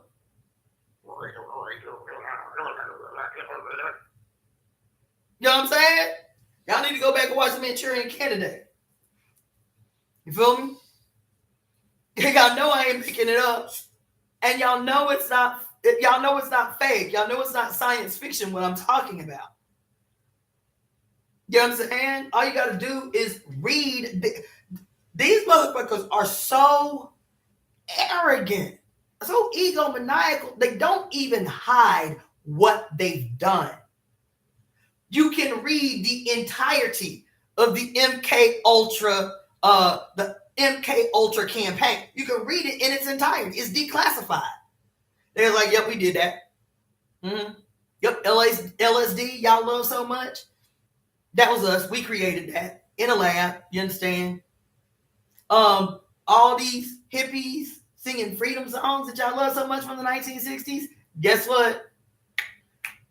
We needed a diversion from true people with true revolutionary potential and ideations. We needed to give them a collective distraction from any kind of revolutionary ideations. So we give them the free love and the hippie movement of the 1960s. They say they about peace and love and ending the war, but we really make it about sex, drugs, and rock and roll as a diversionary tactic from that potential that was emerging and seething in response to our intervention in Vietnam. Mm-hmm. I'm just trying to give you a motherfucking word. This ain't no shit I'm making up.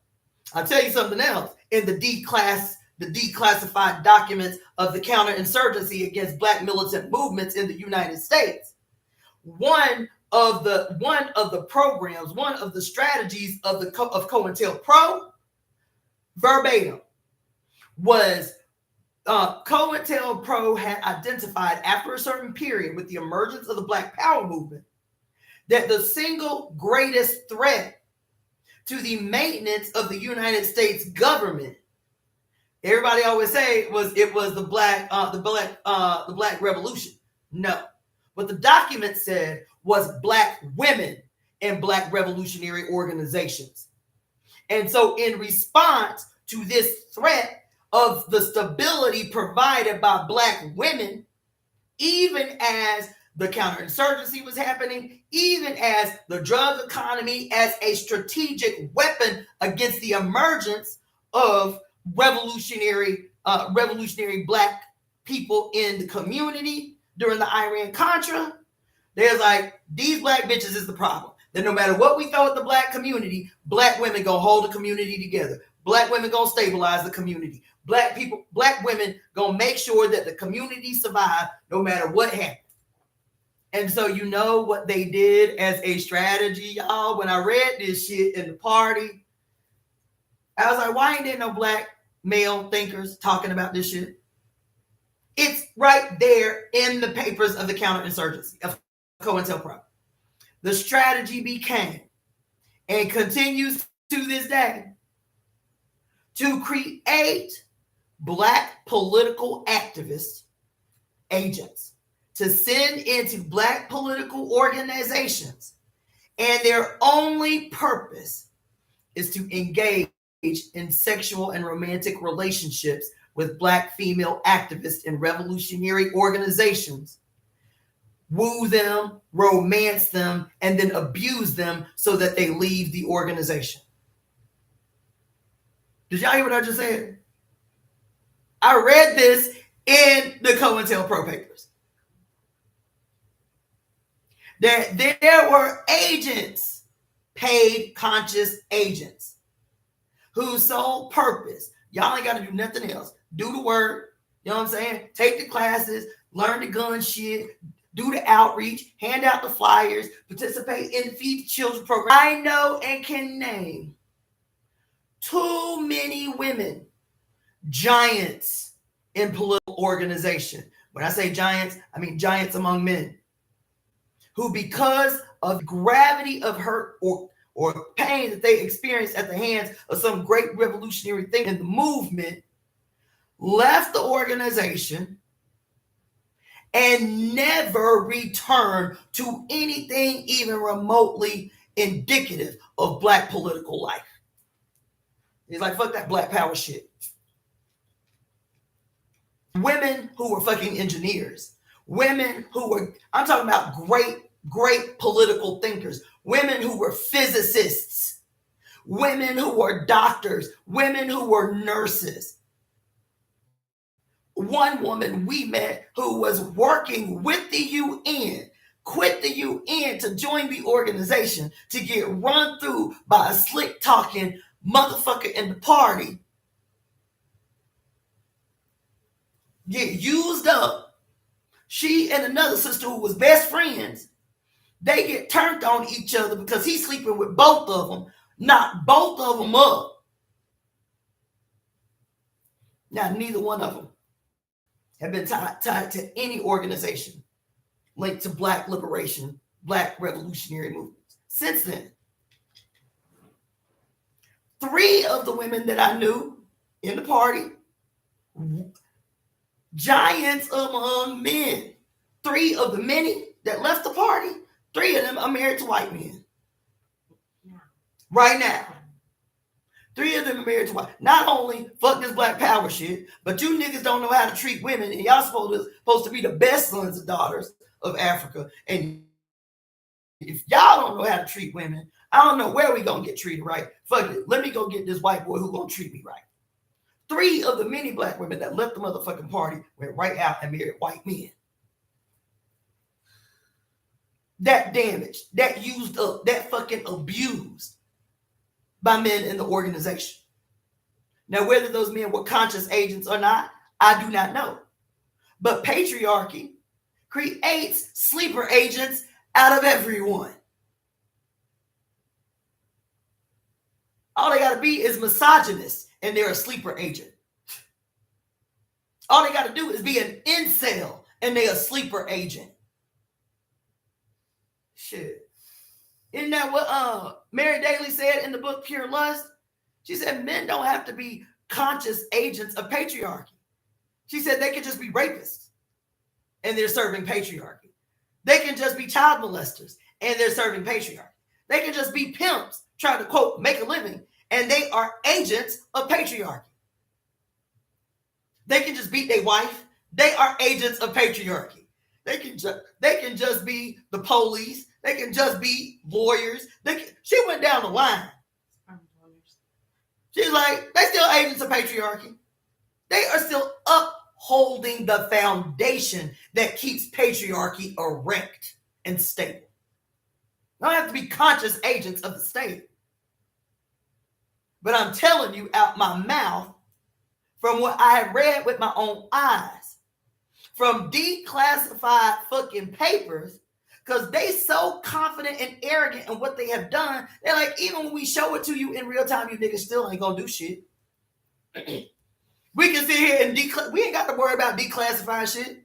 We can tell you that we put drugs in your motherfucking water, in your city water. That happened in Oakland, where they poisoned the fucking city water trying to get a grip on the growing revolutionary consciousness emerging out of motherfucking Oakland. And how so many people went crazy because they were poisoning the fucking water supply. in the fucking black dense neighborhoods. We ain't gotta keep shit secret. That's all right. Y'all want to stage a contest, sue us to declassify all the classified shit. That's cool. That's fine. Y'all niggas still ain't gonna cheat. Y'all ain't gonna do shit even when we show you the diabolical shit we've been doing too. Even when we tell you that we use Holmesburg Penitentiary, we use black male bodies to experiment on them as lab rats before creating Agent Orange from Vietnam. We were experiencing on Agent Orange on black bodies at Holmesburg Penitentiary before we ever dropped the first bomb on motherfucking Vietnam. We did that.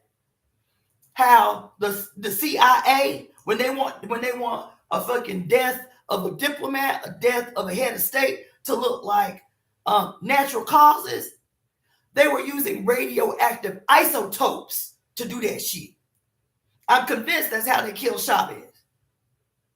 They use radioactive isotopes. So you sitting next to a motherfucker on a plane, you feel me? Say you fall asleep on the plane, and you one of these motherfuckers they trying to kill, you feel me? And your ass has a little bitty needle that has a singular microscopic dose of radioactive isotopes.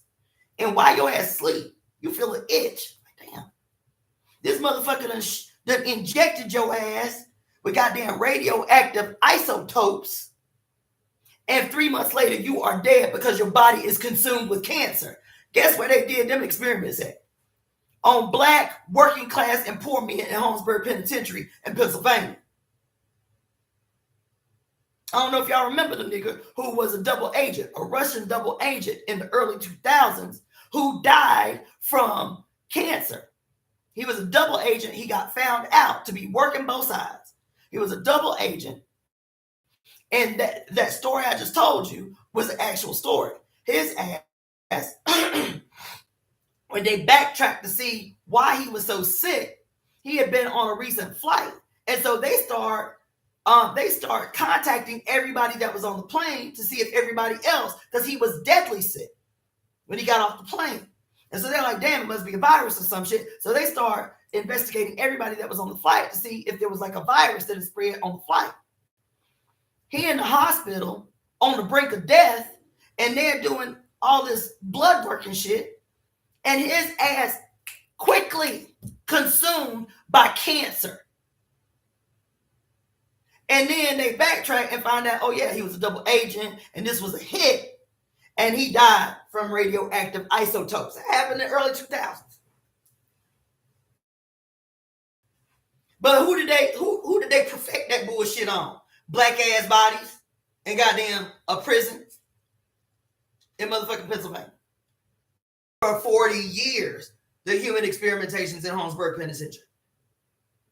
And there was a class action lawsuit of 3,000 men who had been the victims of human experimentation in Holmesburg, and their lives had been destroyed by that shit, right? And Clinton even acknowledged the quote travesty of what happened in Holmesburg Penitentiary and brought the men who were the faces of the class action lawsuit. There were 3,000 men being represented in the lawsuit. That was during Clinton's administration. So that was in the 90s when he makes this declaration of how we have to right the wrongs of our past and these poor men and their families who was victimized by these experiments or whatever. Meanwhile, the court systems was literally prolonging the case in the attempts to hope that the niggas would die out before they reach a conclusion for the settlement for the 3,000.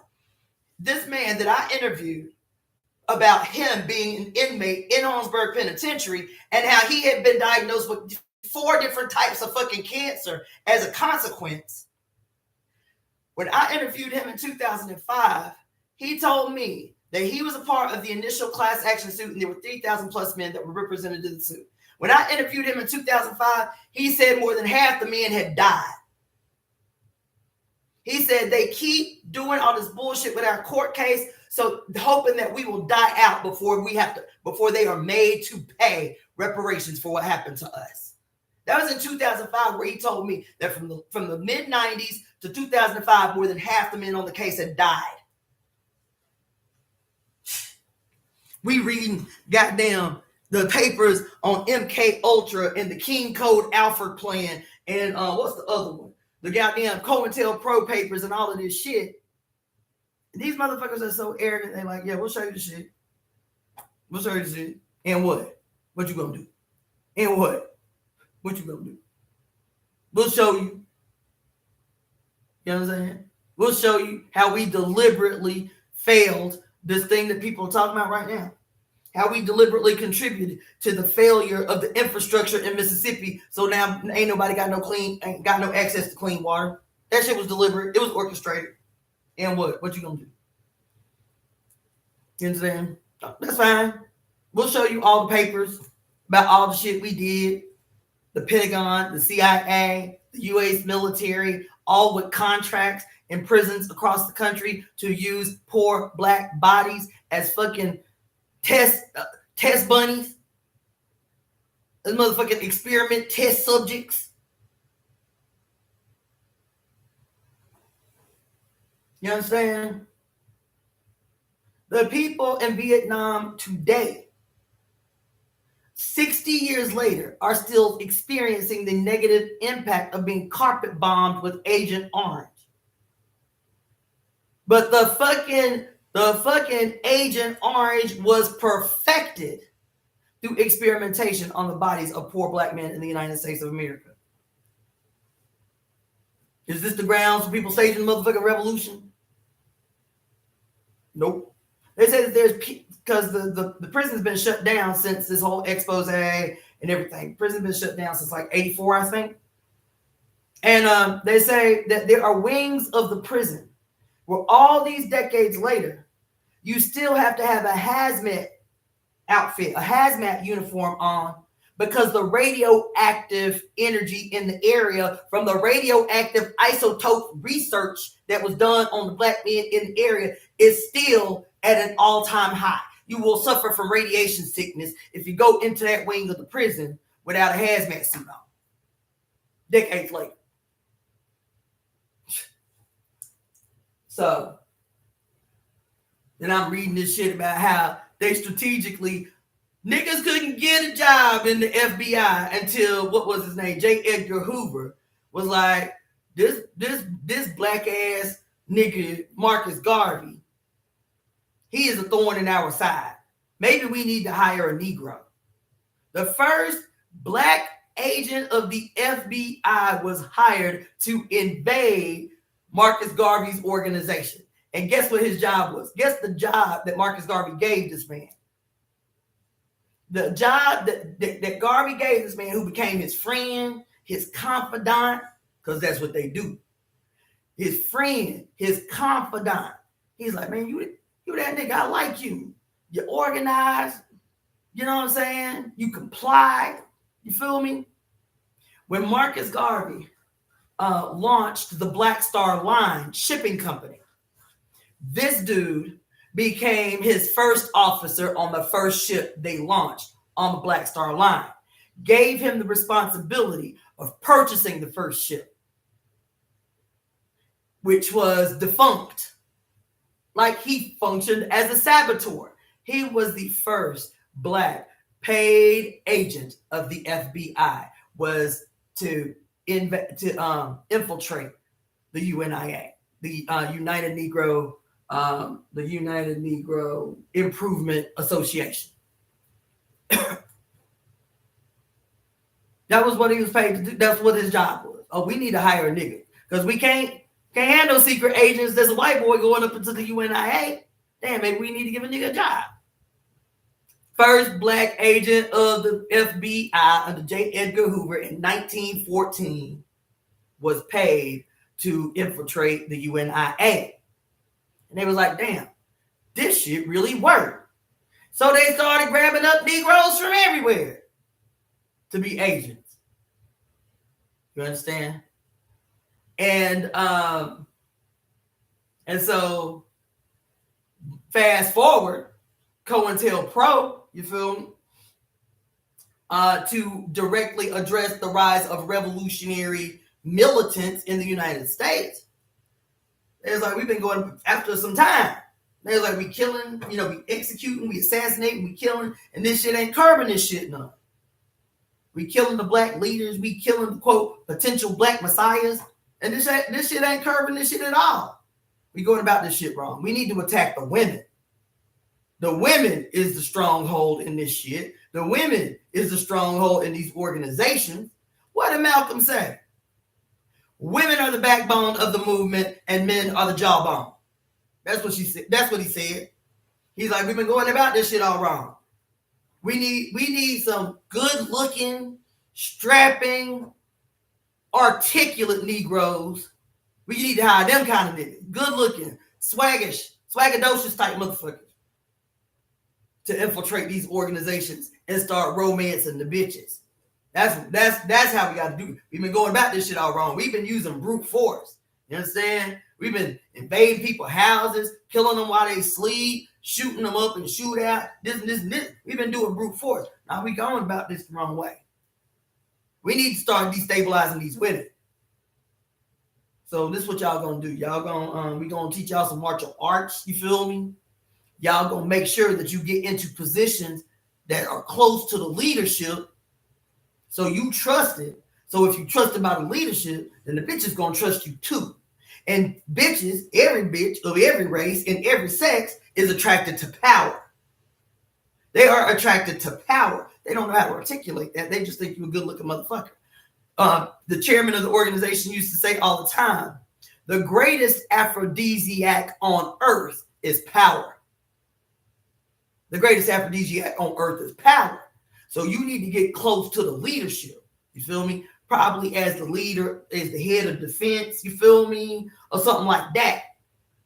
So your swaggadosha can show, you feel me? Get in positions where you can be doing some public oration.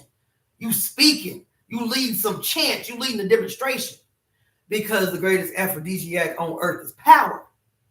Get in these positions of power so you become more attractive to these women.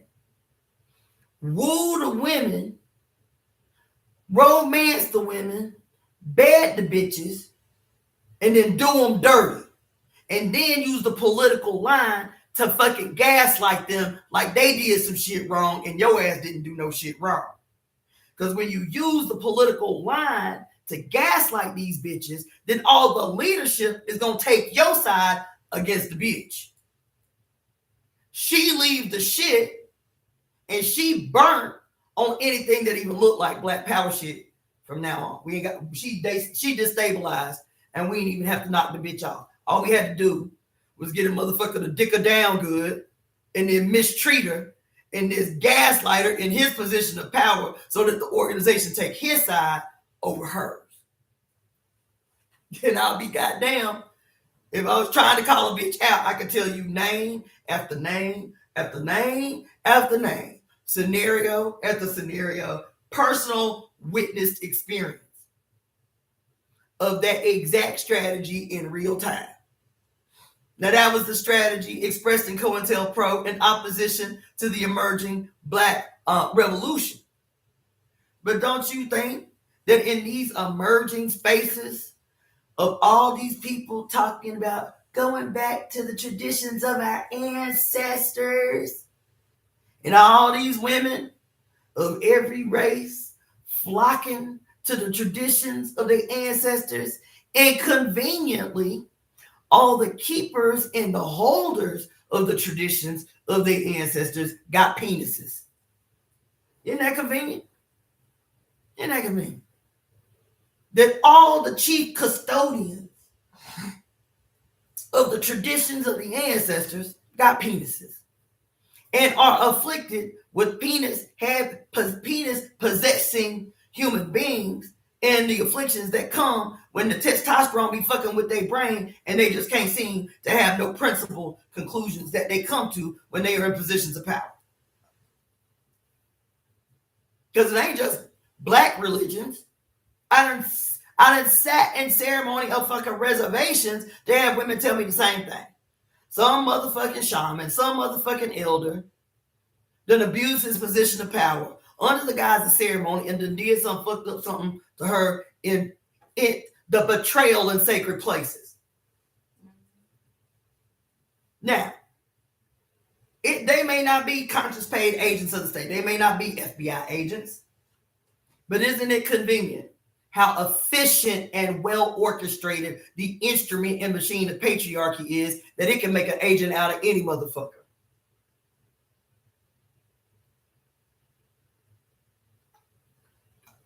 Isn't that something? Everybody in the feed going off. I know I done hurt y'all feelings, broke y'all heart with that story. But we just need to know what we up against. You feel me? I was thinking the other day, I'm always writing notes in my phone so I don't forget shit when it comes through.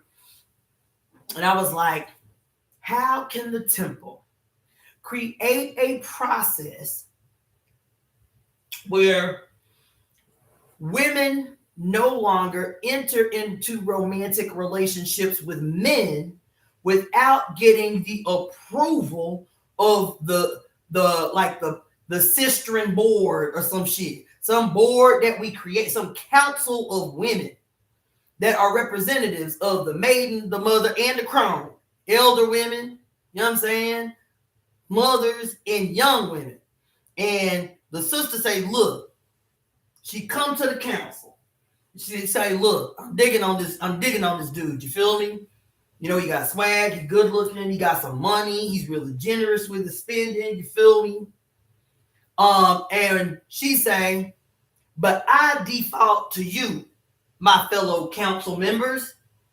I want y'all to investigate this motherfucker and see will y'all ordain this union. You feel me? And we say, all right, let the nigga come before the council. And he enters the room. And the council of women, you feel me, begin the application and interview process. You feel me? What are your intentions with our good sister? Just like, you know, the old school patriarch of your family would. What you intend with my daughter? You feel me? What's your intentions? I'm be trying to get my baby britches. I got a shotgun. I'll fuck you up. You feel me? Right? That's the kind of attitude we gotta have. The sister say, look, I need my nigga to come before the council before I make a commitment to him. You feel me? And the council say, all right, nigga, who your people now? You feel me? This my mom, this my daddy, this I was born and raised, this who my lineage is. You feel me? You ever been convicted of a crime? Yeah, but it wasn't a crime against a human. You understand? I was homeless for a while, and I knocked over a goddamn store to eat. Okay? You feel me? Okay, all right. This is the moment of your interview where we demand that every male-born human make a confession before the mother. Okay. What kind of confession I need to do? You need to. I wrote it down. Where my phone at? This came to me today while driving with one knee. What did I say? This came to me today, y'all, out of nowhere. What I said. Here you go.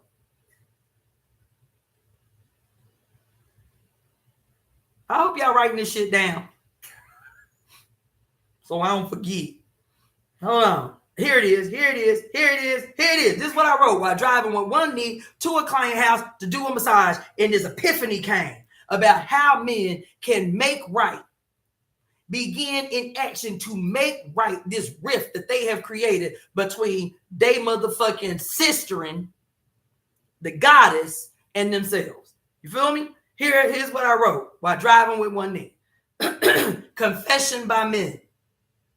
I admit before the mother that I am guilty of harming women and or having been complicit in the harm against women.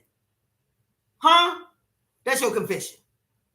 You do not have to tell us if you serious about this transition into what's the word I'm looking for? Into a devotion to the mother.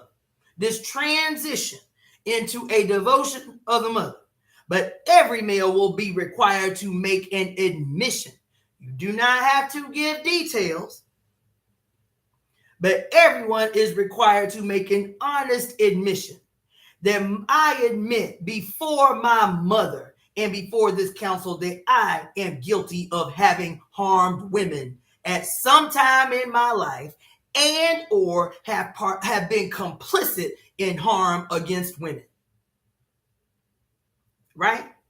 I vow here and now before the Almighty Mother to enthusiastically and violently, if necessary, end all unjust harm against women, children, and others, lest I too be judged guilty of crimes against the mother herself. And everybody say, Mommy and I are one.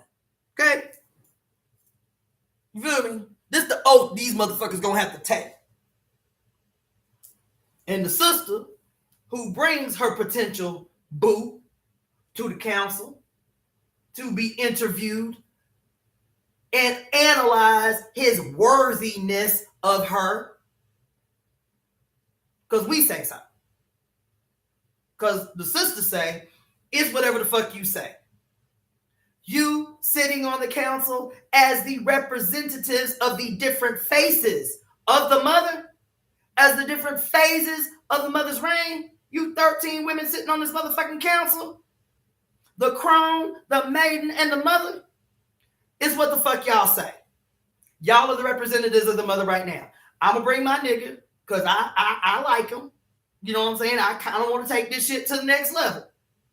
But y'all do what y'all do.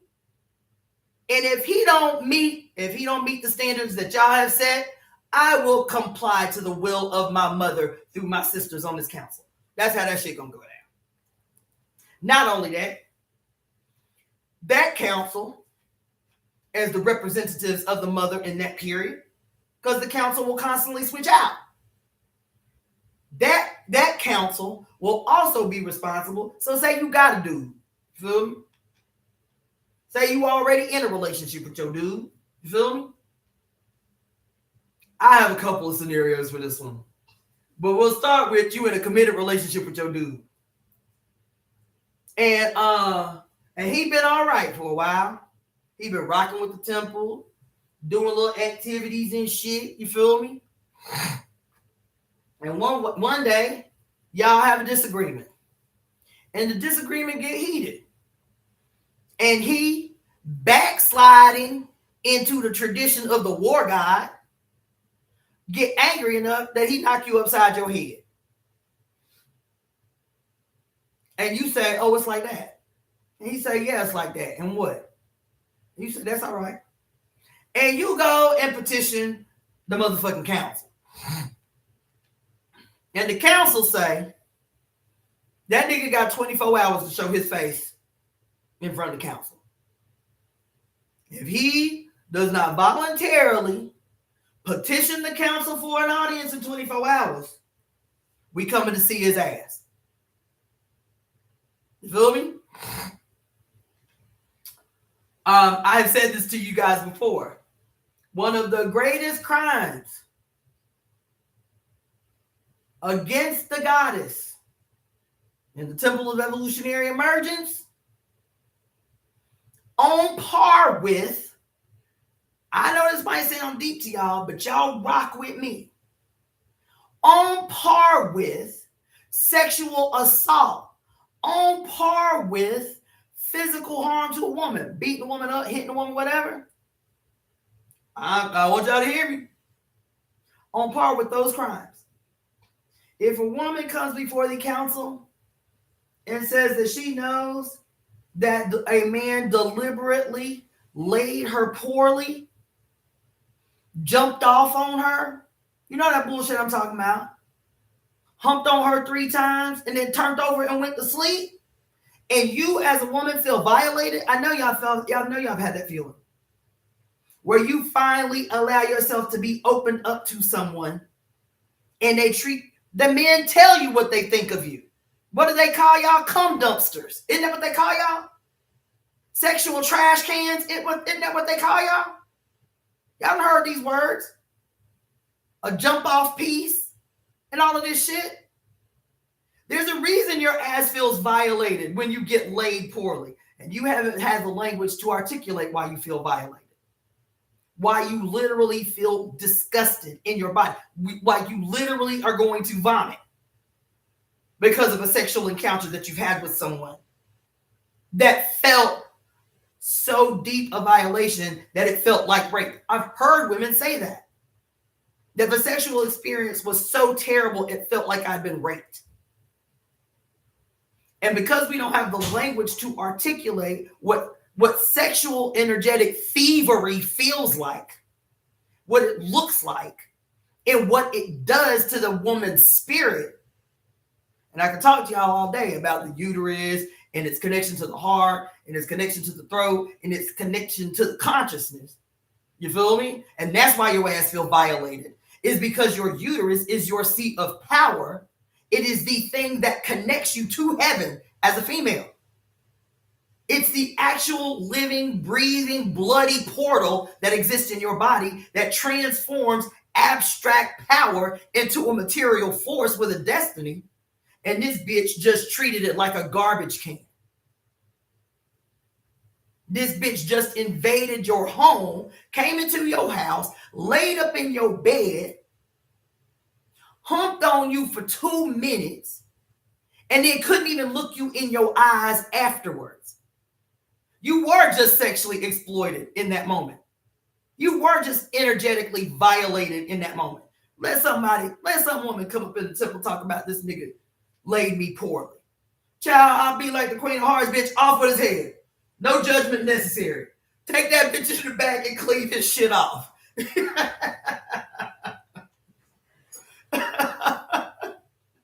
Put his ass, put it to, what was that thing that they used to, in the medieval times, they used to put them to shame, like public shame, where they used to put the motherfuckers, they did something, they would put them in that thing where their head would be in the thing, the wood thing. Their arms and their head would be in the thing, and everybody that walked by could throw fruit and vegetables at their face. It was like a shame punishment.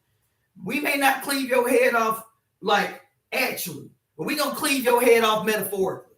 Everybody in the motherfucking temple, everybody in the city gonna know what you did. You gonna be ostracized. You ain't gonna get no pussy until you redeem yourself. I'm just saying. You ain't getting no pussy until you redeem yourself. And we gonna have strategic acts that you must conduct and carry out before a redemption is afforded. Just like your ass in the Boy Scouts. You feel me? You got ambitions when you go into the Boy Scouts. And for every little task you complete, you get a medal. This medal is your badge of honor that demonstrates that you completed the mission. You completed the task, and you are climbing up the ladder of accomplishments. And every time everybody see your little arm and chest full of medals, your chest gets swollen, your chest big out, your chin go up, you walk with your shoulders back like, yeah, I did that shit.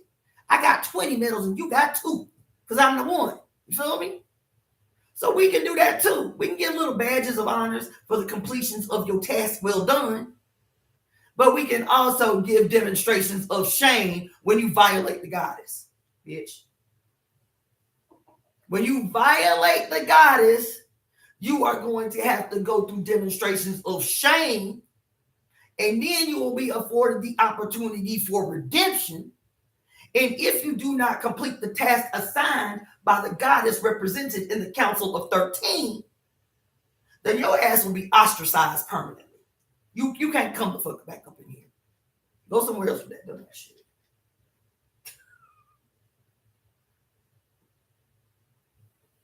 And I'm gonna say, I know this shit sounds funny, and it may sound kind of far-fetched, but if you think about your life, no matter where you're from, no matter where you grew up, no matter where you have lived, if you think about those of us that are between the ages of like 35 and like 65, we have instances that we can point to in our childhood, in our growing up, where our communities established like checks and balances unofficially in the community like that. You know what I'm saying? we can look back on like cultural collective shame when somebody gets found out in the community for doing something fucked up. It may not have been official where you're going before a council or whatever, but you got a big mama so-and-so who because we always say that about old people. What we say about old people? Don't let big mama, don't let auntie so-and-so, don't let big mama so-and-so find out, because you know how old people are. They ain't got no filter. They just say whatever the fuck they want. That's a culture of elder accountability. Elders get to that age where they just gonna call a thing. They're gonna be blood raw and vicious with it. And all you can do is take it because they the elders. That may not be official, like going before a council, but you knew that there were certain things you didn't say and you didn't do in the presence of your elders.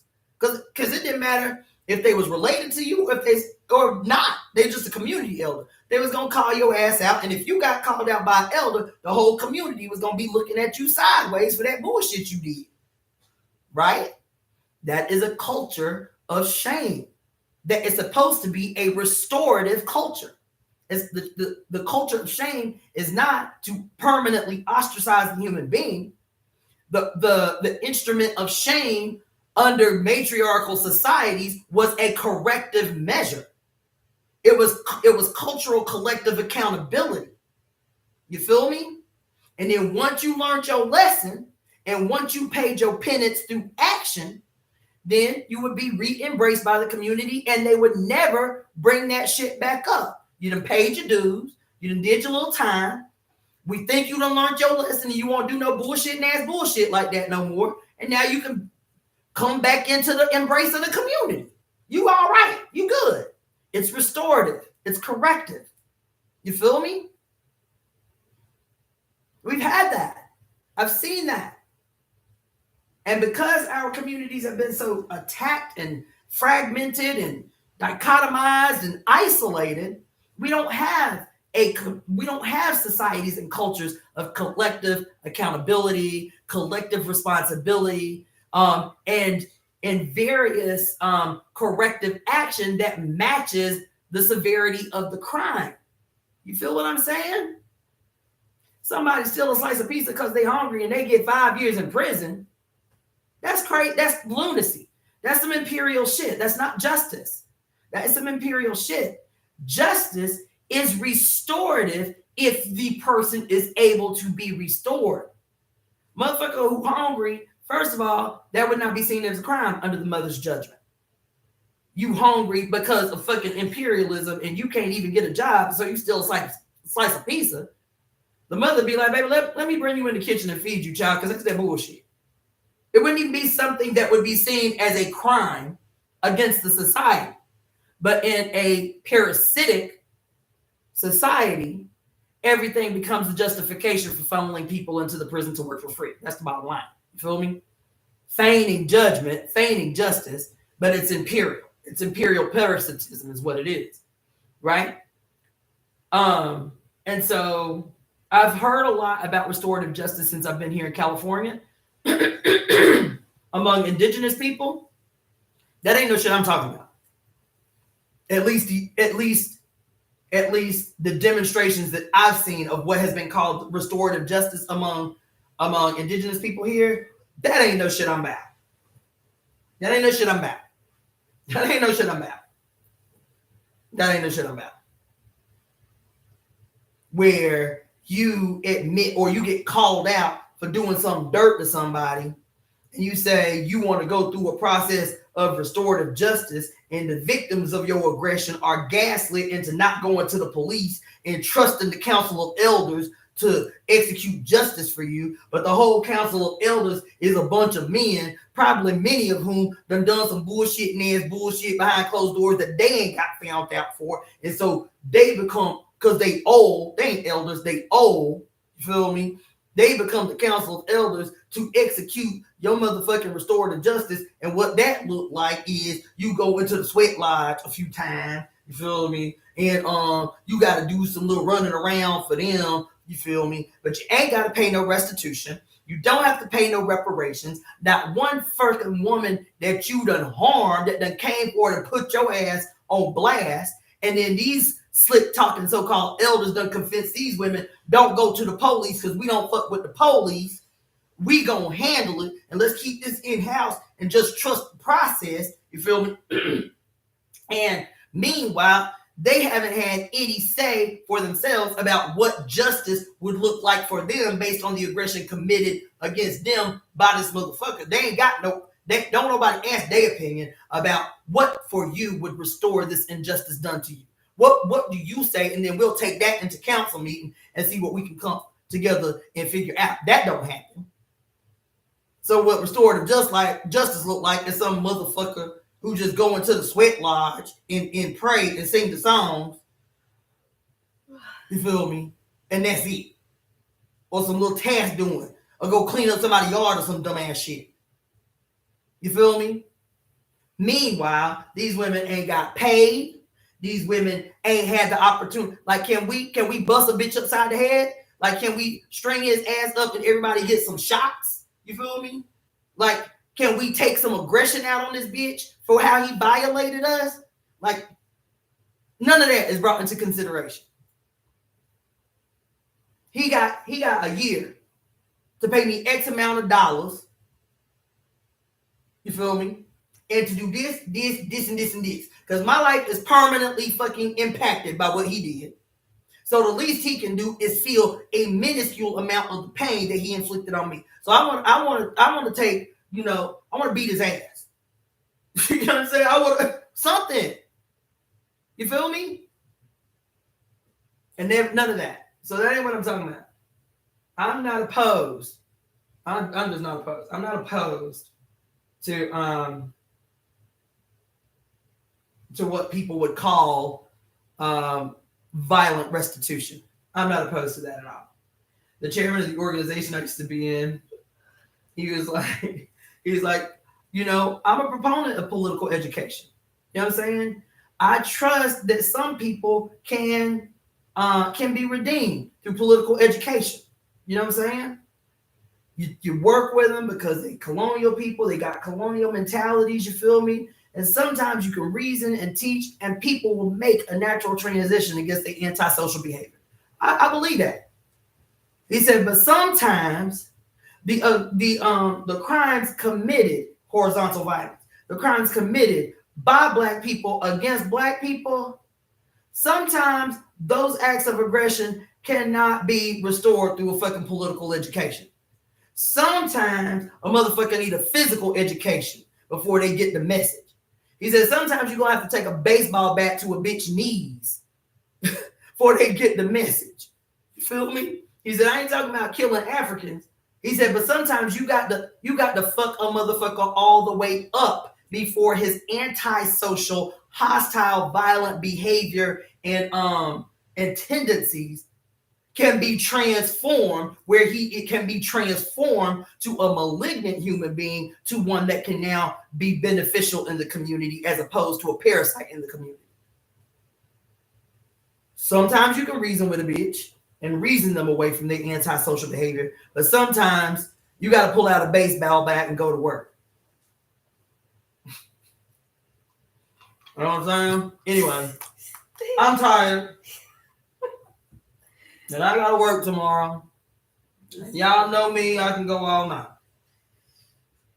But now, after y'all had called my phone and texted me and told me to come back on this live, that I thought sure y'all was all gone to bed after that. Now, we are ending this process.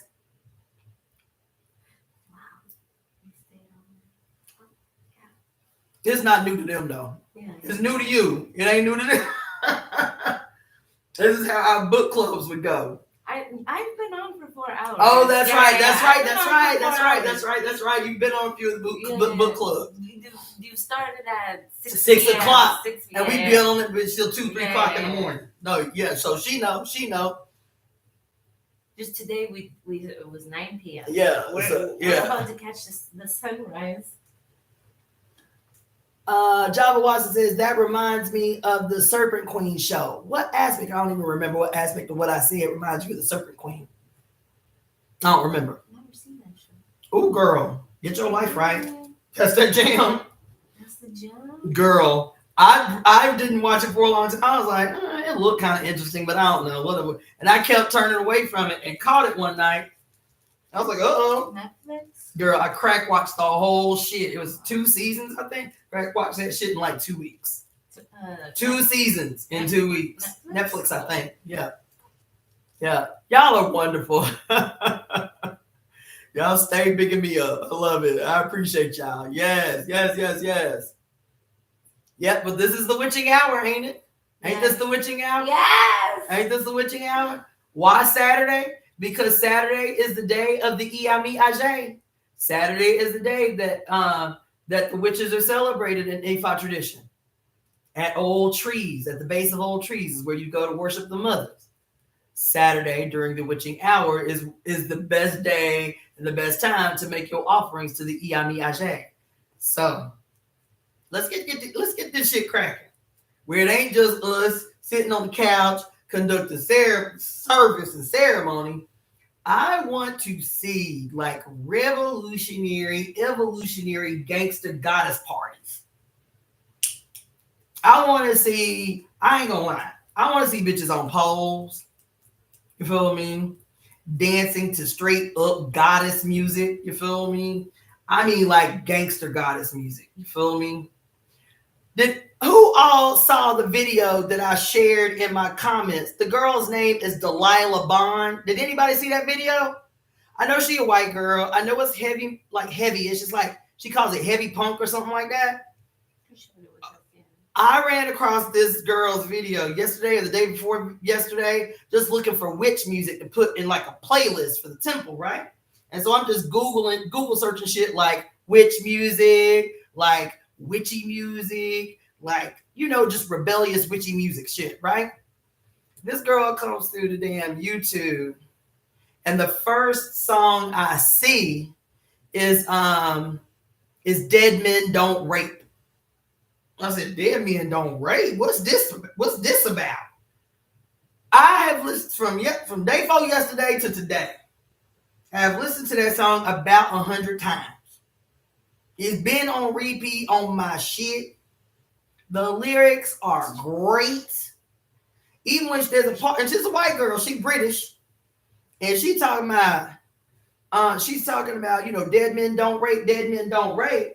But then she's talking about all this stuff in between. And one of the second verse, she talking about, and why the feminist movement only got a white voice. I said, oh shit. She said, why the feminist movement only got a white voice? And they don't understand the struggles of women of color and trans people. She said, why the feminist movement only got a white voice? And I'll be goddamn if it wasn't that same day that I did a live with y'all or reading with y'all, telling y'all we gotta have a conversation about this feminist shit. Because I ain't never called myself a feminist, ain't never felt like a feminist, ain't never identified with feminism. But because we don't have an alternative language, yes, some of y'all talk about womanism. I feel like that misses the boat too.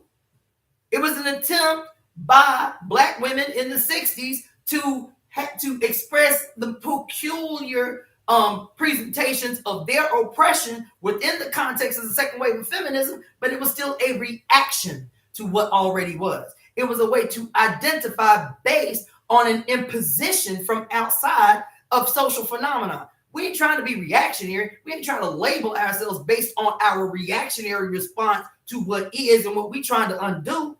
We trying to give birth to the actual new. When I said that the other day, we don't have to have a conversation about this motherfucking feminism shit. And what next?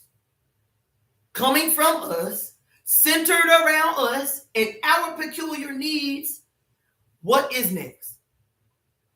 We done gave white women the full reins of 3 motherfucking waves of feminism. And we ain't no better off than we was in the 1850s during the first wave of feminism. No better off. At least prostitution was legal then. At least sex workers could earn a living then without being brutalized, because only women ran the brothels. We ain't no better off than we was in 1850 under the leadership and direction and the philosophical ideology of white women who got 1 foot in oppression and 1 foot in one foot oppression. They oppressed on 1 foot and they exploit her on the other. We done gave them full reign for 170 years on what the aims, ambitions, and desires of women are when that shit don't align with what we trying to create. Never have. But we trying to comply. We trying to support on the terms that they said and can't figure out why we got babies out here, young girls out here talking about how their greatest ambition in life is to be a motherfucking trad wife, longing for the good old days of the 1950s. This is an abject, outright, inevitable consequence of the failures of white female leadership that is based in opportunism. So now what next? And then I find this girl song and she's talking about dead men don't rape. And in the second verse, she's like, this girl, white as the day is long, white, blonde hair, British as the day is long, talking about, look, why the only voice we hear is white women's voice in the feminist movement? They don't relate to the lived experiences of women of color and trans women. She say that right there in the song. Then she got another song. Y'all need to listen to her whole discography because this girl is a gangster. But what I would like to see, this girl is a gangster, and I give her props where gangster props are due. This white girl is a gangster. However, what I would like to see, and I've been talking to y'all about this for a long time, what I would like to see is that same energy of that song. Who said they saw it?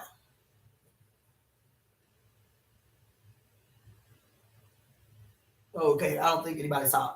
Look up the song Dead Men Don't Rape by Delilah Bond, B-O-N.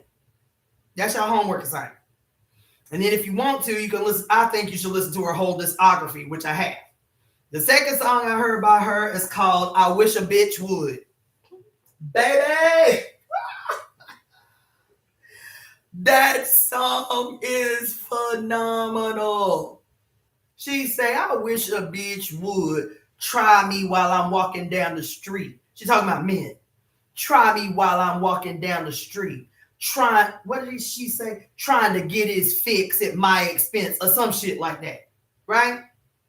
And so the whole thing is about the different ways that she would punish a bitch on the spot if he tried her. I wish a bitch would. Blah, blah, blah, blah, blah. This and this and this and that. I wish a bitch would. This and this and this and this. Child, this girl. Now, what I would like to see in response to that, I like her. I'm giving the white girl props. If she came to America and was playing in America, I would go to that motherfucking show. The bitch is bad. My disclaimer is that same rage, that same energy, that same like unbridled, rowdy, foul mouth fire emanating from her motherfucking throat chakra.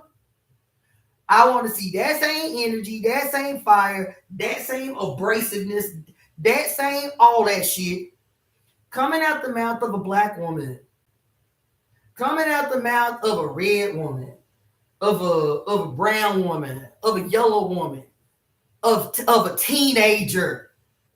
You feel me? Of men rockers singing about the goddess with that same fuck you energy on behalf of the mother. You feel me? I want to see sisters make revolutionary gangster music on behalf of the mother. That girl has had me in my feelings for the last 48 hours. Playing that damn song, Dead Men Don't Rape, child, on repeat. Like my spirit was empty before I found it. And every time I listen to the song, I'm just getting filled up, just getting poured into. You feel me? Man, that shit radical as fuck. She said, what did she say? She said, these motherfuckers commit the crimes they commit and still can walk around and taste their freedom. Goddamn.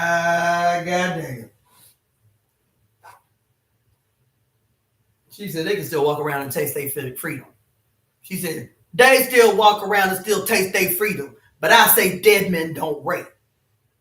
Dead men don't rape, bitch.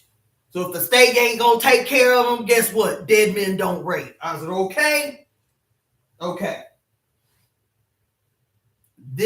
I'm gonna tell y'all why I'm saying this. The thing about music right now is big for me. Y'all know I'm a musician. Y'all know I love music. It's my obsession, right? Since I was a kid. And the thing that I'm hearing a lot, like that same day, as a matter of fact, Lily sent it to me and you. This beautiful, beautiful song of this sister, this African sister playing the kora and singing a song about the goddess. And it was like the song was about the goddess, but it was an appeal to men to treat the women in their lives like the goddess, right? And it was a pretty song. It was actually very beautiful. But that is a song to be written and played in the Durga personification, in the goddess as mother. That's a song that is appropriate in the Durga personification of mother. You know, it was nice. I listened to it several times. It's pretty. And I was like, yeah, this is really beautiful. But this white girl singing this song, Dead Men Don't Rape. What was Harriet Tubman famous for saying when she was doing the Underground Railroad shit? And they was like, why she carry a shotgun? And the answer was, dead men tell no tales. That was what Mama Harriet said. Dead men tell no tales. What's the current expression that people in the hood say? That's exactly the same thing. Snitches get stitches. Snitches get stitches. Bitch, you ain't about to go out here and tell our business. Mama Harriet said, dead men tell no tales. If you jump on the train, bitch, there ain't no getting off. I'll put a bullet in your belly before I let you sell out the crew. Before I let you go tell master where the fuck we at. So if you jump on the train, it's all the way till we go to freedom. Why? Because dead men tell no tales. And this girl said, dead men don't rape. She said, she talked about, it was in a bit, I wish a bitch would. I think the chorus is something like, I don't trust no men. I don't trust no cops. She going to fuck off. She don't trust nobody. I don't trust no men. I don't trust no cops. Something. I wish a bitch would. You feel me? Listen, that's the energy for right now. That song is a Kali song. She wrote it. Bitch, this ain't no diplomatic period we in. This ain't no diplomatic period we in. This slay time. So think about that, y'all. Let's write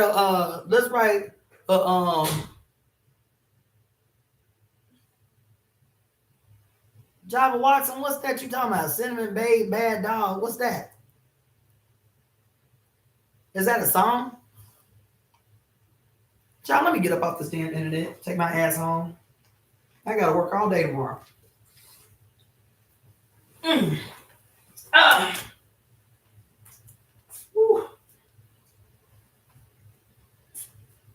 All right, family.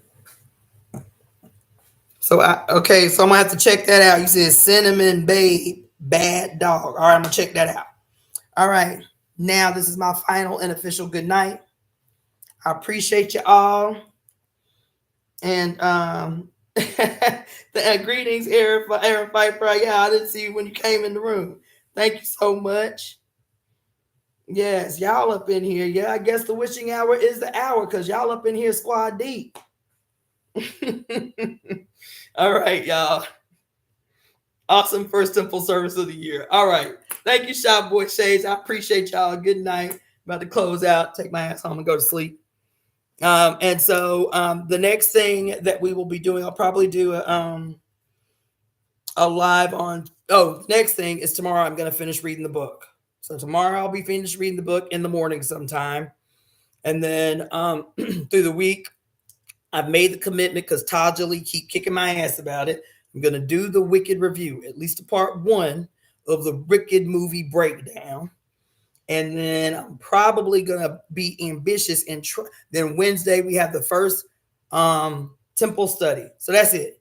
That's the only big ambition that I got for this week is the Wicked movie review and the temple book study. So I'll be sending y'all probably tomorrow. So email me if you want to participate in the book study because that's Zoom. That's not a live. That's going to be a Zoom.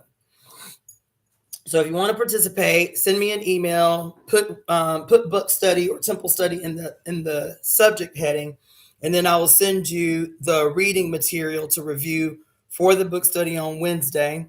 And I'll send you that through an Eventbrite so you can register. And then once you register, I'll send you the link for the study group. Okay. So those will be the 2 things that I accomplished this week is the Wicked movie review, the book study. The following week, I'm going to do that damn Gladiator because that FD signifier thing on the Gladiator today got my mind buzzing. So that's going to be the next thing. All right. So mommy and I are one. Have deep and profound prophetic dreams. Write them down. You feel me? See what the mother's trying to say to you in the sleep phase. Oh, one last. Oh, no, I mentioned it already. Yes. So look for signs. If you going walking, you feel me? If you going out in the world, look around. Open your eyes. I deliberately did not take my headphones or my phone when I went hiking. I would have missed the blessing that was that snakeskin if I had been just blindly walking, listening to music, not paying attention. I was like, you know what? I ain't going to take my phone. I ain't going to take my headphones. I'm going to listen to the music of the wild. I'm going to listen to the music of the world. I'm going to listen to the bugs. And my first time hiking since the summertime, I found this beautiful, damn near 6-foot rattlesnake skin as the mother's gift to me as we transition into this year of the serpent from the year of the dragon. You feel me? So be watching for signs. Everywhere, all the time. They are everywhere all the time. More now than they ever have been. You feel me?